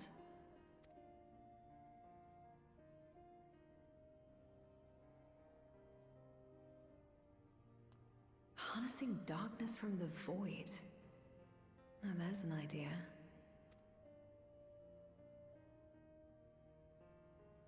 Of course, if you're dealing with darkness, Reen alone won't cut it. Next time, call on me as well, alright?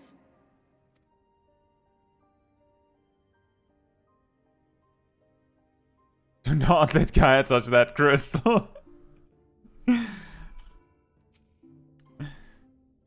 It was a mighty struggle, but I had faith that you would be victorious in the end. And I doubt not that the people of Norrand will cheer when they learn that the Warrior of Darkness managed to save her home. I know you're a busy woman, so don't let us keep you. Rest assured that we will continue the work we've begun. Food!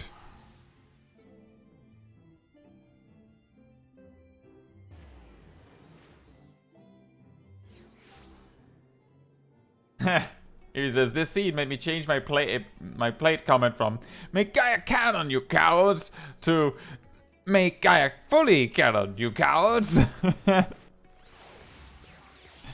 At least you had a voiced cutscene. It's more than a lot of people get. A lot of characters get.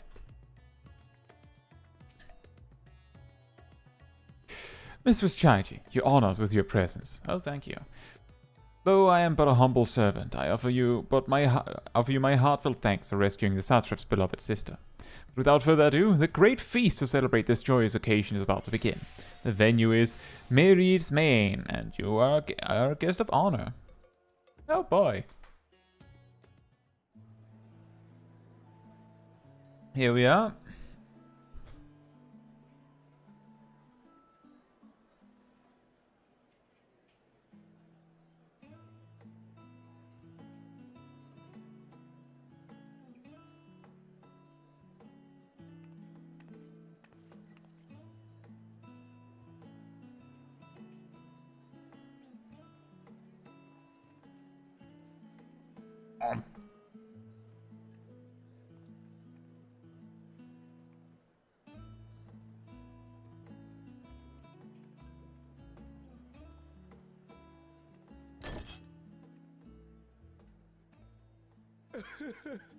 It cannot be. Poor Nabdeen. Oh, Vashan, my darling little brother. To think that I will never see you again. The way you carry on, anyone would think he was actually your brother. That line, the way it's presented, Nidana. Anyone would think he was actually your brother. That's amazingly good.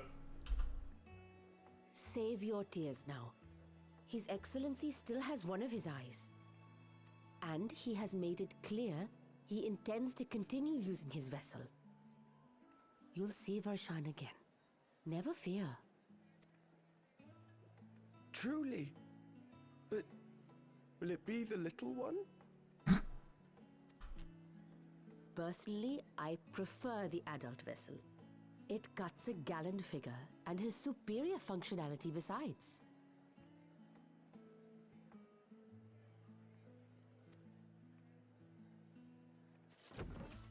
Bah, I don't care about such things. My little brother is little and adorable. Sisters, give me strength. 'Tis a fine thing being so loved.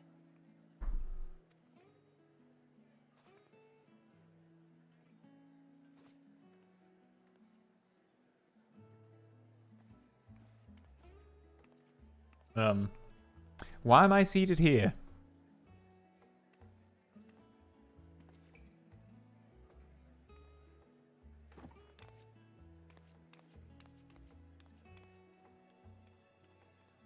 At the kids' table, I was sitting with an old man.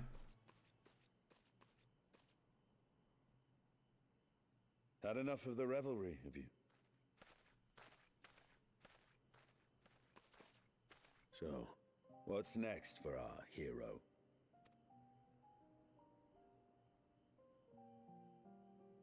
No need to decide just yet.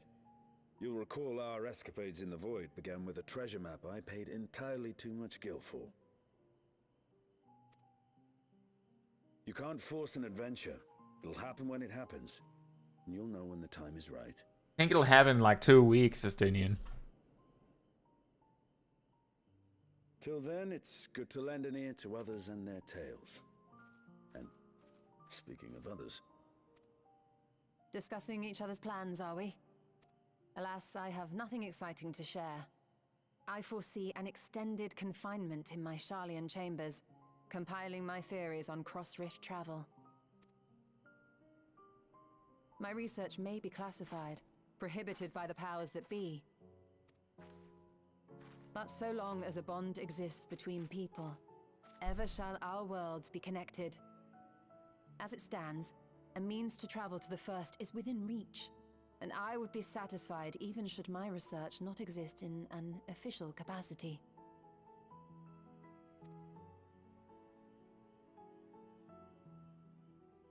And what of you, Estinian? Have you any plans? Never mind.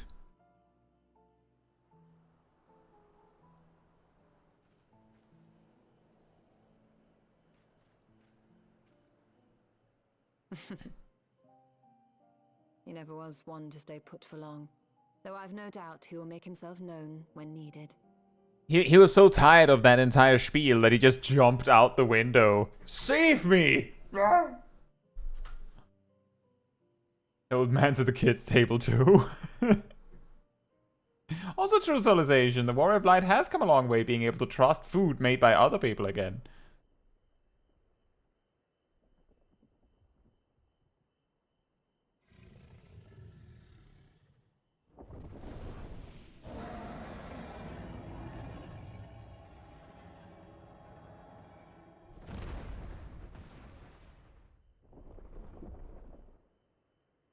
What do you think?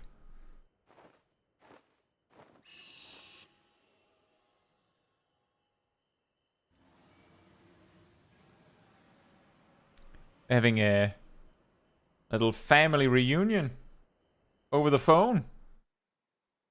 Over the dragon phone. Just screaming at the sky.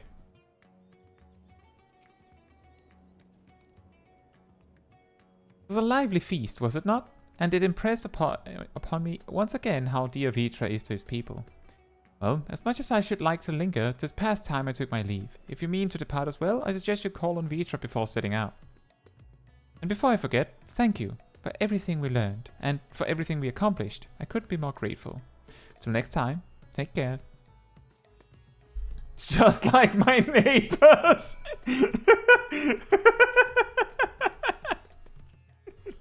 It's just the worst, right? You're trying to sleep and then you just hear like an earthquake and like dragon screams. Hey Ymir, how did Guilty Gear go? And hey Vince, hope you're doing well as well.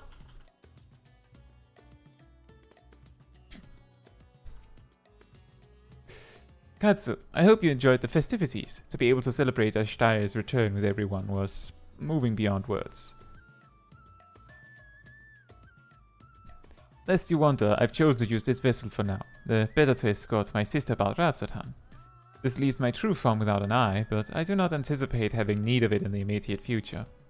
Long have I dreamed of showing Ashdaya my beautiful city, a glittering jewel born of unity, and I shall relish every moment of it.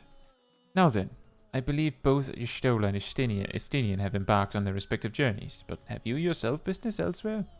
If not, you are welcome to remain here as long as you like. Should aught of import arise, we will inform you, but until such a day arrives, I bid you take your ease.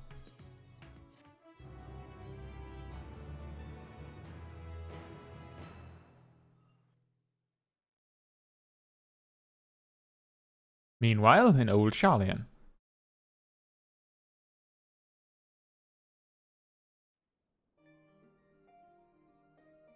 Everything appears to be in order.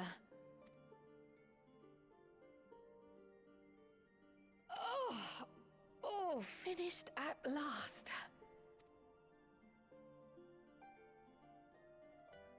So time-consuming.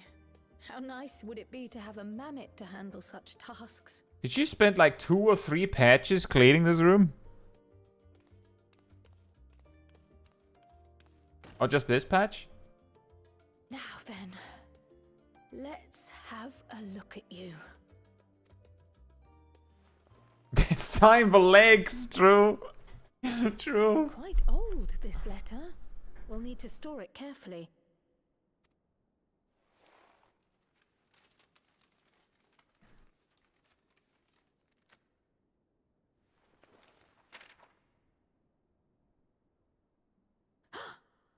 Addressed to grandfather, and come all the way from Tuliolal, from a Gulu someone. From Thule, yo, lol. You know, Kryl, if it's addressed to your grandfather, it must be really old. And if you actually had an important letter and then you decided to clean a building for weeks, what if that was a bill? I'm just saying. What if that was a bill?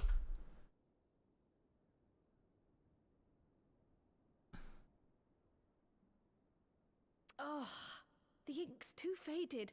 Hardly anything is legible. Eternal debt unlocked. Come on, give me something.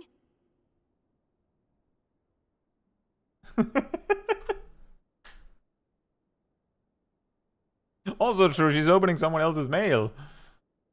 A commission to investigate the Golden City in Tural. Tural. How odd. No one ever mentioned such a commission, nor have I seen any records.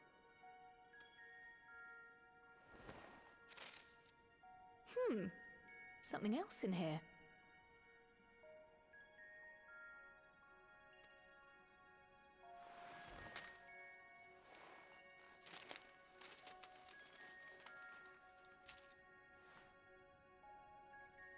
Look! What an unusual earring.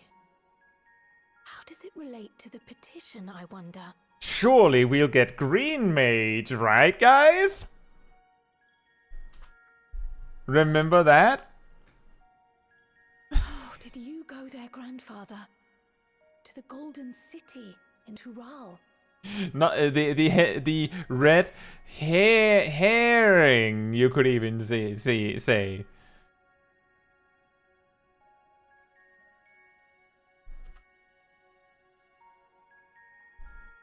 The red herring.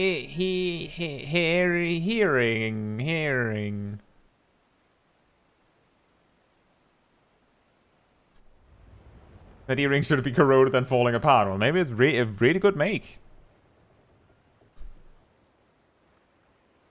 No important grandpa letters until you clean your room.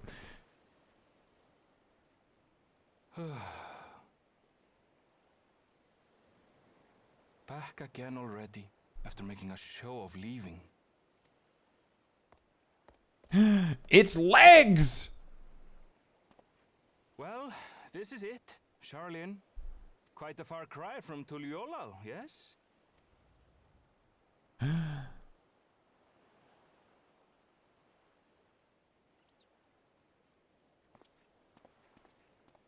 Come, let's go and find your candidate, our adventurer friend.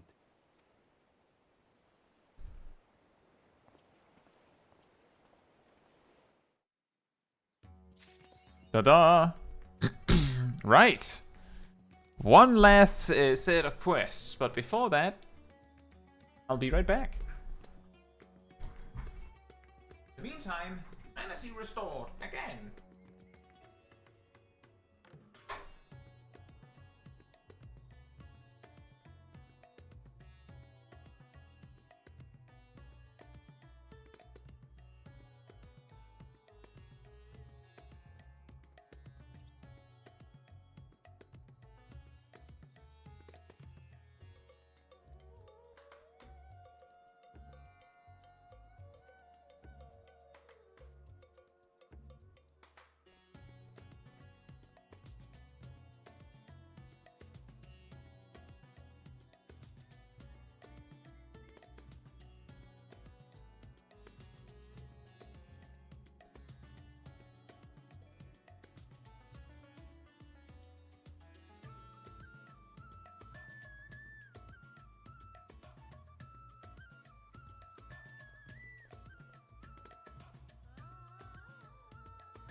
Right, I'm back. I'm pretty sure this last bit, I do remember, I'm pretty sure I did it in under 2 hours on my main. But it's been a while. Ah, Caetsu. You didn't take a single step away, but somehow you knew that I had a message for you somehow. One of my clerks was just here with a message for you. The students of Baldesion request your presence in Charlene at your earliest convenience. Indebted as I am to our friends, I had hoped that I too might be of service, but it is you alone that they require. If you've no pressing business, pray make your way to the Valdesian Annex at once. Ajika awaits your arrival. In the meantime, I shall continue showing Ajda the city, from notable landmarks to the people's lives. There's still much and more for her to see. Farewell for now, my friend. I look forward to the day we set forth on another adventure together.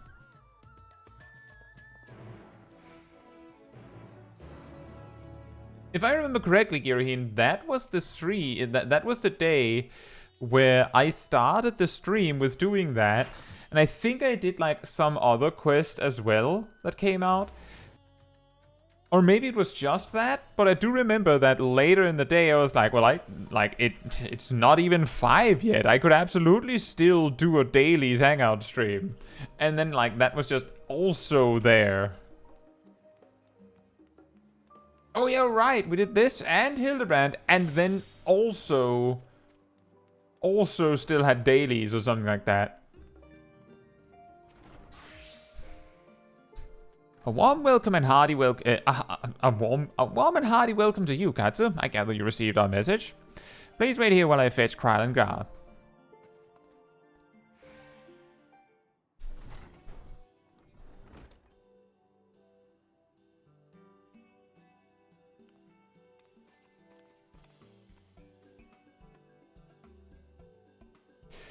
Thank you for coming on such short notice.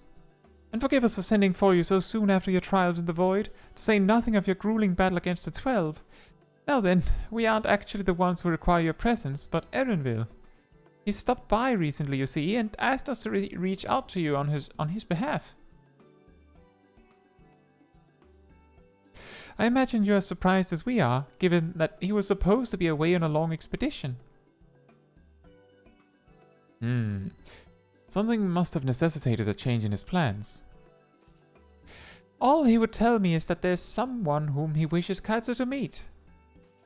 She's good legs. He also mentioned that he would be tending to business at the studium. Shall we look for him there?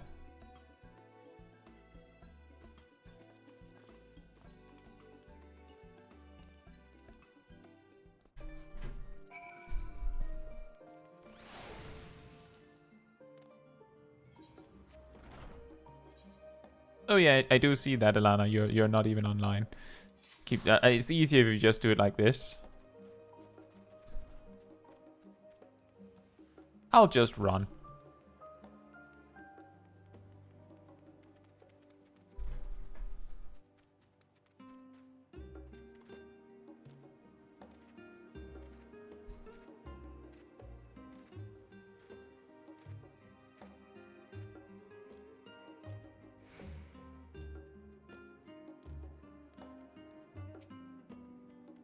Now then, where is Erenville? I don't know.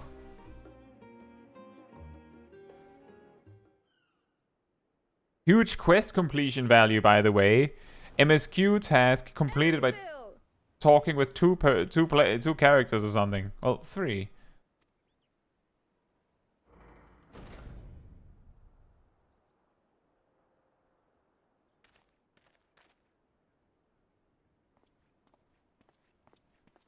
Apologies for the wait. I hope I haven't called you away from anything important. I chanced upon some commissioned items at my destination, so I thought I might deliver them. Where did you go, if I may ask? The New World. Tural. You went to Tural? Then the person who you wish to introduce... Aye, she hails from there. I present to you...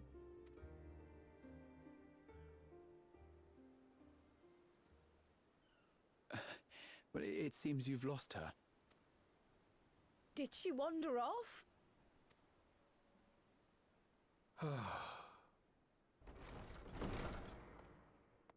The legs have an upper body. Sorry. It's just so different here. I can't help but want to explore. Well, while you were exploring, your candidate came to us. This is her, the adventurer you crossed the seas to meet. Ooh, you weren't exaggerating. It's plain she's no ordinary woman. I'm Uklamat, claimant to the throne of Tulihuela.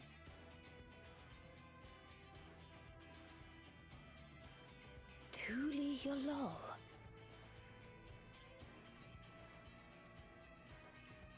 It's Tural's governing nation. The capital bears the same name. Gleaming says Wuklobat's voice actor is trying to beat the game while not pressing any attacks besides Bio and summon Kabi, by the way. Well, they would have had to reach level 30 first, but I'm guessing that that's part of it. How's it going with that, by the way? I'll get to the point. I want you to come with me to my homeland. Given the magnitude of the request, perhaps you should explain why you're making it? Of course, of course. Soon, an event of great import will be held in Tural. The Rite of Succession. Taking the form of a contest, it will determine who next ascends the throne. As daughter to its present keeper, I will participate. And I have every intention of winning. I was searching for champions to join me when Erenville told me about you. A mighty warrior who knows no fear, who sweeps aside terrible fiends as if they were reeds, who flew to the edge of existence and saved our star. Technically, I'm not a warrior. She asked who Eorzea's greatest hero was, and so I told her. Much more elegantly, I might add. She got walled by a rock. Now you know why. You'll come to Tural, yes? Wait, let's all just slow down. Wuklomat, was it? You claim to be of the royal family, but is it not the Mamulja who rule in Tural? Oh yeah, that's technically a DPS check, isn't it? Tulihyolal is a nation of many peoples, not only the Mamulja, as some across the seas are quick to assume. That said, its present ruler is a Mamulja, and one blessed with two heads besides. He's also my father. Not by blood, obviously, but he raised me as his own, and that's what matters. So that is the way of it. My apologies if I was indelicate. Hardly. I know little about your land, and nothing about your parentage. But in my eagerness, I've gotten ahead of myself. I can't expect you to agree on the spot when we've only just met. If you have any questions, I'll do my best to answer them. Just know, though, that if it's adventure you seek, you could do far worse than come with me. Now, this is only a rumor. But apparently, the contest will involve the fabled city of gold and the legendary beast, Valyarmanda. Tell me that doesn't pique your interest.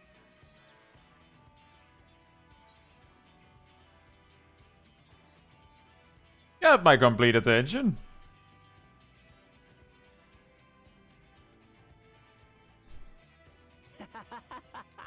We're going to get along, you and I.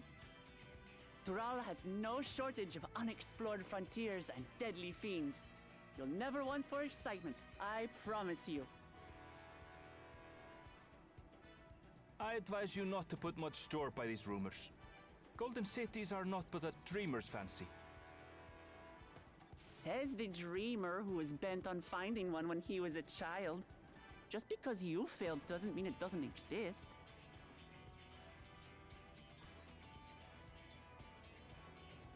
Tulihyolal and the Golden City. Just like in the letter to Grandfather. Regardless of what the contest may entail, it'll be no simple thing. If I'm to triumph, I'll need capable and dependable companions. So let's go on a hunt together. There's no better way to get acquainted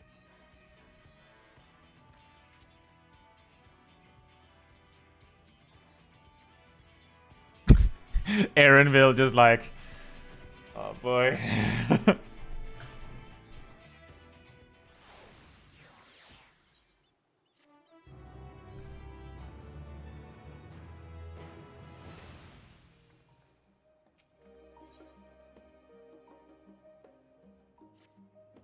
The game is afoot.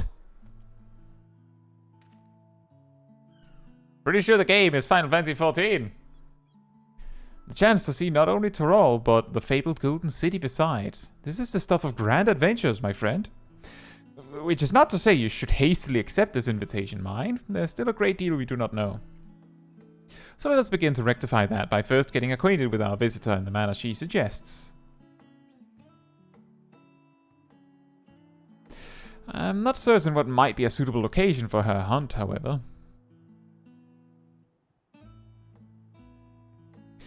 When I was at the guild earlier, I learned about a petition from researchers on the Isle of Han. You went there not long ago and killed some unruly fauna, of course, but according to the recent reports, other ordinarily docile fauna have grown savage. Some of them have also grown extreme, and some even unreal and ultimate. You should bring a very strong team with good gear and materia.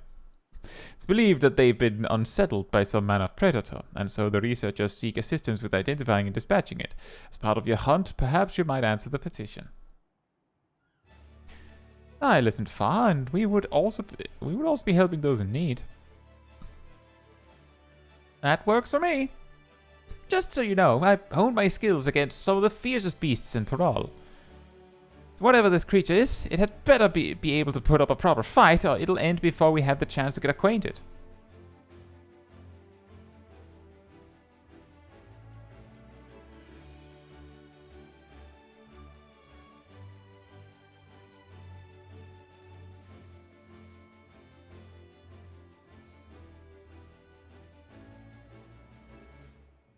And before we can prove ourselves capable and dependable companions... My apologies, but I must see to some preparations. Pray go on ahead to the Isle. I will join you as soon as possible. Alright. If the rest of you are ready, let us head to the harbor. This being guild ship business, it should be simple enough to secure a vessel. Alright.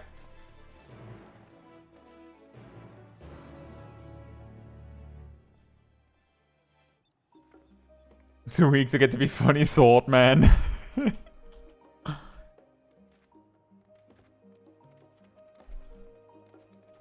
You get to join the army of funny swordmen.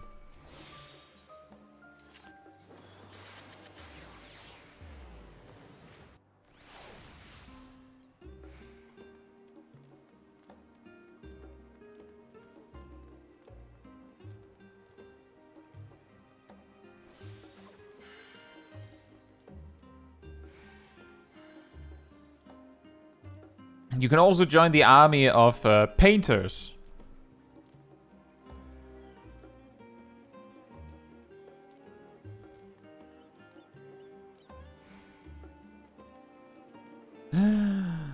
I will have to leave the group. Boink. So, we have to take a ship. Oh, I barely set foot on dry land. Oh well, I suppose it's for a good cause. A hunt. Come on, let's get going. Mini cutscenes and stuff.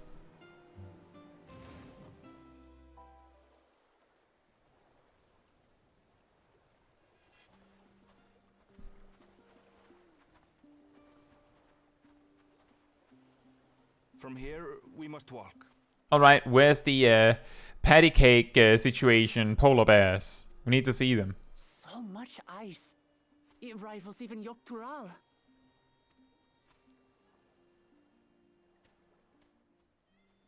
Mystery flavor Bahamut. Oh, a white bear. I wonder what it tastes like. Remember, we're here to deal with creatures that have been deemed an unacceptable danger. Do not attack anything else unprovoked. I know. I know.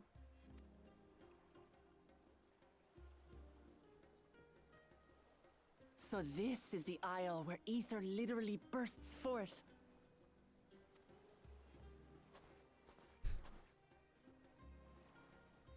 Aye, the Isle of Ham. The geysers lie deep inland, however. You really are knowledgeable. Kona told me nothing about this place. Do not bear. I doubt your brother managed to come out this way. He's like to have toured facilities like Labyrinthos, however. The great big cavern under the city. It's amazing that they could make a sky down there complete with a sun.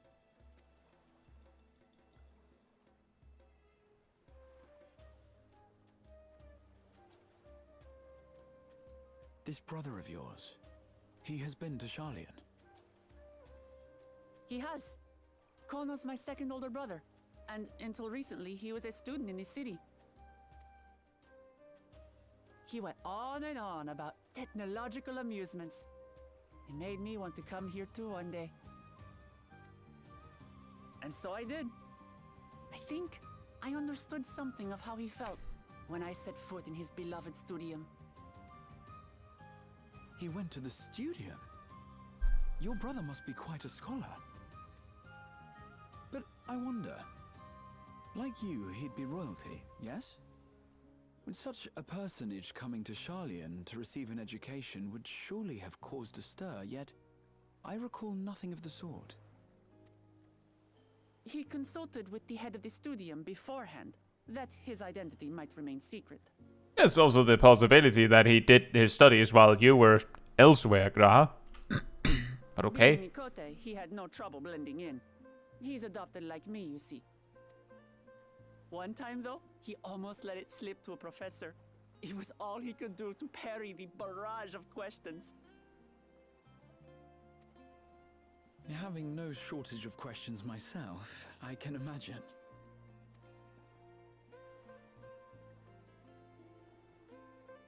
Ask whatever you like. I don't mind. But I maintain, hunting together is the best way to get to know someone.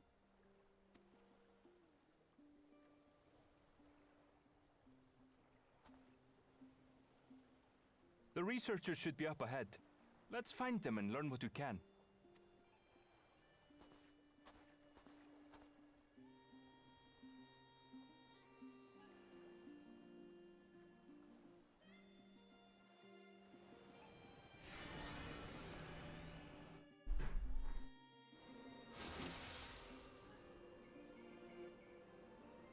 And here we are. The researchers should be just ahead. There. The building to the northeast.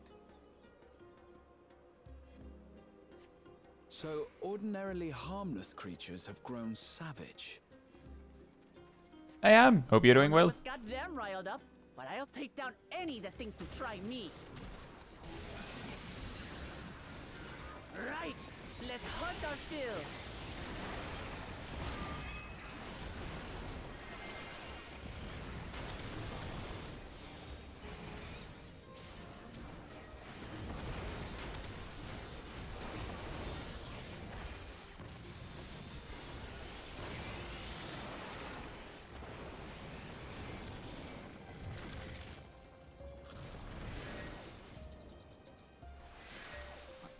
Look, someone's in Savage. trouble. I have a lot of HP. You're just tanking it. Taste my axe. Excuse me? These animals are usually so docile.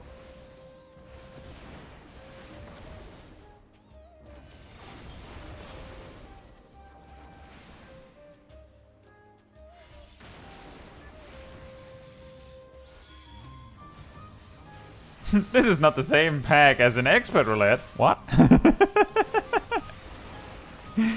They changed something.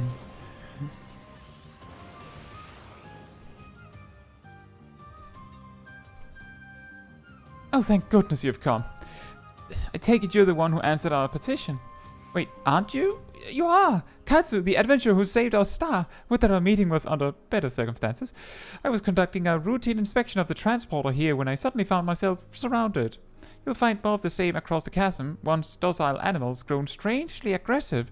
My colleagues there can tell you more. If you'll give me just a moment, I can finish checking our equipment. Aviak, hope you're doing well. We are famous.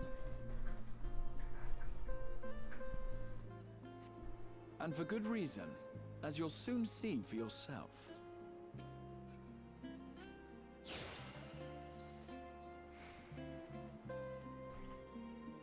Whee! Quite an interesting contraption you've got here. Is that our petitioner? Let's go and have a chat.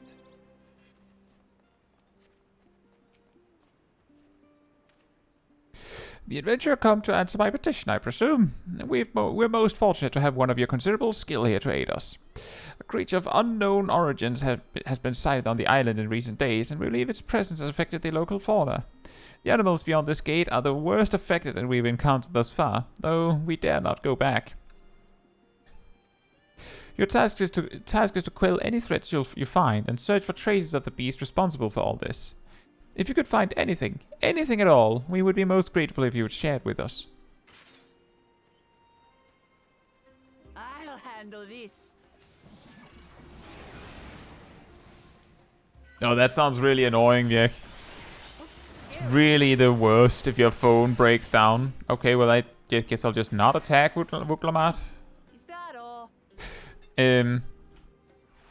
It's just like with all the stuff we like keep on our phones these days, I could imagine that it would be a bad day.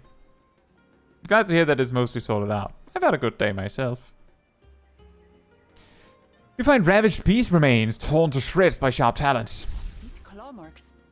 I've seen their like before. Beast remains is maybe a stretch. It's a rock. It's a rock with legs.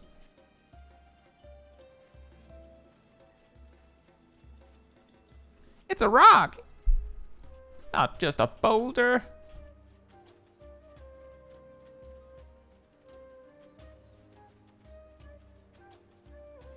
Find feathers are scattered around about the ground. There are signs of a fierce struggle.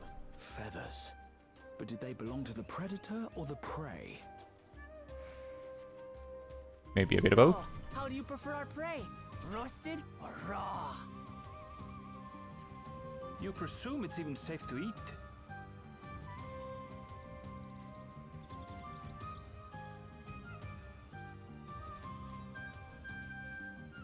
I feel like the attack she used to clear all that is actually not even an attack warriors get. Which is even funnier because I do believe some people saw it and was like, is that like a preview of a new attack for warriors?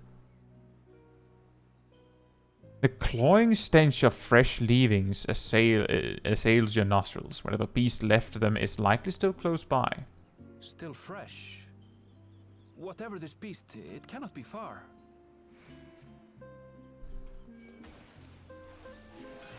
Alright, Wuklamat, just do the thing. Like, if you're going to do it, just do it now.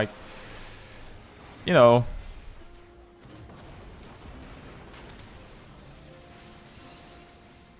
No? Not this time?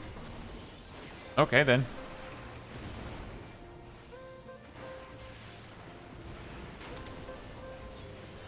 Do you suppose they're upset we disturbed their home? Who knows? If they're spoiling for a fight, then they've got one.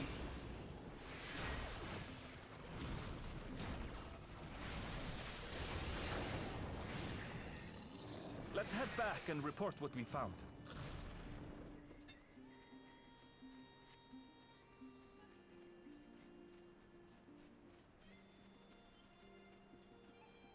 Why not? It's just a ledge.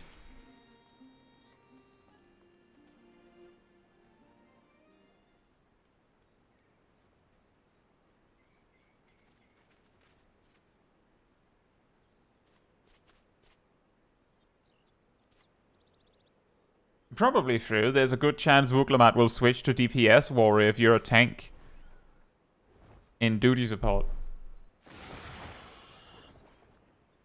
Looks an Iron Hunter. Wings and razor-sharp talons. Worthy prey.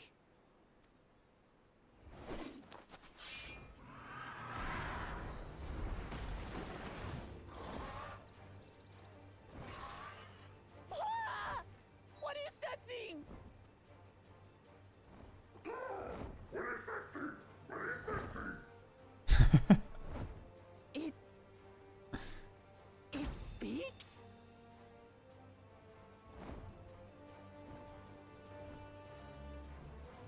That's the most random monster. Like, who came up with that? It's heading towards the falls. And why? With the researchers. The creature, I leave to you. Come, Wuglamat. Right.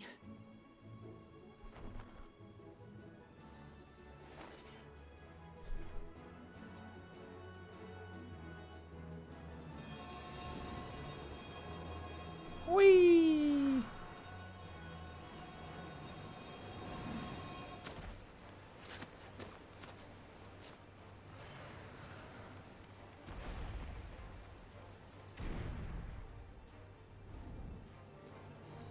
Just so we're clear, I wasn't startled by the beast earlier. It caught me by surprise, that's all. Forgive me, but I failed to see a difference. I'm getting hungry. Let's be done with this so we can eat. Caught me by surprise! Caught me by surprise! Think you're clever, huh? I'll rip off that beak and roast you on a spit! It's a really big spit. How, yeah, very convenient that it decided to move to a boss arena, huh?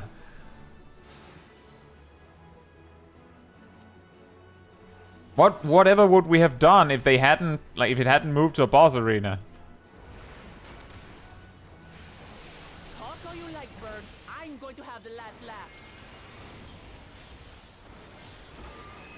Oh, I'm going to enjoy sinking my teeth into you.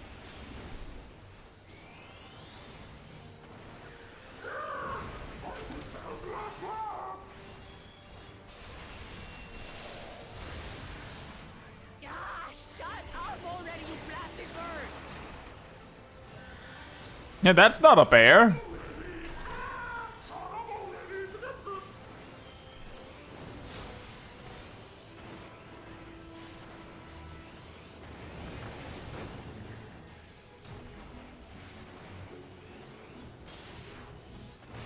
Look out!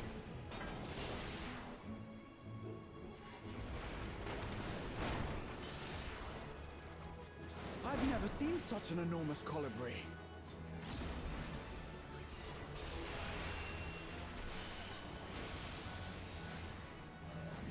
Not good. Quickly, gather together.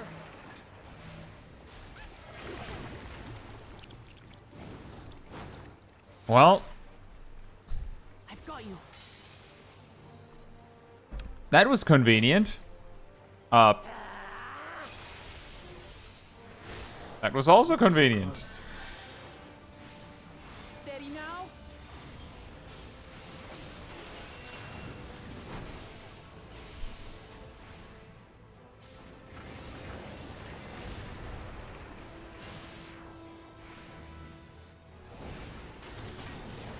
And mobs get oversized. Do they naturally gravitate to large open areas with breakable architecture nearby? A study should be made.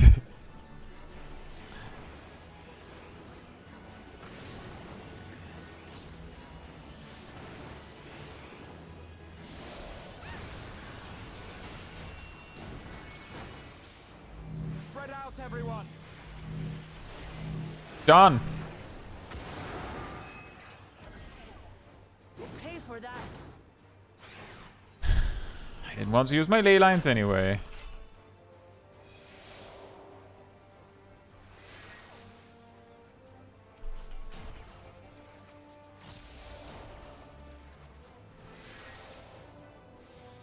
Thank you.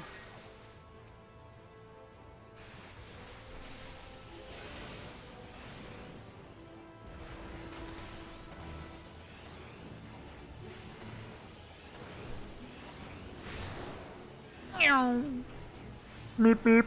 Meow.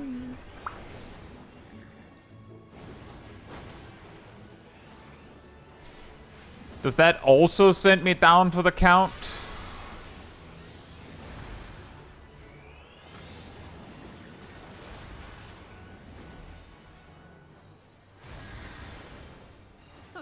That was hardly a tickle.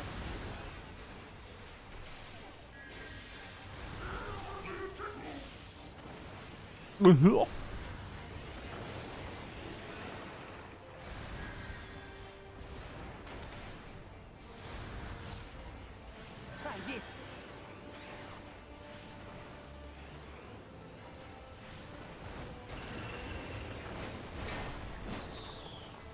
That looked like a new attack. We have you now, you loudmouth bastard! Now, Wuklabat. Now, giant colibri. You use nicer words. What are you talking about, Grout? That's the only thing I've been doing all this time. I've basically been just throwing everything I have at it, and every time I've tried to throw even more, it stopped me.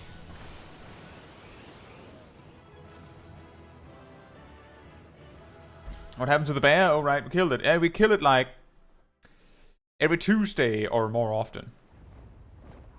Yeah, they're sandbagging over there. Oh, right, we should burst. And I had barely limbered up.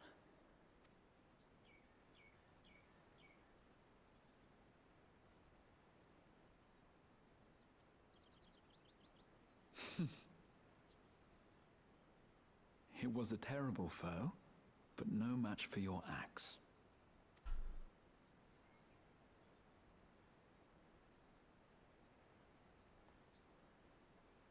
Only to be expected. You were pretty impressive yourselves. I was right to invite you on a hunt. But what a curious bird that was. Though we have similar in Tural, they don't grow so big or use such dirty tricks. Dirty tricks? Dirty tricks? Aye, dirty and despicable. Otherwise, I could have easily... It's right behind me, isn't it?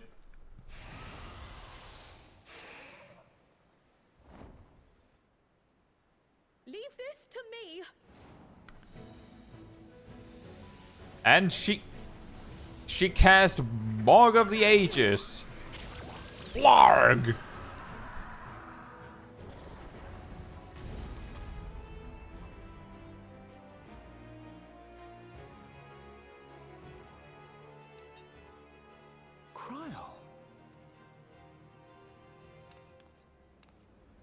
I am terribly, terribly sorry to have kept you all waiting.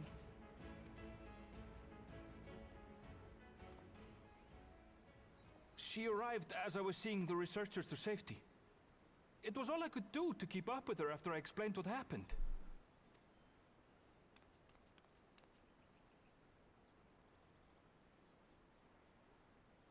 So this is what you meant by seeing to preparations? After hearing of the contest, I thought how wonderful it would be to join you. In coming here, I wanted to demonstrate my skill at arms to Wuklamat. Alas, it seems I missed most of the action.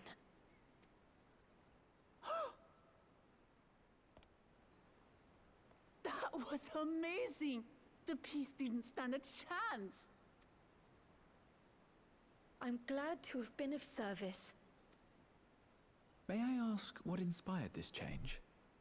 Well, new jobs were coming out, so...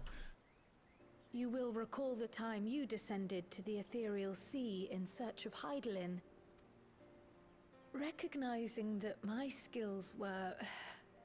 inadequate, I chose to provide support from afar, rather than join you. It was the same when you set forth for Ultima Thule. How it pained me to stay behind again and again. That's what inspired this change. Ever since the final days were averted, I've used every spare moment to hone my craft. As you all have adapted your methods to suit the circumstances, I started by considering how I might best contribute. And after much deliberation, I arrived at my answer.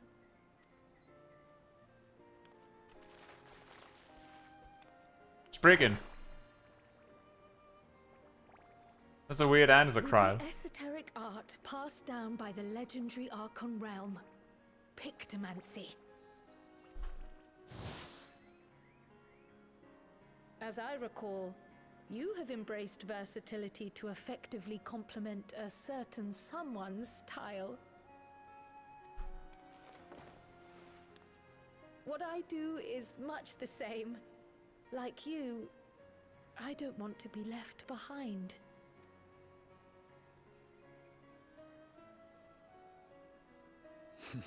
Indeed. I must say, you appear to be especially keen on being involved in the ritual of succession. Is there any particular reason?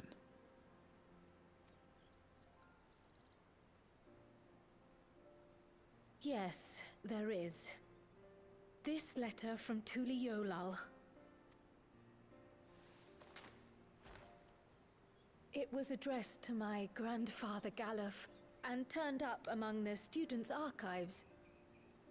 The ink was faded, so I couldn't fully make out the sender's name. Galul, someone. Jaja. Galul Jaja. That's my father, the Dawn servant. What does the letter say?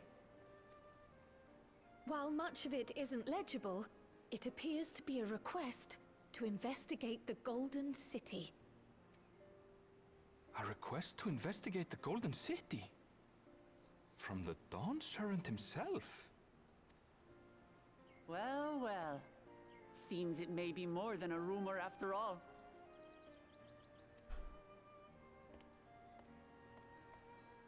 Being a member of the royal family, it was my hope that you could confirm the authenticity of this letter.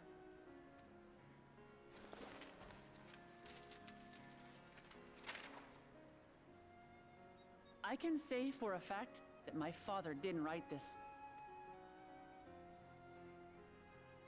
Given how culturally diverse Tuliyollal is, it was decided some time ago that a common language was needed. But instead of elevating an existing tongue and its speakers above all others, we looked to those widely spoken overseas and created an altogether new one. That won't cause problems. The similarities to your common tongue also make it quite easy to communicate in these situations, no? This letter, however, is entirely in Eorzean. If Father had written this, he would have been in Turali. And what's more, it bears a wax seal. We don't bother with them. So the letter is fraudulent, then? Oh, I didn't mean to say that. My father's signature is genuine, as far as I can tell, so perhaps he simply dictated it.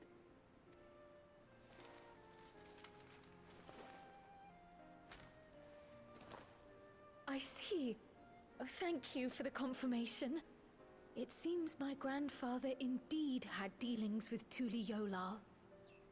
I can't help but be curious as to what exactly he was doing there.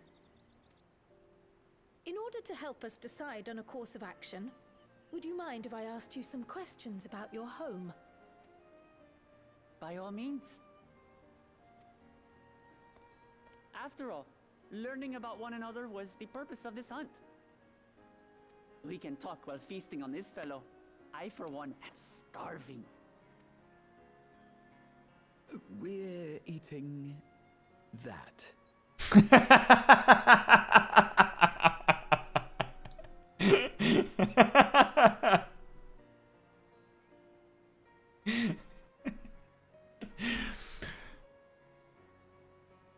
We're eating That.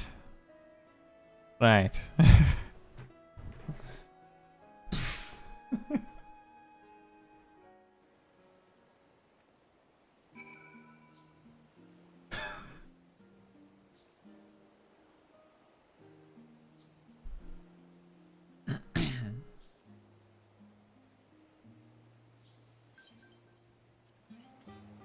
Thank you. I will actually say, if Thancred was a character that was introduced either like in this patch, like this final quest, or in Dawn Trail, I'm pretty confident he would probably have been introduced as a Viper. Even if he had been introduced in a later expansion after Dawn Trail, he would probably have been a Viper.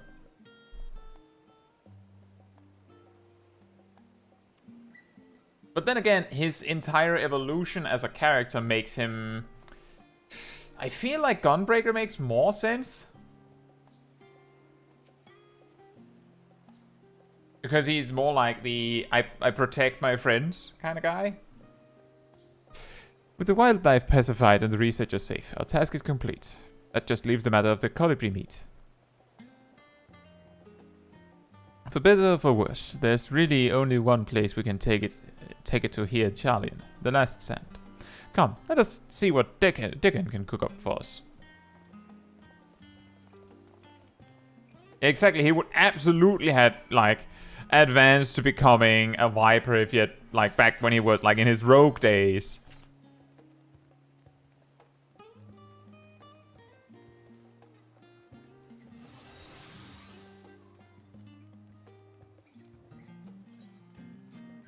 I would also say, just like the Viper set, nice, looks nice.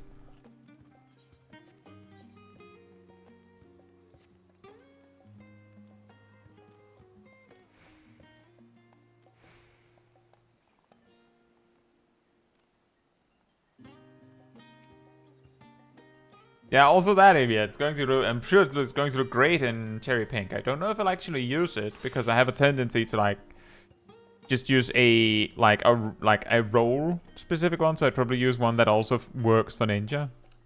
But I might, because I don't know how long it'll be before I'll actually play Ninja and Dawn Trail. Like, when I get around to that. Well now, there's a famished face if I've ever seen one. What can I get you, Caetsu? Can you cook this bird? Oh, bird meat from the hunt, you say? Leave it to me, I have just the recipe. It's a new dish I recently learned from some sailors, and for you lot, it's on the house. Have as much as you like, you hear?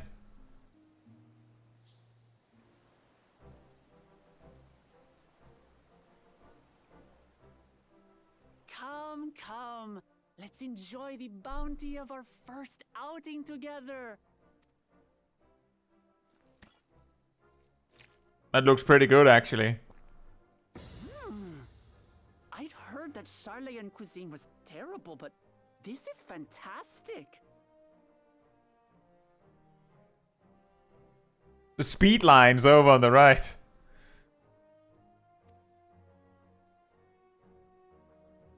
The mandatory eating cutscene. What is this? Oh, it smells spicy. Oh, come now. Since when did you become so soft? It's not like we don't have spicy food in Tural, too. Well...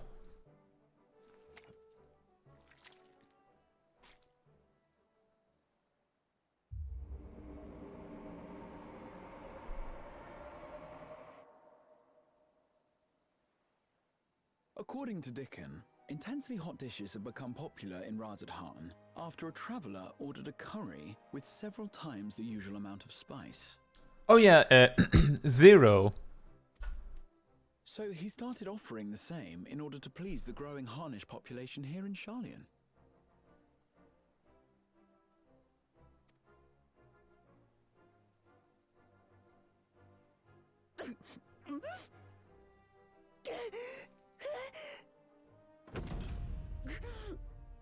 It's nothing I can't handle.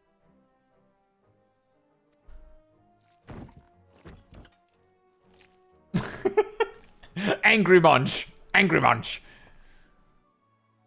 boorish manners reflect poorly on the both of us. I wish you would consider your station.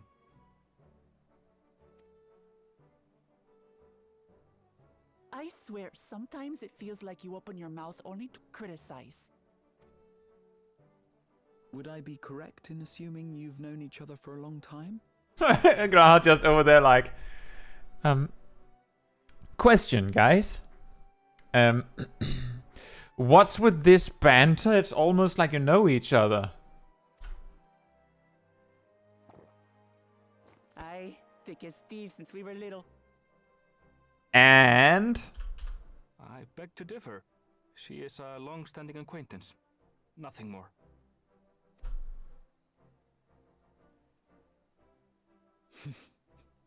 I see. I see. All this time you were from Tural. Oh, would that I had known sooner. There's so much I'd like to ask. You and everyone else. I've kept it quiet so as to avoid the endless interrogations. Well, if he's going to be a miser, I'll be happy to tell you about our homeland instead. Since ancient times, many peoples have called Tural home, and they've been fighting each other for nearly as long. The fighting finally stopped some 80 years ago, when the reigning Dawn Servant unified the disparate communities and founded a new nation. You know, the fighting finally stopped some 80 years ago. On the one hand, it's like, wow, 80 years. On the other hand, it's also like, only 80 years ago. And then we remember how real life works.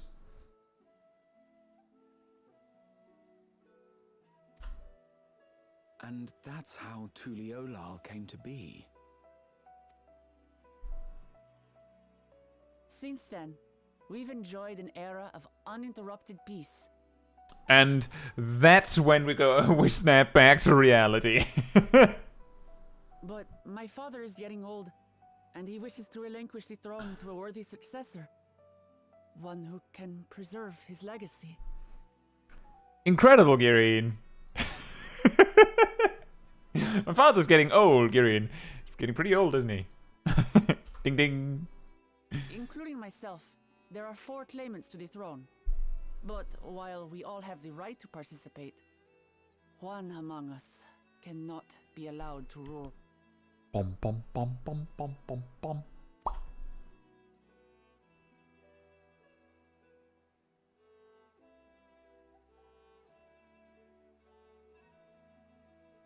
A man who is too ambitious by half.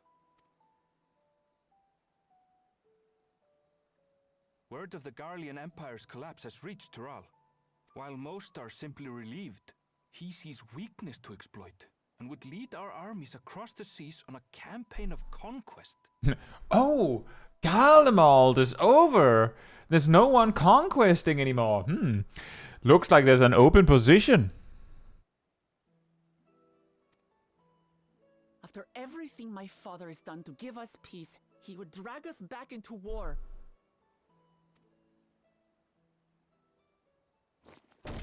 Smash. I can't allow it.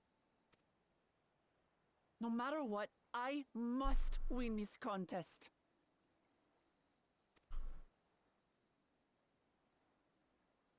Tyranny speedrun. I understand your reasons, but this being an event that will dictate the course of your nation's future, is it appropriate for outsiders like us to be involved? Oh, it's more than appropriate. The Dawn Servant himself expressly encourages it. The ruler of Tural must navigate the intricacies of myriad cultures, and there's no better way to prove oneself qualified to do so than to work with foreign allies.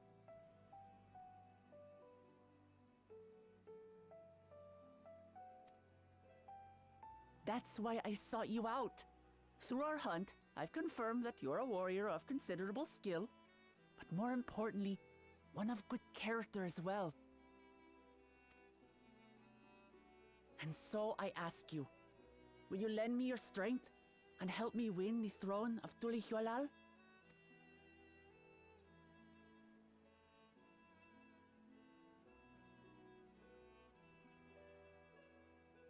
You don't need to decide right this moment. But I will need you if I'm to triumph over the competition. I'll stay here as long as I can while waiting for your answer. In that case, allow us to prepare a room for you at the Baldessian Annex. That's very kind of you.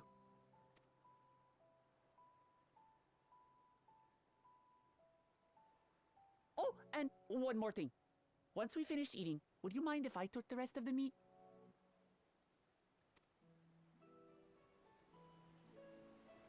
Erinville. Oh boy.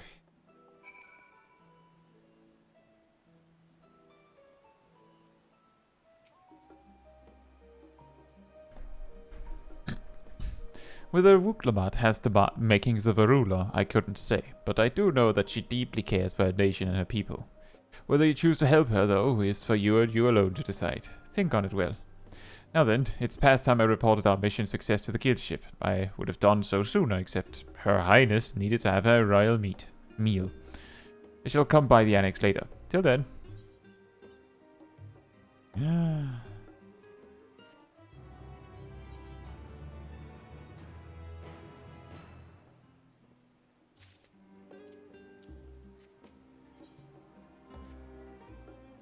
Well, I dare say we now have a fair grasp of Wuklamat's situation. Still, you've been afforded time to consider her invitation.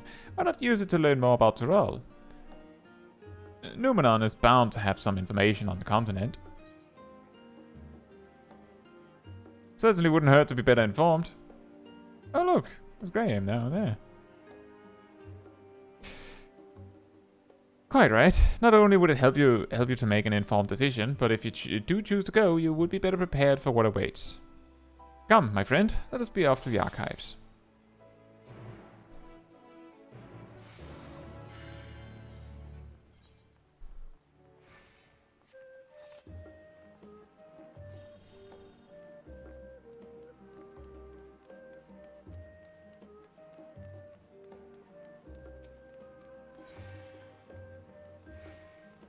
Steve says, wouldn't it be good if you could repeat the story server alt jobs? Honestly, not really. Not really. Not really. A huge amount of the XP you get from doing the MSQ means that you're getting a stupefying amount of XP for not fighting, which actually leads to this weird situation where your first job, like, to level through with, you probably have no idea how to play compared to the second job you level to max. Just because the second one, you actually get to play the game way more. Like, that's just one thing, right?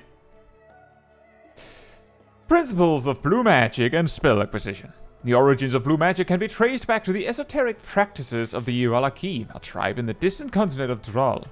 The tribe holds nature in the highest, and in seeking to cultivate a spiritual connection with it, they have learned to harness the power of the wildlife around them.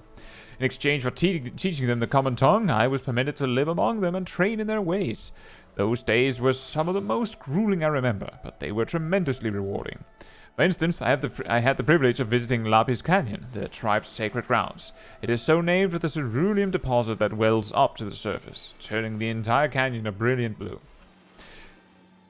Under a shaman's watchful eye, I finally managed to master the Valaki's art and make the animal's powers my own. As no name existed for it in the common tongue, I took the liberty of naming it Blue Magic. The reason I chose this color, as you will have doubtless gleaned, is for the significance it holds to the Valaki. I cannot think of a name more fitting to honor the people from whom this noble magic was born. Like, the thing is, it wouldn't be that bad to be allowed to, like, repeat the MSQ as many times as you like to level other jobs. I just think that it would cause other people to, like, sour on the MSQ, and also it means that it would give you even a better means to level jobs without really playing them much.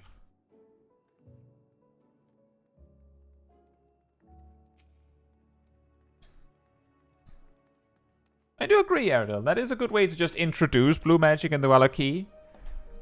I wonder how many people actually read these in the quest. Lines in the sand, the geopolitics of Hydaelyn. Let us begin by comparing the geographical characteristics of the three great continents. Tural. The former stretches from east to west and lies entirely within the northern hemisphere.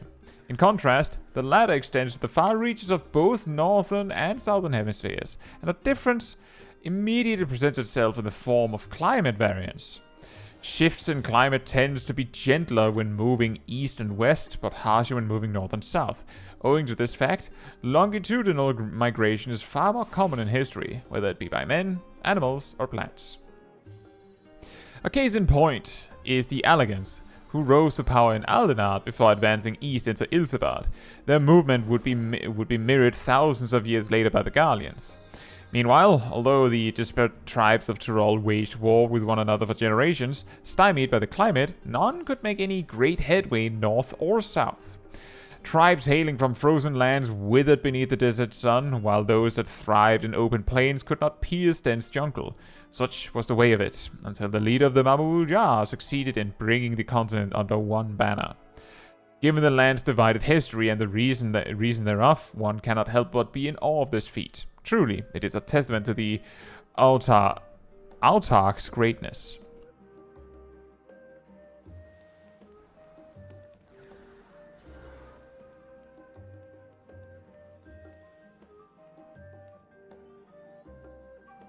And that's also true, John. The thing is, some people actually enjoy fate farming. But you're right, people will... here's the thing, the reason why I say it might not be a good idea to allow repeating MSQ for XP is that if it is actually an efficient way of leveling, people will do it. And a lot of people will do it, even if they find it boring. And I don't think that's a good idea. Because the MSQ's, like, a little bit special for the game, right? Becoming, like, annoyed with MSQ because of this. I'm tired of it. Might not be good. And yeah, exactly, Rythian. That totally makes sense. The flora and fauna of Tural. Every land has given rise to unique wildlife, and the continent of Tural is no exception. Yet, while some of her creatures have become a familiar sight in Eorzea, many and more exist that are rarely seen this side of the Indigo Deep. This tome introduces a select variety of species as described in the testimonies of sailors and adventurers. Alpaca. Accustomed to Tural's craggy mountain ranges, this four-legged beastkin has been domesticated for seemingly hundreds, if not thousands, of years. Their soft white fleece is highly prized by weavers, while their strong legs and sure-footedness make them capable beasts of burden. Vivre, I feel like I was told how this was pronounced previously. This ferocious scalekin is native to the dense jungles of Tural. The Mamul-Ja have succeeded in taming them and utilized their prodigious strength for manual labor. Given their immense size and power, it should come as no surprise that the Vivre is also employed as a siege beast. Enemy fortifications cannot long withstand this horned brute's rampage. Vali Germanda, which to me sounded like Valley Amanda, which... Amanda is a name in Denmark, so... Like a valley girl? Vali Garbanda. Turali folklore holds that this bird-like creature is the mightiest of beasts and the very embodiment of nature's power. Whether it exists beyond myth, however, is uncertain. Valley Amanda. Yeah, exactly.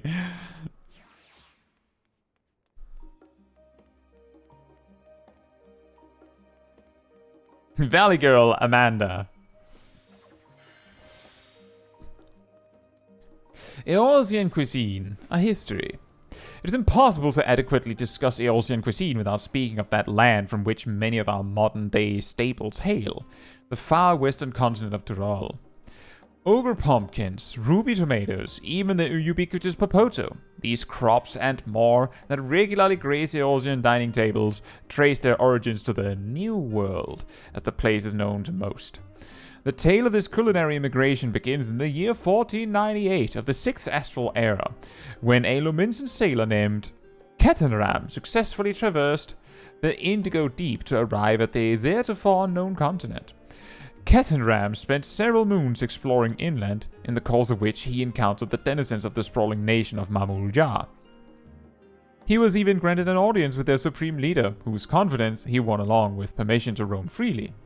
Cathenram would return to Tural several times, but during his first expedition he charted the land and gathered myriad root vegetables and seeds to bring back to Limsa. The most notable of these was the Popoto, whose ease of cultivation and nutritional value saw it quickly spread to all corners of Eorzea. Produce was far from the only bounty of Cathenram's expeditions to Tural. Many tantalizing recipes such as the Beanfield Burrito and gripping legends such as that of the Golden City reached our shores by way of his ship. To those outside of Cathenram's circle, Tural largely remains shrouded in mystery, yet its influence on our cuisine cannot be overstated. Many scholars, myself included, would relish the chance to immerse themselves in the culinary culture of that faraway continent. Having perused a wide selection of books relating to Tural, you are somewhat better informed about your potential destination. Grazia will be eager to know what you have discovered. Should you wish to read these books again, speak with the reference page. That's a perfectly normal sentence. Speak with the reference page. Scout the library to your satisfaction, have you? Excellent. Well, there are a few books wholly dedicated to the subject of Tural. I dare say you found tidbits of useful information scattered here and there. But come, let's continue this outside. The mammoths do not take kindly to chatter.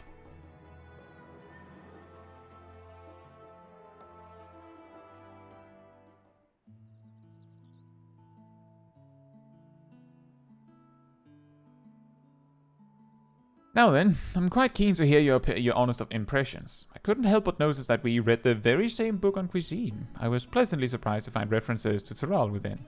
Among them, did anything in particular pique your interest?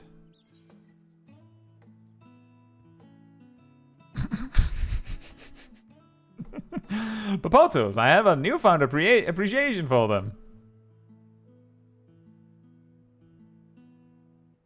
As have I. Despite having just enjoyed a hearty meal, I find myself craving Popotos. Exactly, Emia. Well, you are a Popoto, Smol Caetsu. As they keep well, they were a boon to sailors, and it was that same property that allowed them to survive the voyage to Eorzea.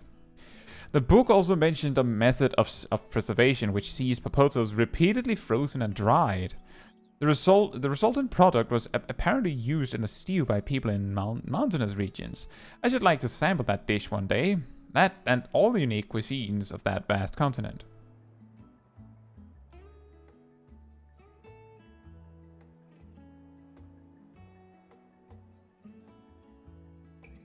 But moving on, did you perchance learn aught about the fauna of Tural? Given your adventuring background, I expect the topic would interest you. I learned about alpacas.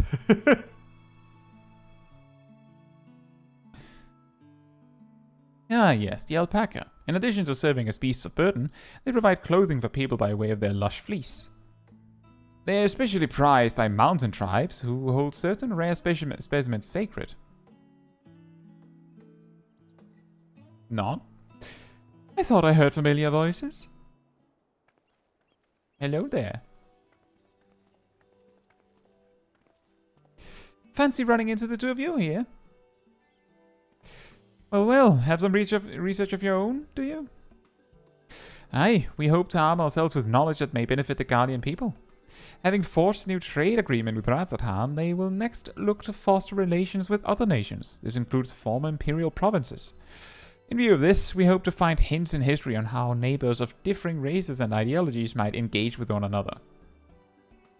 And what of the two of you? What endeavor brings you here this day? It's Alphino and Red Alphino.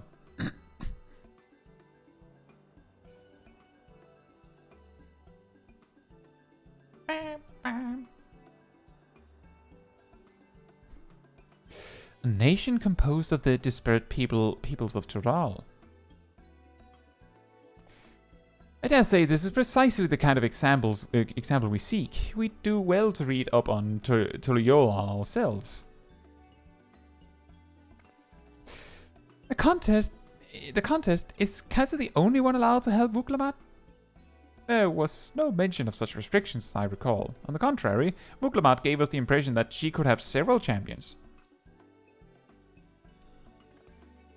I think I know how to make the most of our respite. Follow me, Alphino. We have planning to do. Alice, wait! It would seem our plans have changed, if you'll excuse me.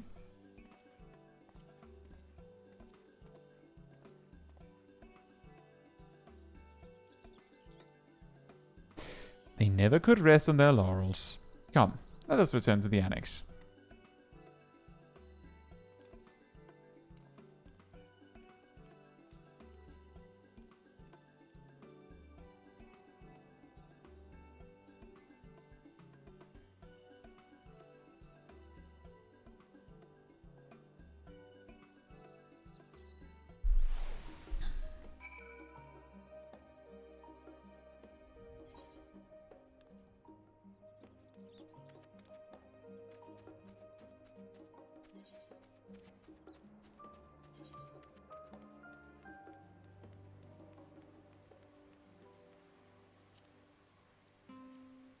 Saw Cat Damon was there before.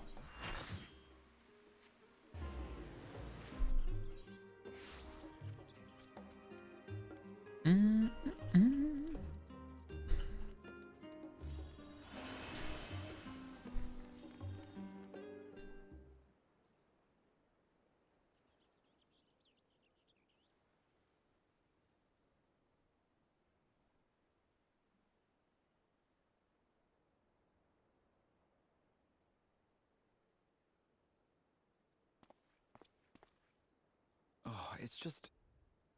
Despite all that we've learned, I can't help but feel we've yet to hear the whole story.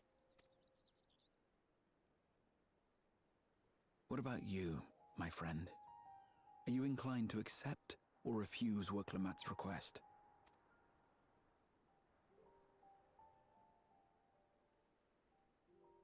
Concern.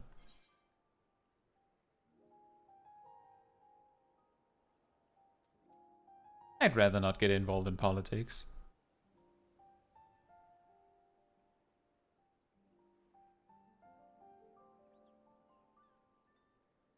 If only others had the same good sense. If the prospect troubles you, sir, why not consider what you stand to gain instead? That is an exciting journey to a faraway continent. In the course of seeing new lands and meeting new people, you might find yourself moved to help Wurklamat after all. And if not, well, you quietly take your leave. A brazen plan, perhaps, but one that befits a veteran adventurer, you must agree.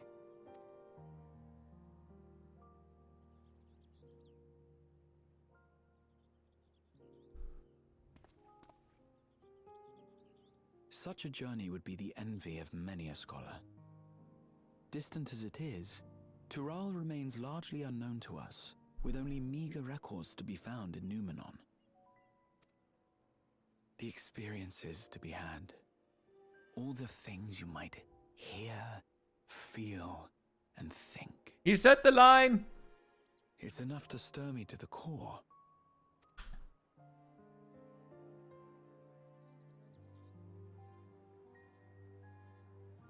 Life is a series of journeys, my friend, and there's no telling what awaits us on the long road.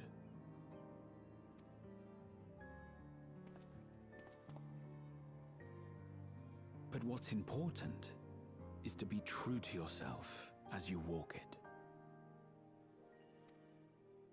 Only then can we hope to be content when we arrive at the end of one and step forward into another.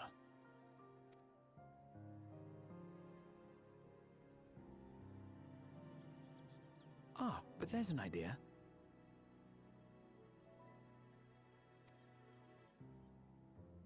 I have a matter to attend to at the Agora.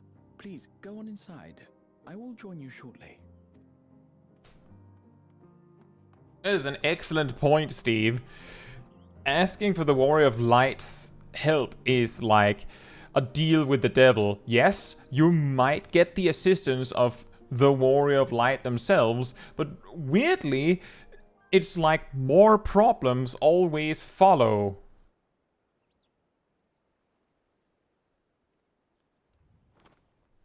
So it has to be really, really terrible before you should actually like go to asking for the Warrior of Light, because it's going to get worse before it gets better.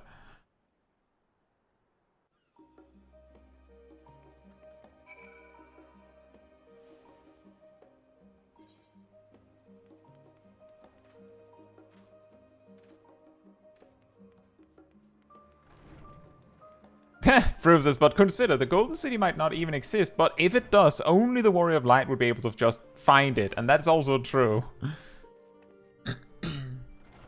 Welcome back, Caetsu. If you're looking for Wuklamad, she is currently with the others in her chambers. If you like, I can go and fetch them for you. Understood. Please wait in the main hall. If you ask the Warrior of Light to do the dishes, the sink will be an 8-man trial. True. Wait. Oh.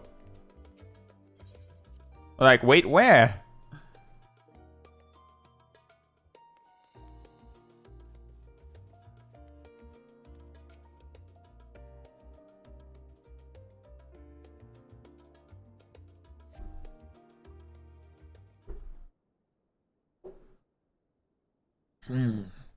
Could I traverse this ladder? Perhaps, huh?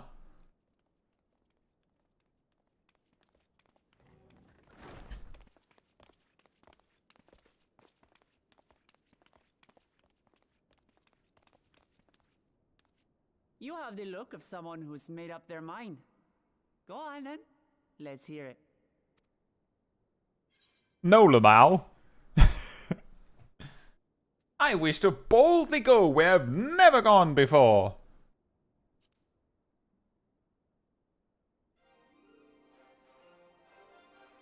Then you need me as much as I need you. Together we'll blaze new trails in Tural. Dawn trails. Wait, why is the kitchen shaped like an arena?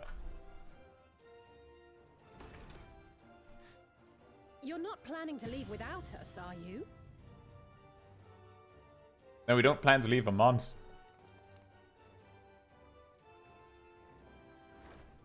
Alphano, Alize, what are you two doing here? I want to say every time they have surprised Kryl and Smol Kai just smiling with sunglasses. Like, it really, it's an amazing contrast. We happened to cross paths at Numenon earlier, you see, and I told them about Wuklamad. And when we fortuitously met again at the Agora just now, they expressed an interest in meeting our visitor.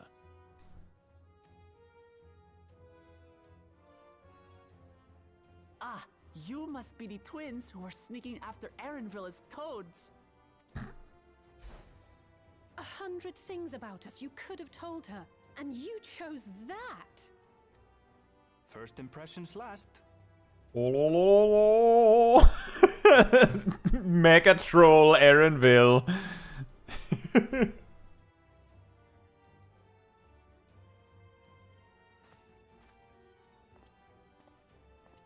Tis an honor and a pleasure to make your acquaintance, Your Highness. Alphano Leveilleur at your service, and this is my sister Alize. Oh no, let's not do that. I really can't stand titles. So, you want to participate in the contest too, is that right? Indeed we do. We've been assisting with the rebuilding effort in Garlemald.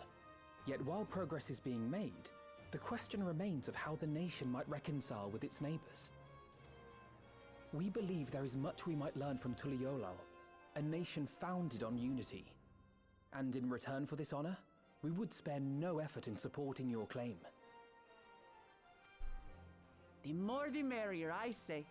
And I'd be keen to learn about Eorzea and Garlemald from you as well.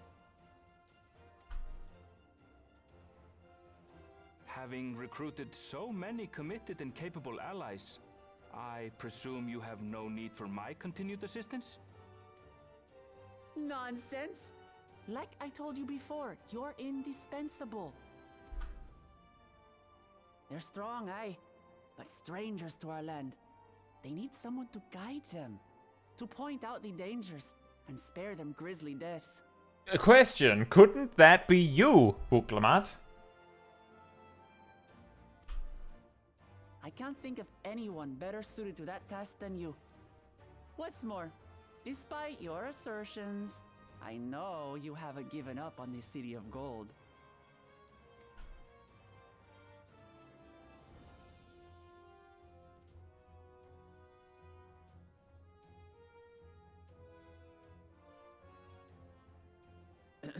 As I recall, Kryl, you were the first to state your desire to visit Tural. Perhaps I was. Still, I can't help but worry about being away just when our order is beginning to find its feet again. You have nothing to worry about. I haven't forgotten how you held the fort while I set off to explore Alzadal's legacy. It's only fair that I return the favor. Pray, leave the students to Ojika and me. But isn't Graha coming too? But Raha...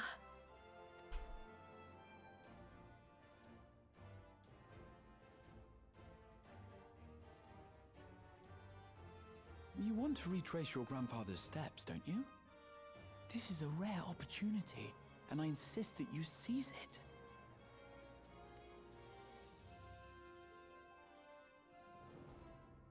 Thank you, Raha.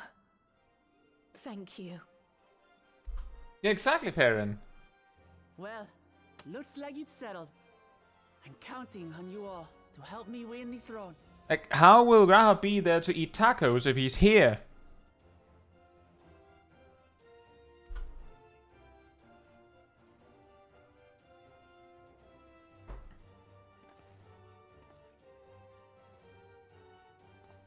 I suppose now is a good time to show you what I spent a small fortune on at the Agora.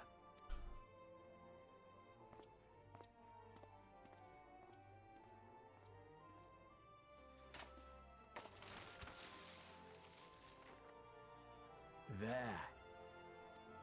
There?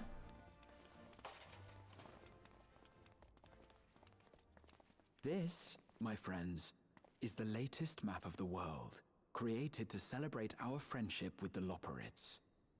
Cast your eyes west of Sharlayan, for there it lies. The site of your next great adventure, Tural. Would have been nice if you had a bigger map there. More impressive.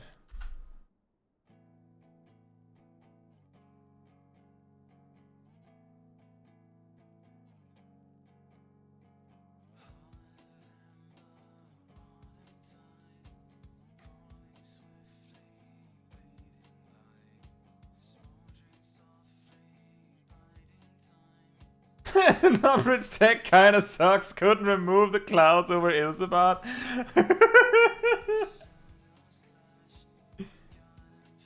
Oh, that's good.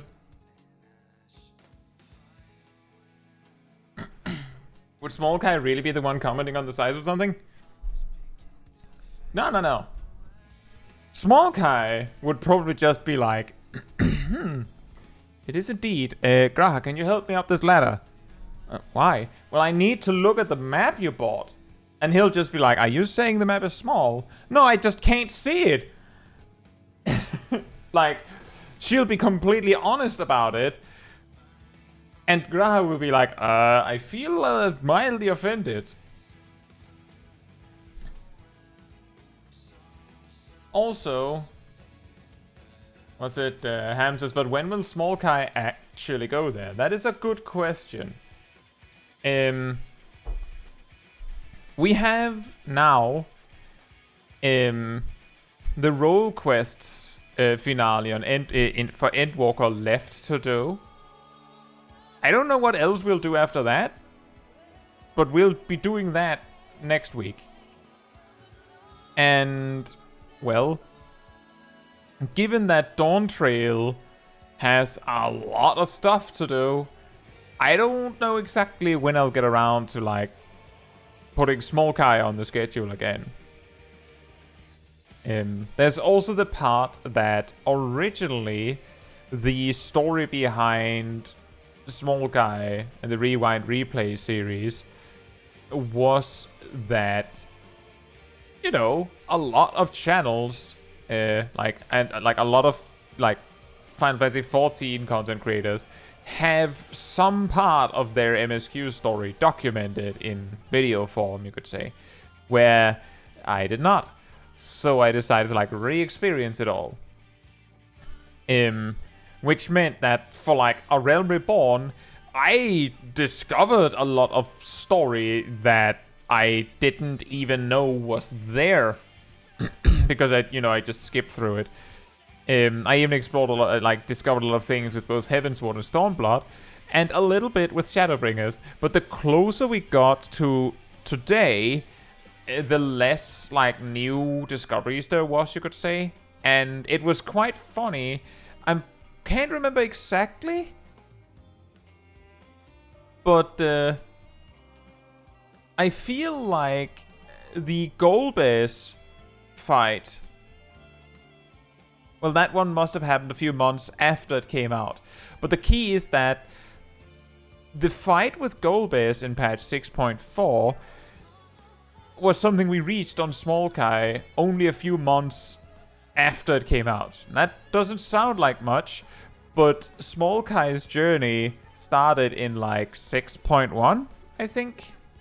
Something like that. And it took us until 6.4 to, like, fully catch up and do it. Which also means that rewind replay of Dawn Trail will be like, well, I've already done it all on my main, presumably on stream. Look forward to it. So maybe there's little point to doing it. Which means that I don't actually know if I'll, like, if or when Smol Kai in Dawn Trail will happen. But Big Kai will be doing it. Well, regular-sized Kai, you could say.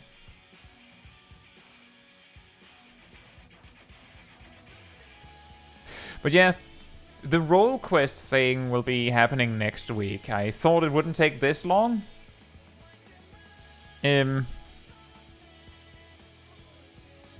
But that is basically the story with Smol Kai. Smol Kai's Dawn Trail. Maybe. Maybe. I'll probably do something instead of her just logging out to never log in again. I feel like that's really sad.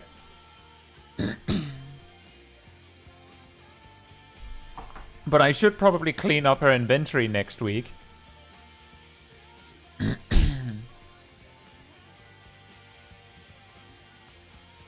VX says, I'm glad I have the early access Friday off of work, so I can start as soon as the servers go up. You know what? Yeah, I get that. With Endwalker, I myself had it's actually an interesting story. When Endwalker came out, I had, like, booked a week of holiday specifically for that, so that I would, like, Endwalker would come out Friday, I would get home from work a few hours later, and then I had, like, a week of holiday after that. I like, booked time off, you could say. And then the release got postponed 2 weeks. So I basically went sobbing to my boss, like, well, not sobbing, but like, hey, can I ask a question? Can I move my time off 2 weeks? And the reason being that it was too close under normal circumstances at that company. We weren't allowed to move time off. So he was like, yeah, I get it. I also play games. I get it. And then he called down to, like, those that do the time, like, do the planning with time off, and they were like, well, normally we'd say no, but since it's you, And that way I was allowed to go have a week of time off for Endwalker. But I came home a few hours after the release. And fortunately could log in. For that whole week, I had learned that you have to log in early. And if you logged out or got disconnected, like in the evening, it was just over. Like, you're not coming back in. Which meant, and you may also notice that if you wind back on the channel to that point, back then I think I released 1 video a week. But I specifically, like, I did stuff like making sure that I did anything that I had to outside of the game. Like, for example, if I want to record voice lines for a video, I had to not have the game open, because if I had the game open, then you would be able to hear my PC going in the background. So I had to make sure I had all that done before, like, so I could log in before, like, the window to actually get through the queue closed. And for weeks after that, still, I made sure to get, like, home early enough that I could log into the game before it was too late. So, like, the thing is, that's also part of the reason why whenever people brought up that some used, like a macro or something to, like, move their character an inch every few minutes so they didn't get locked out, and they'd just log in the morning and just stay logged in until they got home. On the one hand, that sounds really unfair, because there's probably some people that couldn't log in that would have been able to log in if there weren't people, quote-unquote, cheating the system. On the other hand, it's really, really easy to say, oh, well, that's not fair, if you're in the batch of players that could log in, right? Like, that's really easy to say when it works for you. And yeah, that's true, Emir. There's a really, like, there's hope that this isn't happening in Dawntrail. There's more worlds in Dawntrail. There's, I believe they upgraded the servers. And for just EU, for example, they basically added an extra data center just to take it if you couldn't get in. Like, if there's too many, you can just, like, if you open the game, you try to log in, it says 2,000 people in the queue. You right-click your character, choose visit another data center, and then you choose shadow. Go somewhere. Hopefully that'll work. And see, the reason why that might work is for the whole queuing problem to happen. There's a lot of players that just, they just log in on their world, like the world they normally log in on. That's where they go. But then you have, well, I can't remember, is it 3 or 4 worlds on Shadow that are actually empty, like completely empty. Which means that you would have to, like, completely fill those up, and then, like, the queue start, and then you'll fill the next one up, and you'll fill the next one up. And there's probably even some players that'll just default to logging in those worlds just to avoid the queue. There is something to be said that would mean, depending on, when you log in, that you might not actually be able to do things you normally have to be on your home world to do. Like, for example, you might be cut off from your retainers for a week. Vince says, I think they added to NA's newer DC as well for that same reason. That's possible. I believe you can, as in you are able to make new characters on those new worlds, right? But not on Shadow. Shadow, you will not be able to make any characters on. At least not for now. It's straight up just a shell DC specifically for when there's too many players.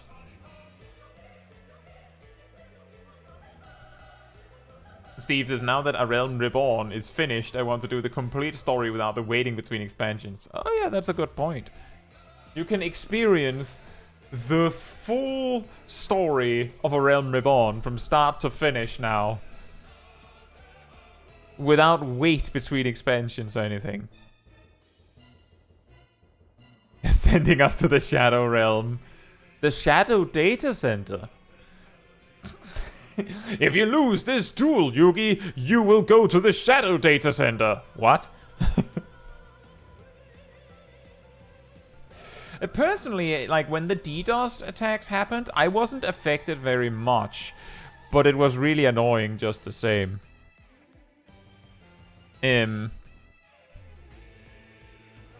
But yeah. Just to reiterate on the Smol Caetsu thing, a particular problem that has been with Smol Caetsu has specifically been that there's so many stories in Final Fantasy XIV that I could probably... Like, the thing is, I will gradually make my way through all the content of Final Fantasy XIV on Smol Caetsu if I kept playing around 6 hours every week. But I feel like a lot of it is also that in a 6-hour session, I could be playing Smol Caetsu, but I could also do something else. And when I mean something else, I mean I could stream something else, which means, for example, just a random idea. In Dawn Trail, maybe I'll be Savage raiding on a stream a week. Maybe. But that time is the same time that I will be spending on other streams, including the Smol Caetsu ones.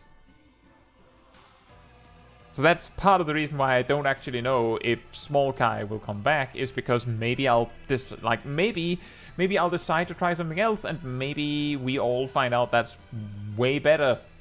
And then maybe I'll just do a little thing with Smol Caetsu every so often.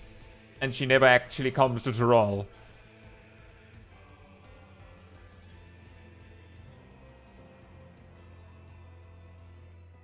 For me, the DDoS, the problems I ran into was specifically...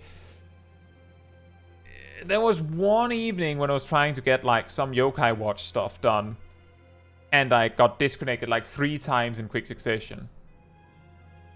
So, like, that was it. But fortunately, during that period, not once, not a single time when I was recording something, did I get disconnected. Not once during streams did I get disconnected to a point where it was a problem. Except, you know, Smol Caetsu, was it last week? I don't even know if that was DDoS, but it was really, really annoying. Exactly, except last stream. But yeah, like, the thing is, if for example, I wasn't doing Smol Caetsu every Saturday, I might do something completely different every Saturday. And that would give more space for things like mount farming streams, potentially streams of challenging content, and just other stuff. Because Smol Caetsu does take up, well, about half of the time I spent streaming every week, right? And some of you that have never experienced Smol Caetsu actually finishing MSQ, because it's been like a year almost. Yes, we do actually watch all the credits. Smol Caetsu watches all the credits. So it's been a tradition since A Realm Reborn, when we sat through, I think it was 3 hours of credits.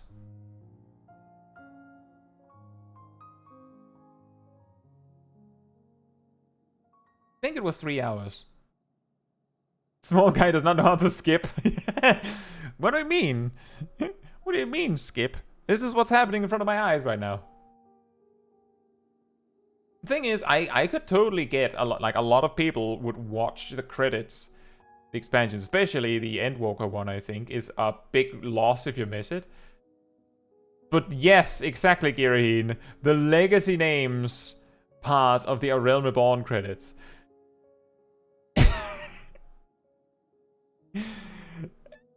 is insanely long. I believe we actually found someone named Kai in those credits. Something like that. totally understandable that you'd skip. I'm pretty sure I skipped those as well, but like on my main, but I can't actually remember if I actually cared to watch the credits back then. Like these days, when I complete a game, I am more likely to at least sit through some of the credits. At least some of them.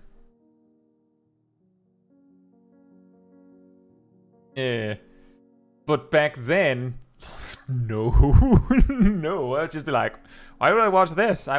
Let's get back to the game. Indeed, Technet. Like, a important part about that is that I don't think I would have done that if I sat there alone. And probably just gone and do other stuff and maybe check back and like, oh, it's still going. Just to see.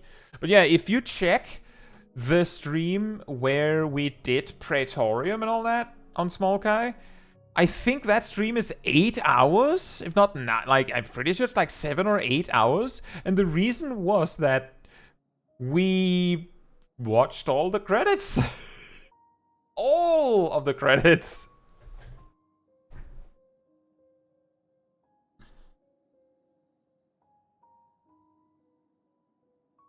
And that was also, by the way, the origin of Torn from the Heavens.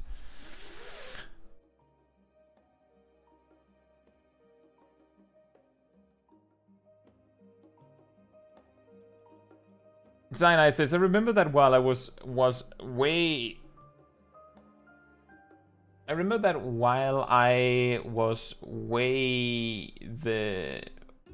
the Heavensward credits, my friend spoiled Stormblood, and then the Stormblood credits spoiled a big part of What? Why?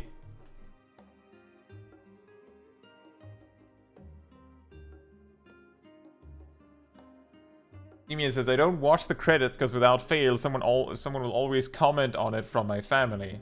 It's really annoying. Well, I mean,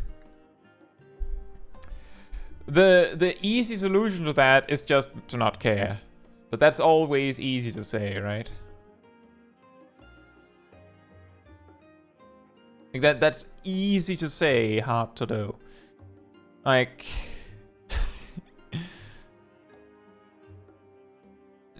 that's just the way it is.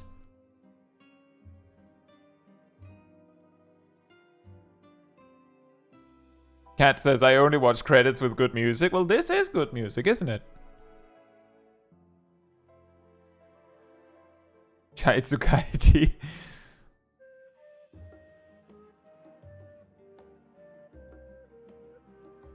If he says, what did he spoil? Cyanide? Let's hear it. There's actually also something pretty funny with the evolution of Smol Kai's journey, and also the channel as a whole. That whenever we had these credit rolls, a tradition that also spawned from the A Realm Reborn credits was that I would basically just improvise a speech about something, and I would usually be able to like go that speech for like 30 minutes to an hour just to fill the note, like the empty, right? But a big part of that was also because, well, first of all, for the, I don't believe I had the camera on until like Endwalker, or was it Shadowbringers stages? Which meant if I just sat there in silence, then you were basically just you were just watching the credits like normal, except instead of what you have here, you had this and just complete silence. That's not super fun, is it? So I usually try to talk about something. And there weren't that many people in the chat, so I usually had to like do most of the lifting in that section, because there wasn't really anything to talk about aside from something you could bring up yourself, right? Emir says, the issue is that my sis will always go, why are you watching the credits? It's so boring. For about 5 minutes. And then I just skip them.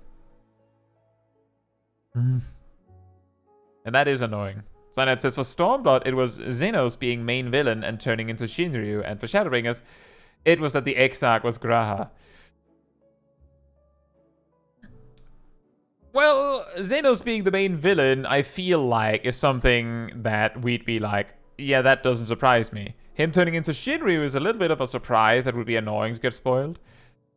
Graha being the Exarch, I feel like, is something that I am pretty sure like a lot of people, those that paid attention, would be like the moment they see the Exarch, they'd be like, yeah, that's Gratia. Like, that's absolutely Gratia. Like, no doubt about it. But it's still annoying to get it spoiled, right? Yeah, fill the empty. Exactly. I'm actually also pretty sure I had not done Crystal Tower when I did Shadowbringers.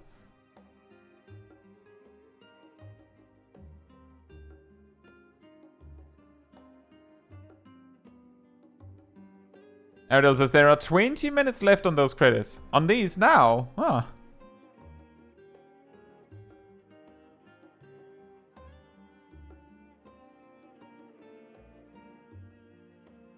Well, that makes things easier for me.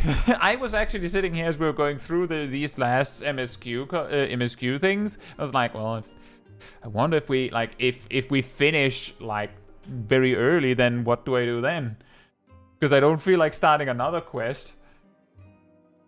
And then stopping like in the middle of it. But this solves itself. Should we speed them up? Should we speed them up?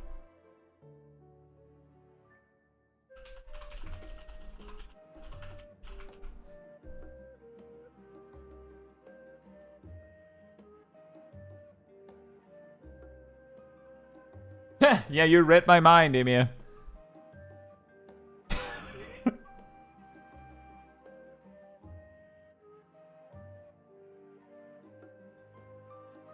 yeah, the thing is, even if something like, oh, Gra is the Exarch, even if it was even if it was obvious, even if it was perfectly obvious, like you just walk in the first time you see him, there's basically a sign next to him with like blaring lights and everything going, this is Gratia, remember him?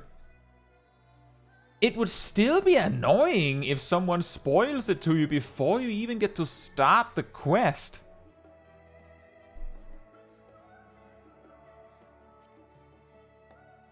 I think we doubled the speed, everyone.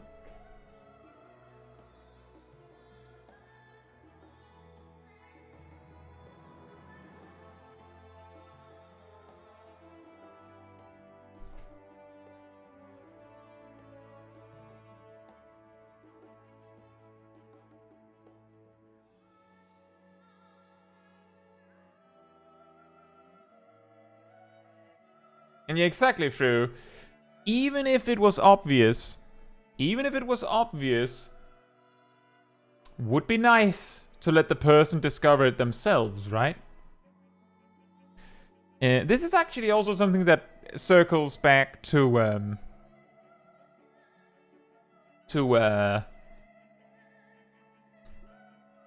how some players will get annoyed if you spoil boss mechanics for them. Again, it's like, it's just a boss mechanic, you need to learn it, right? But the principle of the matter is like, with at least casual content where it's like, it's meant to be beaten rather easily, letting players have a chance to fail would be nice.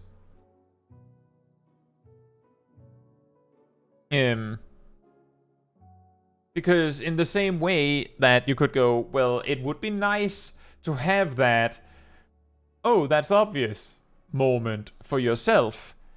You still figured it out yourself. That would be nice. Also for boss mechanics, or how a duty works. Which is also part of the reason why when I go into duties, like in casual content, like casual difficulty content,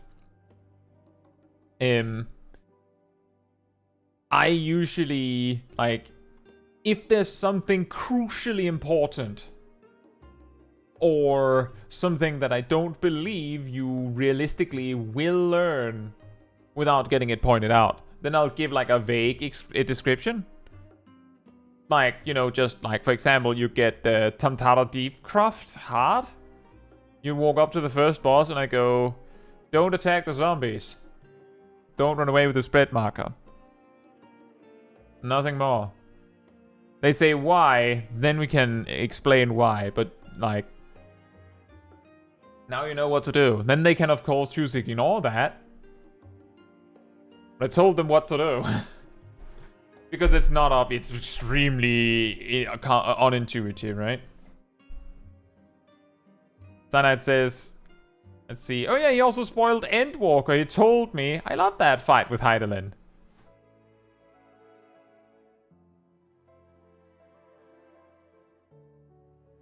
I want to be clear that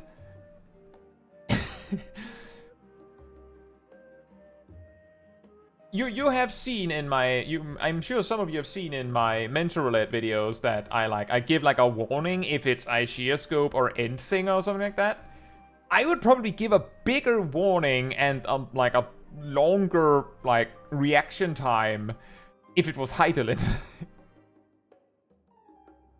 But I have not. I think I fought Hydaelyn a grand total of 2 or 3 times. Actually, 3 times because Smol Kai also fought Hydaelyn. Exactly. Both Zodiac. Like, okay, so just to clarify, both the fight with Zodiac and Hydaelyn are so special for like the story of A Realm Reborn, you could say, that I would feel weird. I think I'd still feel weird, like, name-dropping them as Trials and Endwalker when Dawntrail comes out. But those fights are fights that I feel like are too spoilery to just randomly throw at someone. The Zodiac fight feels like a foregone... Like, I mean, yeah, of course, it makes perfect sense. We will, of course, fight Zodiac. But I still feel that it's spoilery because here's the thing. If you have not started on Endwalker yet, right? Then the anticipation is that you're fighting Zodiac at level 90. So showing Zodiac in a level, is it 83 or 84? Spoils that he's absolutely not the final big bad. Exactly, Lokadamaji. The twist is that he's early. Like, he shows up sooner than you'd expect. That's also, like, that's also part of the reason why, like, giving a spoiler warning can actually be pretty hard. Because if I go, alright, so the next duty is Zodiac, and I say, okay, so the next duty is a little bit spoilery, so if you haven't done at least up to level 84 in the MSQ or something, then if they decide to check it anyway, then it's like almost a bigger spoiler that I want them like that. Exactly, a spoiler warning can be a spoiler itself. That is also the reason why, as you see in my mentor roulette videos, I don't say, oh, the next dungeon is a big spoiler when I get something like Ravana-Materia or even Tower of Babel or Tower of Zod. Because by me not drawing attention to it and just being like, oh yeah, Ravana-Materia, that's perfectly normal. A forest burning down, that's perfectly normal. Because there isn't that much, like, to glean from the footage itself, all the bosses are just a monster, right?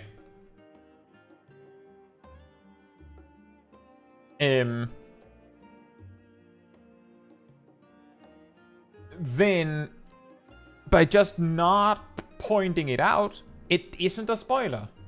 Like, by just not pointing out that, oh, this is actually a really important story moment, people don't see it. Like, people don't notice by you just not bringing attention to it. And then when they finally get to Ravana-Materia themselves, they'll be like, oh my. Or maybe they notice that it's a level 85 dungeon and they'll be like, when is that thing with the fire happening? And they're still on the moon, right? Oh, Vanaspati, we've all seen Holminster Switch before. Yeah, exactly. And that's another example of a dungeon where the second boss in Holminster Switch kinda qualifies to say that's actually a spoiler, right? In a way. But if you just don't mention it, then it's easier for the person just watching to just go, wait, was that? Probably not. He says, can I call the Zodiac fight the Fandaniel fight? To help avoid spoilers? I think the most effective way to name it is to just say the first trial in Endwalker, which is a mouthful. But I feel like an important part is the context. Like the context. Case in point. The reason why I'm just name dropping all these things and be like, oh yeah, that would be really spoilery, is because you're welcome to this MSQ stream where we're doing patch 6.5 and beyond. If you get annoyed that you got spoiled about Zodiac and Hydaelyn here, why are you here? Right? I do think calling it the Fandaniel fight is funny on its own. Yeah, in a way. You know, actually, that is almost like a bait and switch. Because by calling it the Fandaniel fight, but Zodiac is right there, it almost makes it sound like, oh no, this isn't the Zodiac fight. That one comes later. This isn't even the real one. Right? It almost makes it sound like, oh no, this is a fake Zodiac.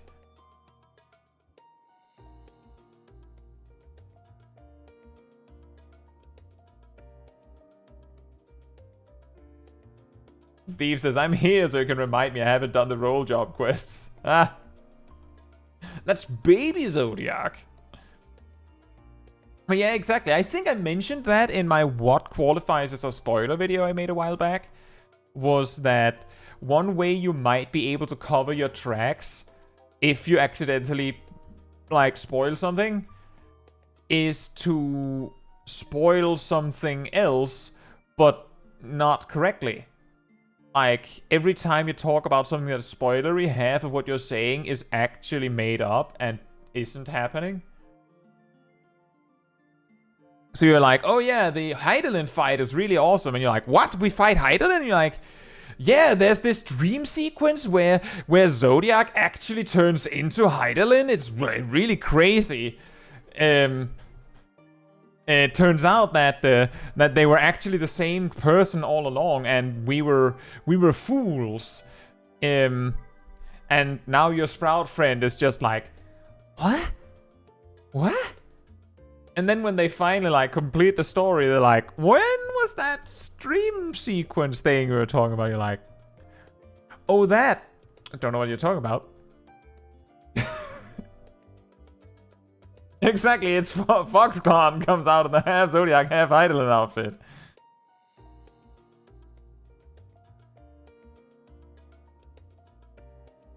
That's in the ultimate. But yeah, just fools in general, or specifically fools praying before a god. Bit of both. Yeah, which Fandaniel fight? But yeah, exactly, is that like that can be really difficult because it can be difficult to make up a lie, and also when you say, oh yeah, the fight with Hydaelyn is awesome, you might sound a lot more believable. Whereas when you then make up a lie afterwards, you're like, yeah, there's this dream sequence that comes up, and then Zodiac turns into Hydaelyn, and you know, like you have to nail it, or maybe you can do it in text.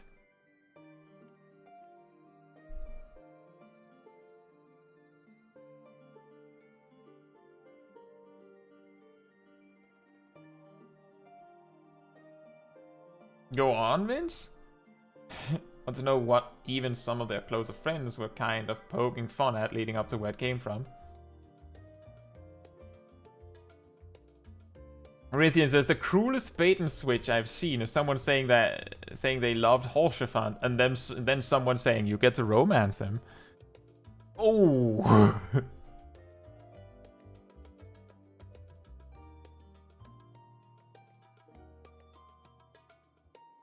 John says, I've heard someone say that Endwalker couldn't be spoiled because it is so unbelievable. Well, I don't know about that. The thing is, Final Fantasy XIV is so crazy that it is totally believable. And part of it is also that, and that's the reason why when you talk about spoilers with like a Sprout in the room, you should like make it half-seas, truth, and false. Is because if every time you've talked about the story, you only say the truth, then when you say that the Heidelin fight was awesome, why would you say that if it didn't happen? But if half the time you're like, oh yeah, there's this fight, like there's time in Stormblood where you fight Sephiroth. Yeah. Like, do you mean Sephiroth? And isn't that Heaven's No. I mean Sephiroth, you know, Final Fantasy VII. He comes in, like, his song and everything, like, he has, like, this extremely big blade frontal cleave because, you know, his sword is ridiculously long. In the extreme version, he actually gets into that one-winged angel form and all that. And then the next time you talk about the Heidelin fight, and they've completed Stormblood, and they're like, what about Sephiroth? And they're like, oh yeah, I made that up.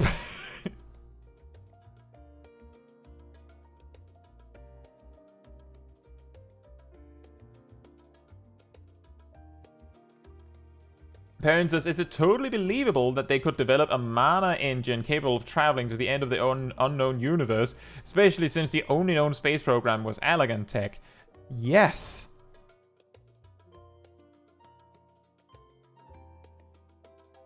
No, Viek, I just to be clear, I was specifically referring to Sephiroth.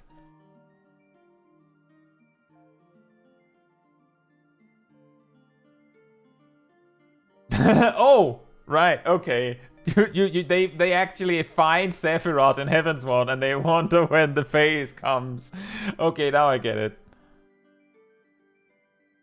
But yeah, Perrin, that is totally believable because how likely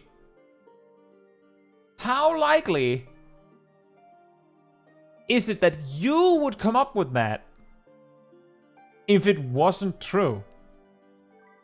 That's the reason why it is believable, which is the reason why you have to assume if you start talking about story in Final Fantasy XIV and almost any story you'd be interested in, assume that the person listening to you is going to take your word for it. So smokescreen it by not actually being accurate. Bales' Wall. Alright. Slobby. Did you know that Warrior can solo Vales' Wall Synced?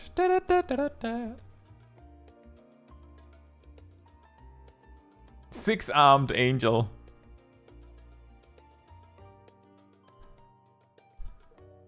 VX says, fun fact, I have an Endsinger glam, and for the longest time I couldn't explain that to my free company. An interesting detail with that, by the way, I think one of the best examples of how calling something a spoiler can be a spoiler. The ancient outfit you get in Elpis. Remember?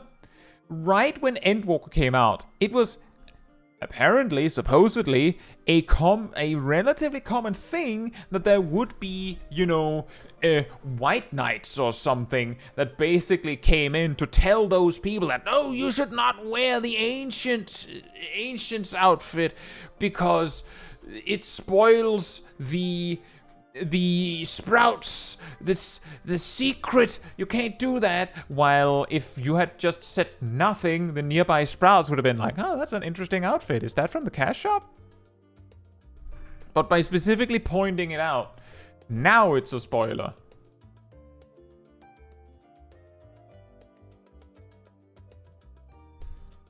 Which is part of the reason why, as I said, I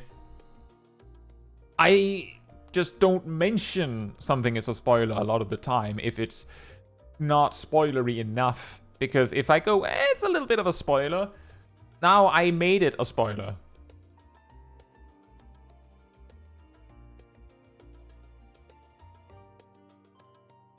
Fruses, I remember seeing those ancient robes way back before I was supposed to and thinking, oh hey, those wooden masks from leveling casters come back.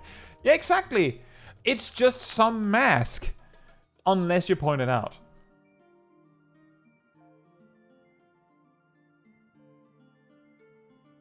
Oh, right. We have to actually hand in the quest.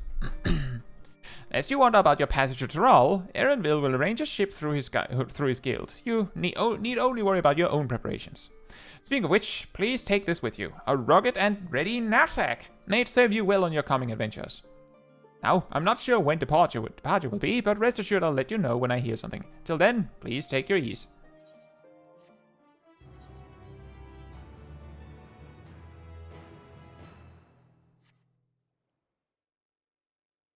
Yeah, exactly, Viek.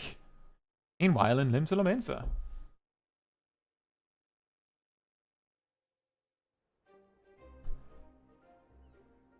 When does the next ship set sail? May I ask your destination? The north and east, I've already seen. I suppose I'll head west this time. West, you say?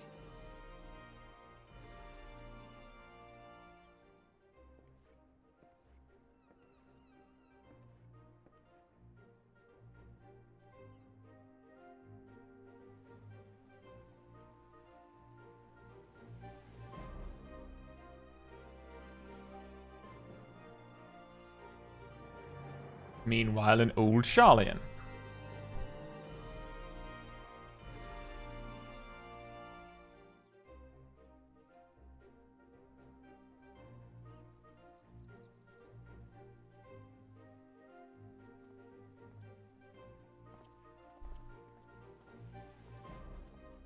I see you've made up your mind. I had a feeling you'd be keen. But to think that our comrades too are thither bound. Fate doth work in mysterious ways. Indeed. It will be a grueling task, having to contend with them.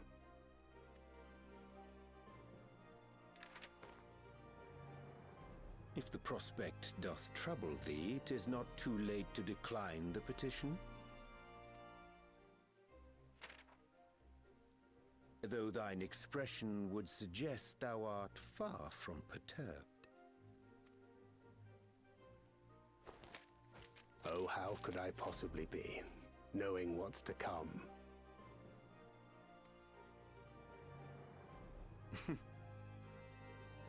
Then let us delay no further and secure passage on a vessel.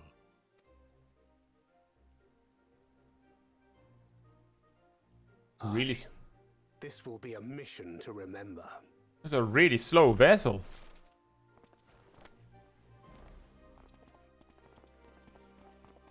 Come, my friend. We make for Tural.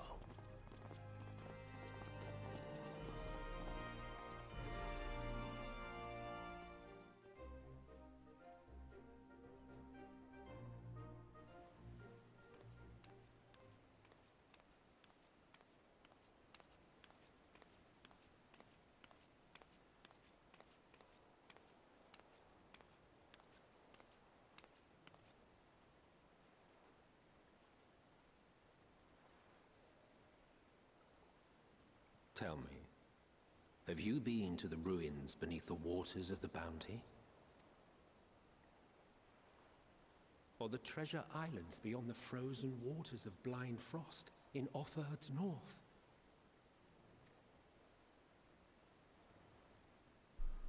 The fabled golden cities of the New World?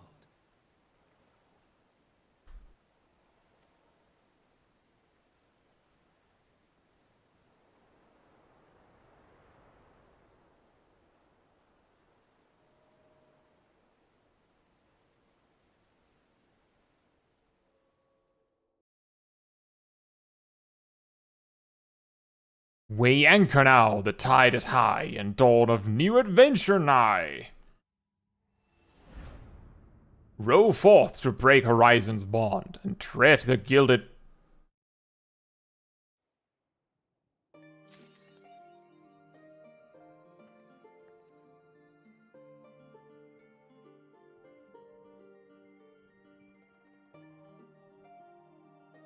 Alright. So, where does the MSQ start? It starts right here. That's how MSQ always works, is that the next quest in the MSQ always starts at or near the NPC you talked with last. It is guaranteed. So it is in this room. It will be in this room. It'll probably be straight up Ojika, but it might be someone else in the room. But it will be in this room, guaranteed. Cyanide says, one of my friends baited me because when I was going through Heaven's Ward, I saw someone named Hoshifant Gravestone. I was like, wait, he dies? My friend hit me with the, that's just a joke. I think that's really nicely done, though. Like, they baited you to, like, not get spoiled in a way. To Emia's question, when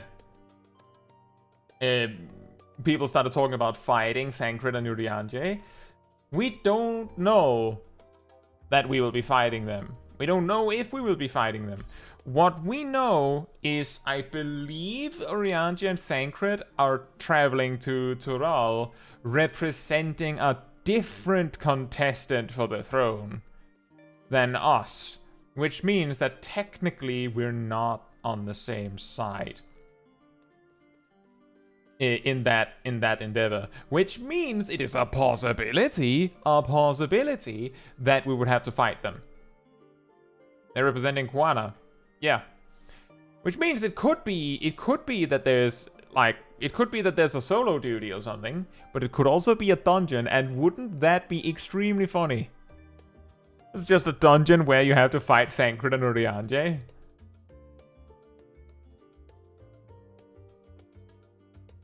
I'm gonna beat Thancred up regardless, fair enough.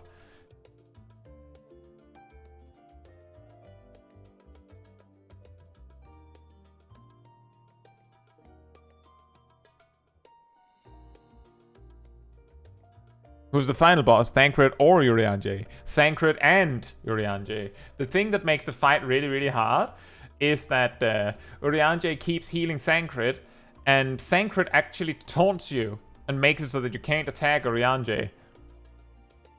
So you actually have to, like, outpace the healing Urianger can provide, so you can actually kill Thancred, or beat Thancred.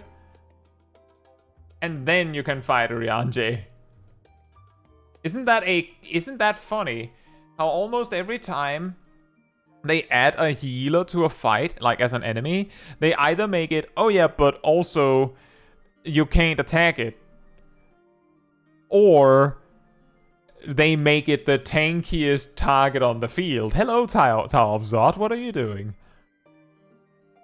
You have a Dragoon, a sort of black mage, and a white mage. And the white mage is Captain Chonker herself, and has the most HP of the three.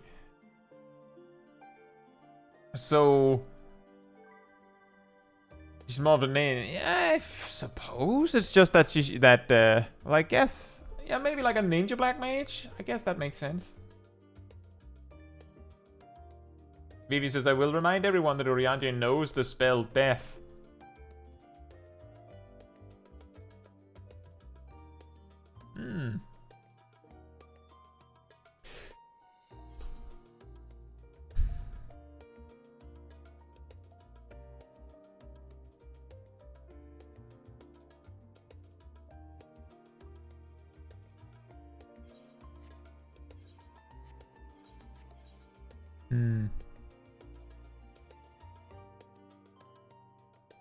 Right. We should get a picture for the next time. We're doing stuff in Razadhan, so it might make sense to go there.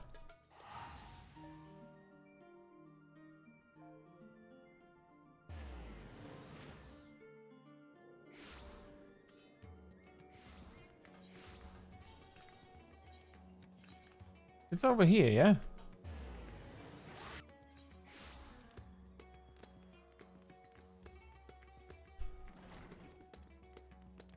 I just remembered it certainly didn't help me that not only was I playing Black Mage on latency, but I have way less spell speed on Smol Kai. I think this'll be the place.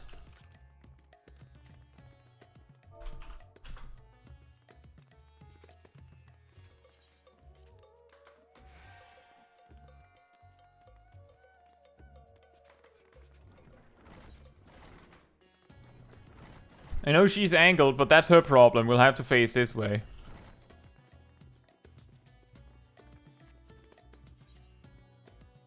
If you want to be in the picture, you can. If you want to do an emote on the picture, make sure you do an emote. If you don't want to do an emote, I highly advise that you sit down and stand back up to make sure you're not doing something. If you did anything once you arrived in Razadhan, then it will mean that you're doing that on the picture. If you don't want to be in the picture, you don't have to be on the picture. If you want to do an expression of the picture, make sure you do that after the emote. Alright, Miek, good night to you. And hey, Obama, hope you're doing well. Exactly, Lana. If you're Reaper, make sure you sit down and stand back up if you dashed.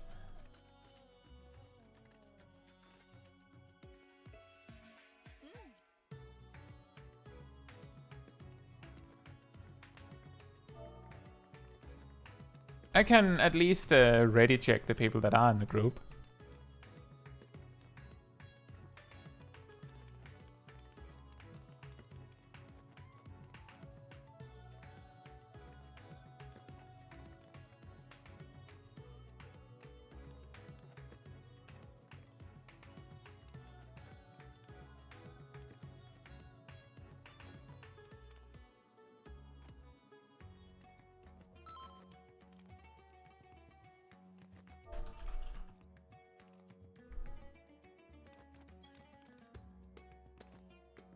Oh!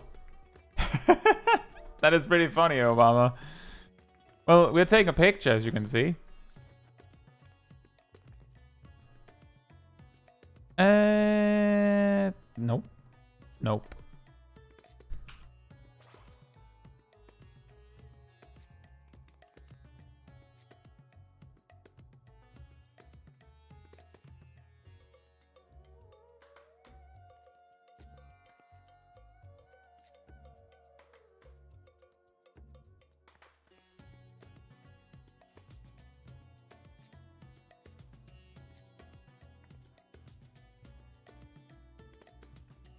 Get everyone? I think I did.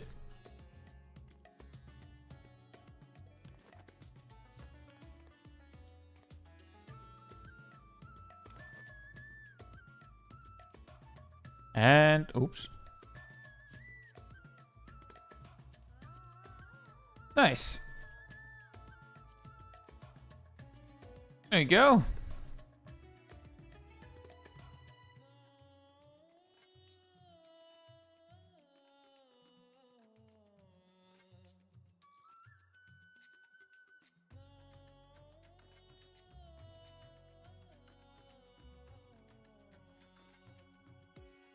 There's so many people here.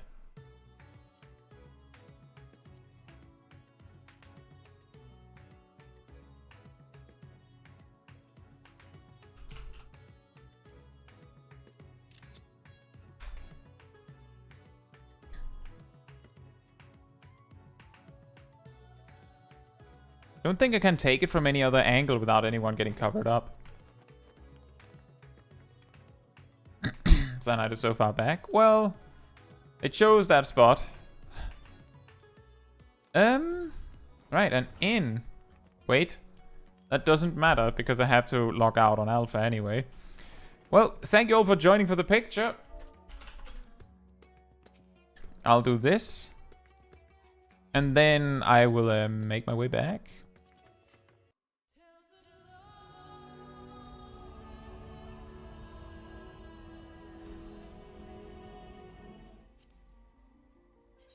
I do wonder how often that'll happen. Like, the thing is, on my main, if I'm doing something on on Louisoix Chaos, if there's someone who actually is on Louisoix Chaos, and then they just see, like, a small stampede of me and, like, all of you for a stream. Just, what's happening? I know that guy.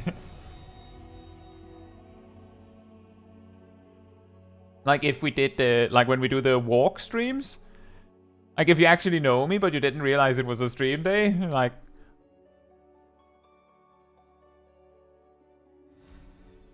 What?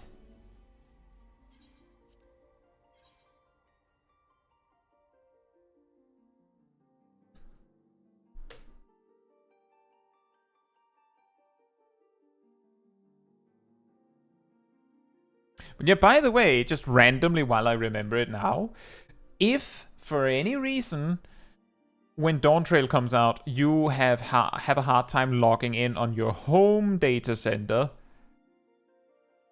or like your home world, it is worth mentioning that if you're not on your home world, you can't do things like manage retainers.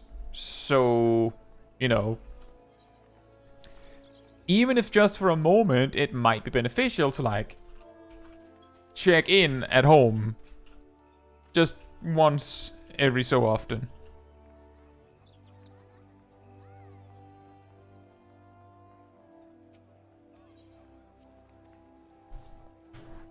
Just do your retainers at 4 AM. Yeah, just do it when you're about to go to bed. Just do that.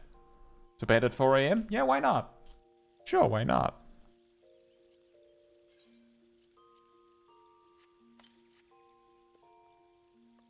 Perfect. Now she can have all her school equipment. Including boots, apparently.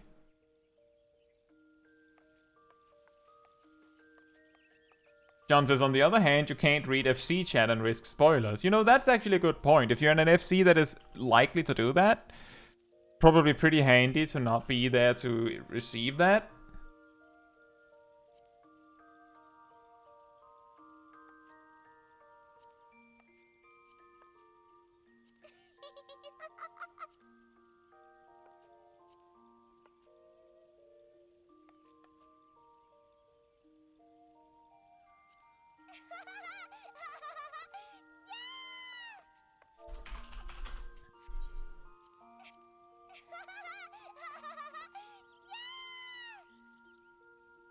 Da-da-da-da-da-da.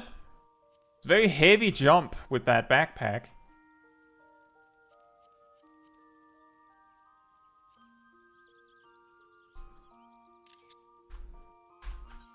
Yeah, it's a quest. I believe the new Fantasia is given by a quest in Uldar, supposed to introduce you to Fantasias.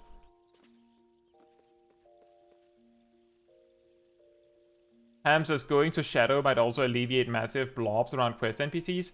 Tip for you, they're adding a new option, I believe, in character configuration somewhere, that you can set that makes it so that a ring around quest NPCs will, like, make all the players disappear. Like, it'll just make them invisible immediately near the NPC. And with that enabled, when you walk up to the NPC and talk with them, the circle becomes even bigger so you can, you know, see what's happening.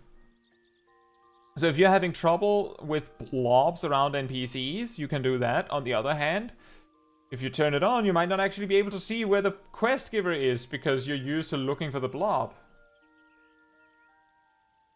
And also that, Cat Damon, you can also, like, there are options to click through players.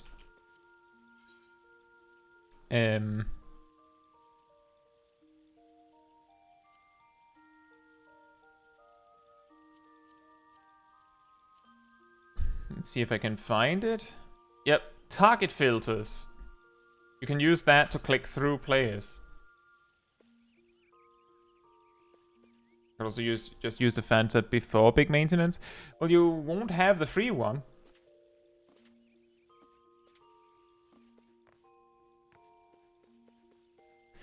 But yeah. With that said, if you enjoyed the wonderful company of me or the chat, remember that there's a Discord community server that you can join. Will find me and the chat. Most of the people in the chat, I'm pretty sure. You also find the weekly schedule where you can see what else is coming up on the channel in a given week.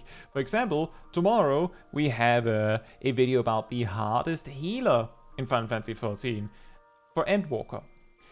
And usually I update the schedule Sunday or Monday. You will also find the announcement room where you can see links to videos or streams when they come out, so you can, catch them immediately. And if you go to the role assignments room, you can grab the reminder role, and if you do, you'll get a notification exactly when I start, when I post these things, and you'll also get an extra notification about 15 minutes before stream starts, so you can catch it right when it begins. And if you enjoyed this particular stream, it helps me a lot if you leave a like on it in the YouTube system, because that tells YouTube algorithm that this was a very enjoyable stream and you'd like other people to enjoy it as well. So thank you so much in advance. And if you'd like to support the channel even more directly, you can become a member. You can gift memberships. You can use the super chat system. And if you don't like YouTube stuff, there's also a Ko-Fi link in the description. All of it supports me directly and helps me be able to do all of this content, all of the videos, all of the streams for all of you. So thank you all so much for the support. I think that's everything. Did I forget anything? Anyone know if I forgot anything? Yeah, I know, right, Obama? you were really, you were prepared. Just waiting for us by accident. Did I forget Ymir? What? Did I forget you, Ymir? What did I forget about you? Don't you forget about me.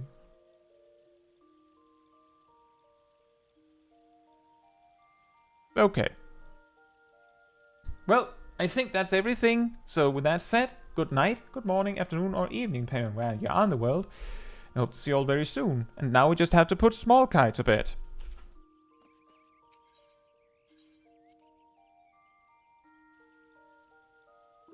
Good night. Good night.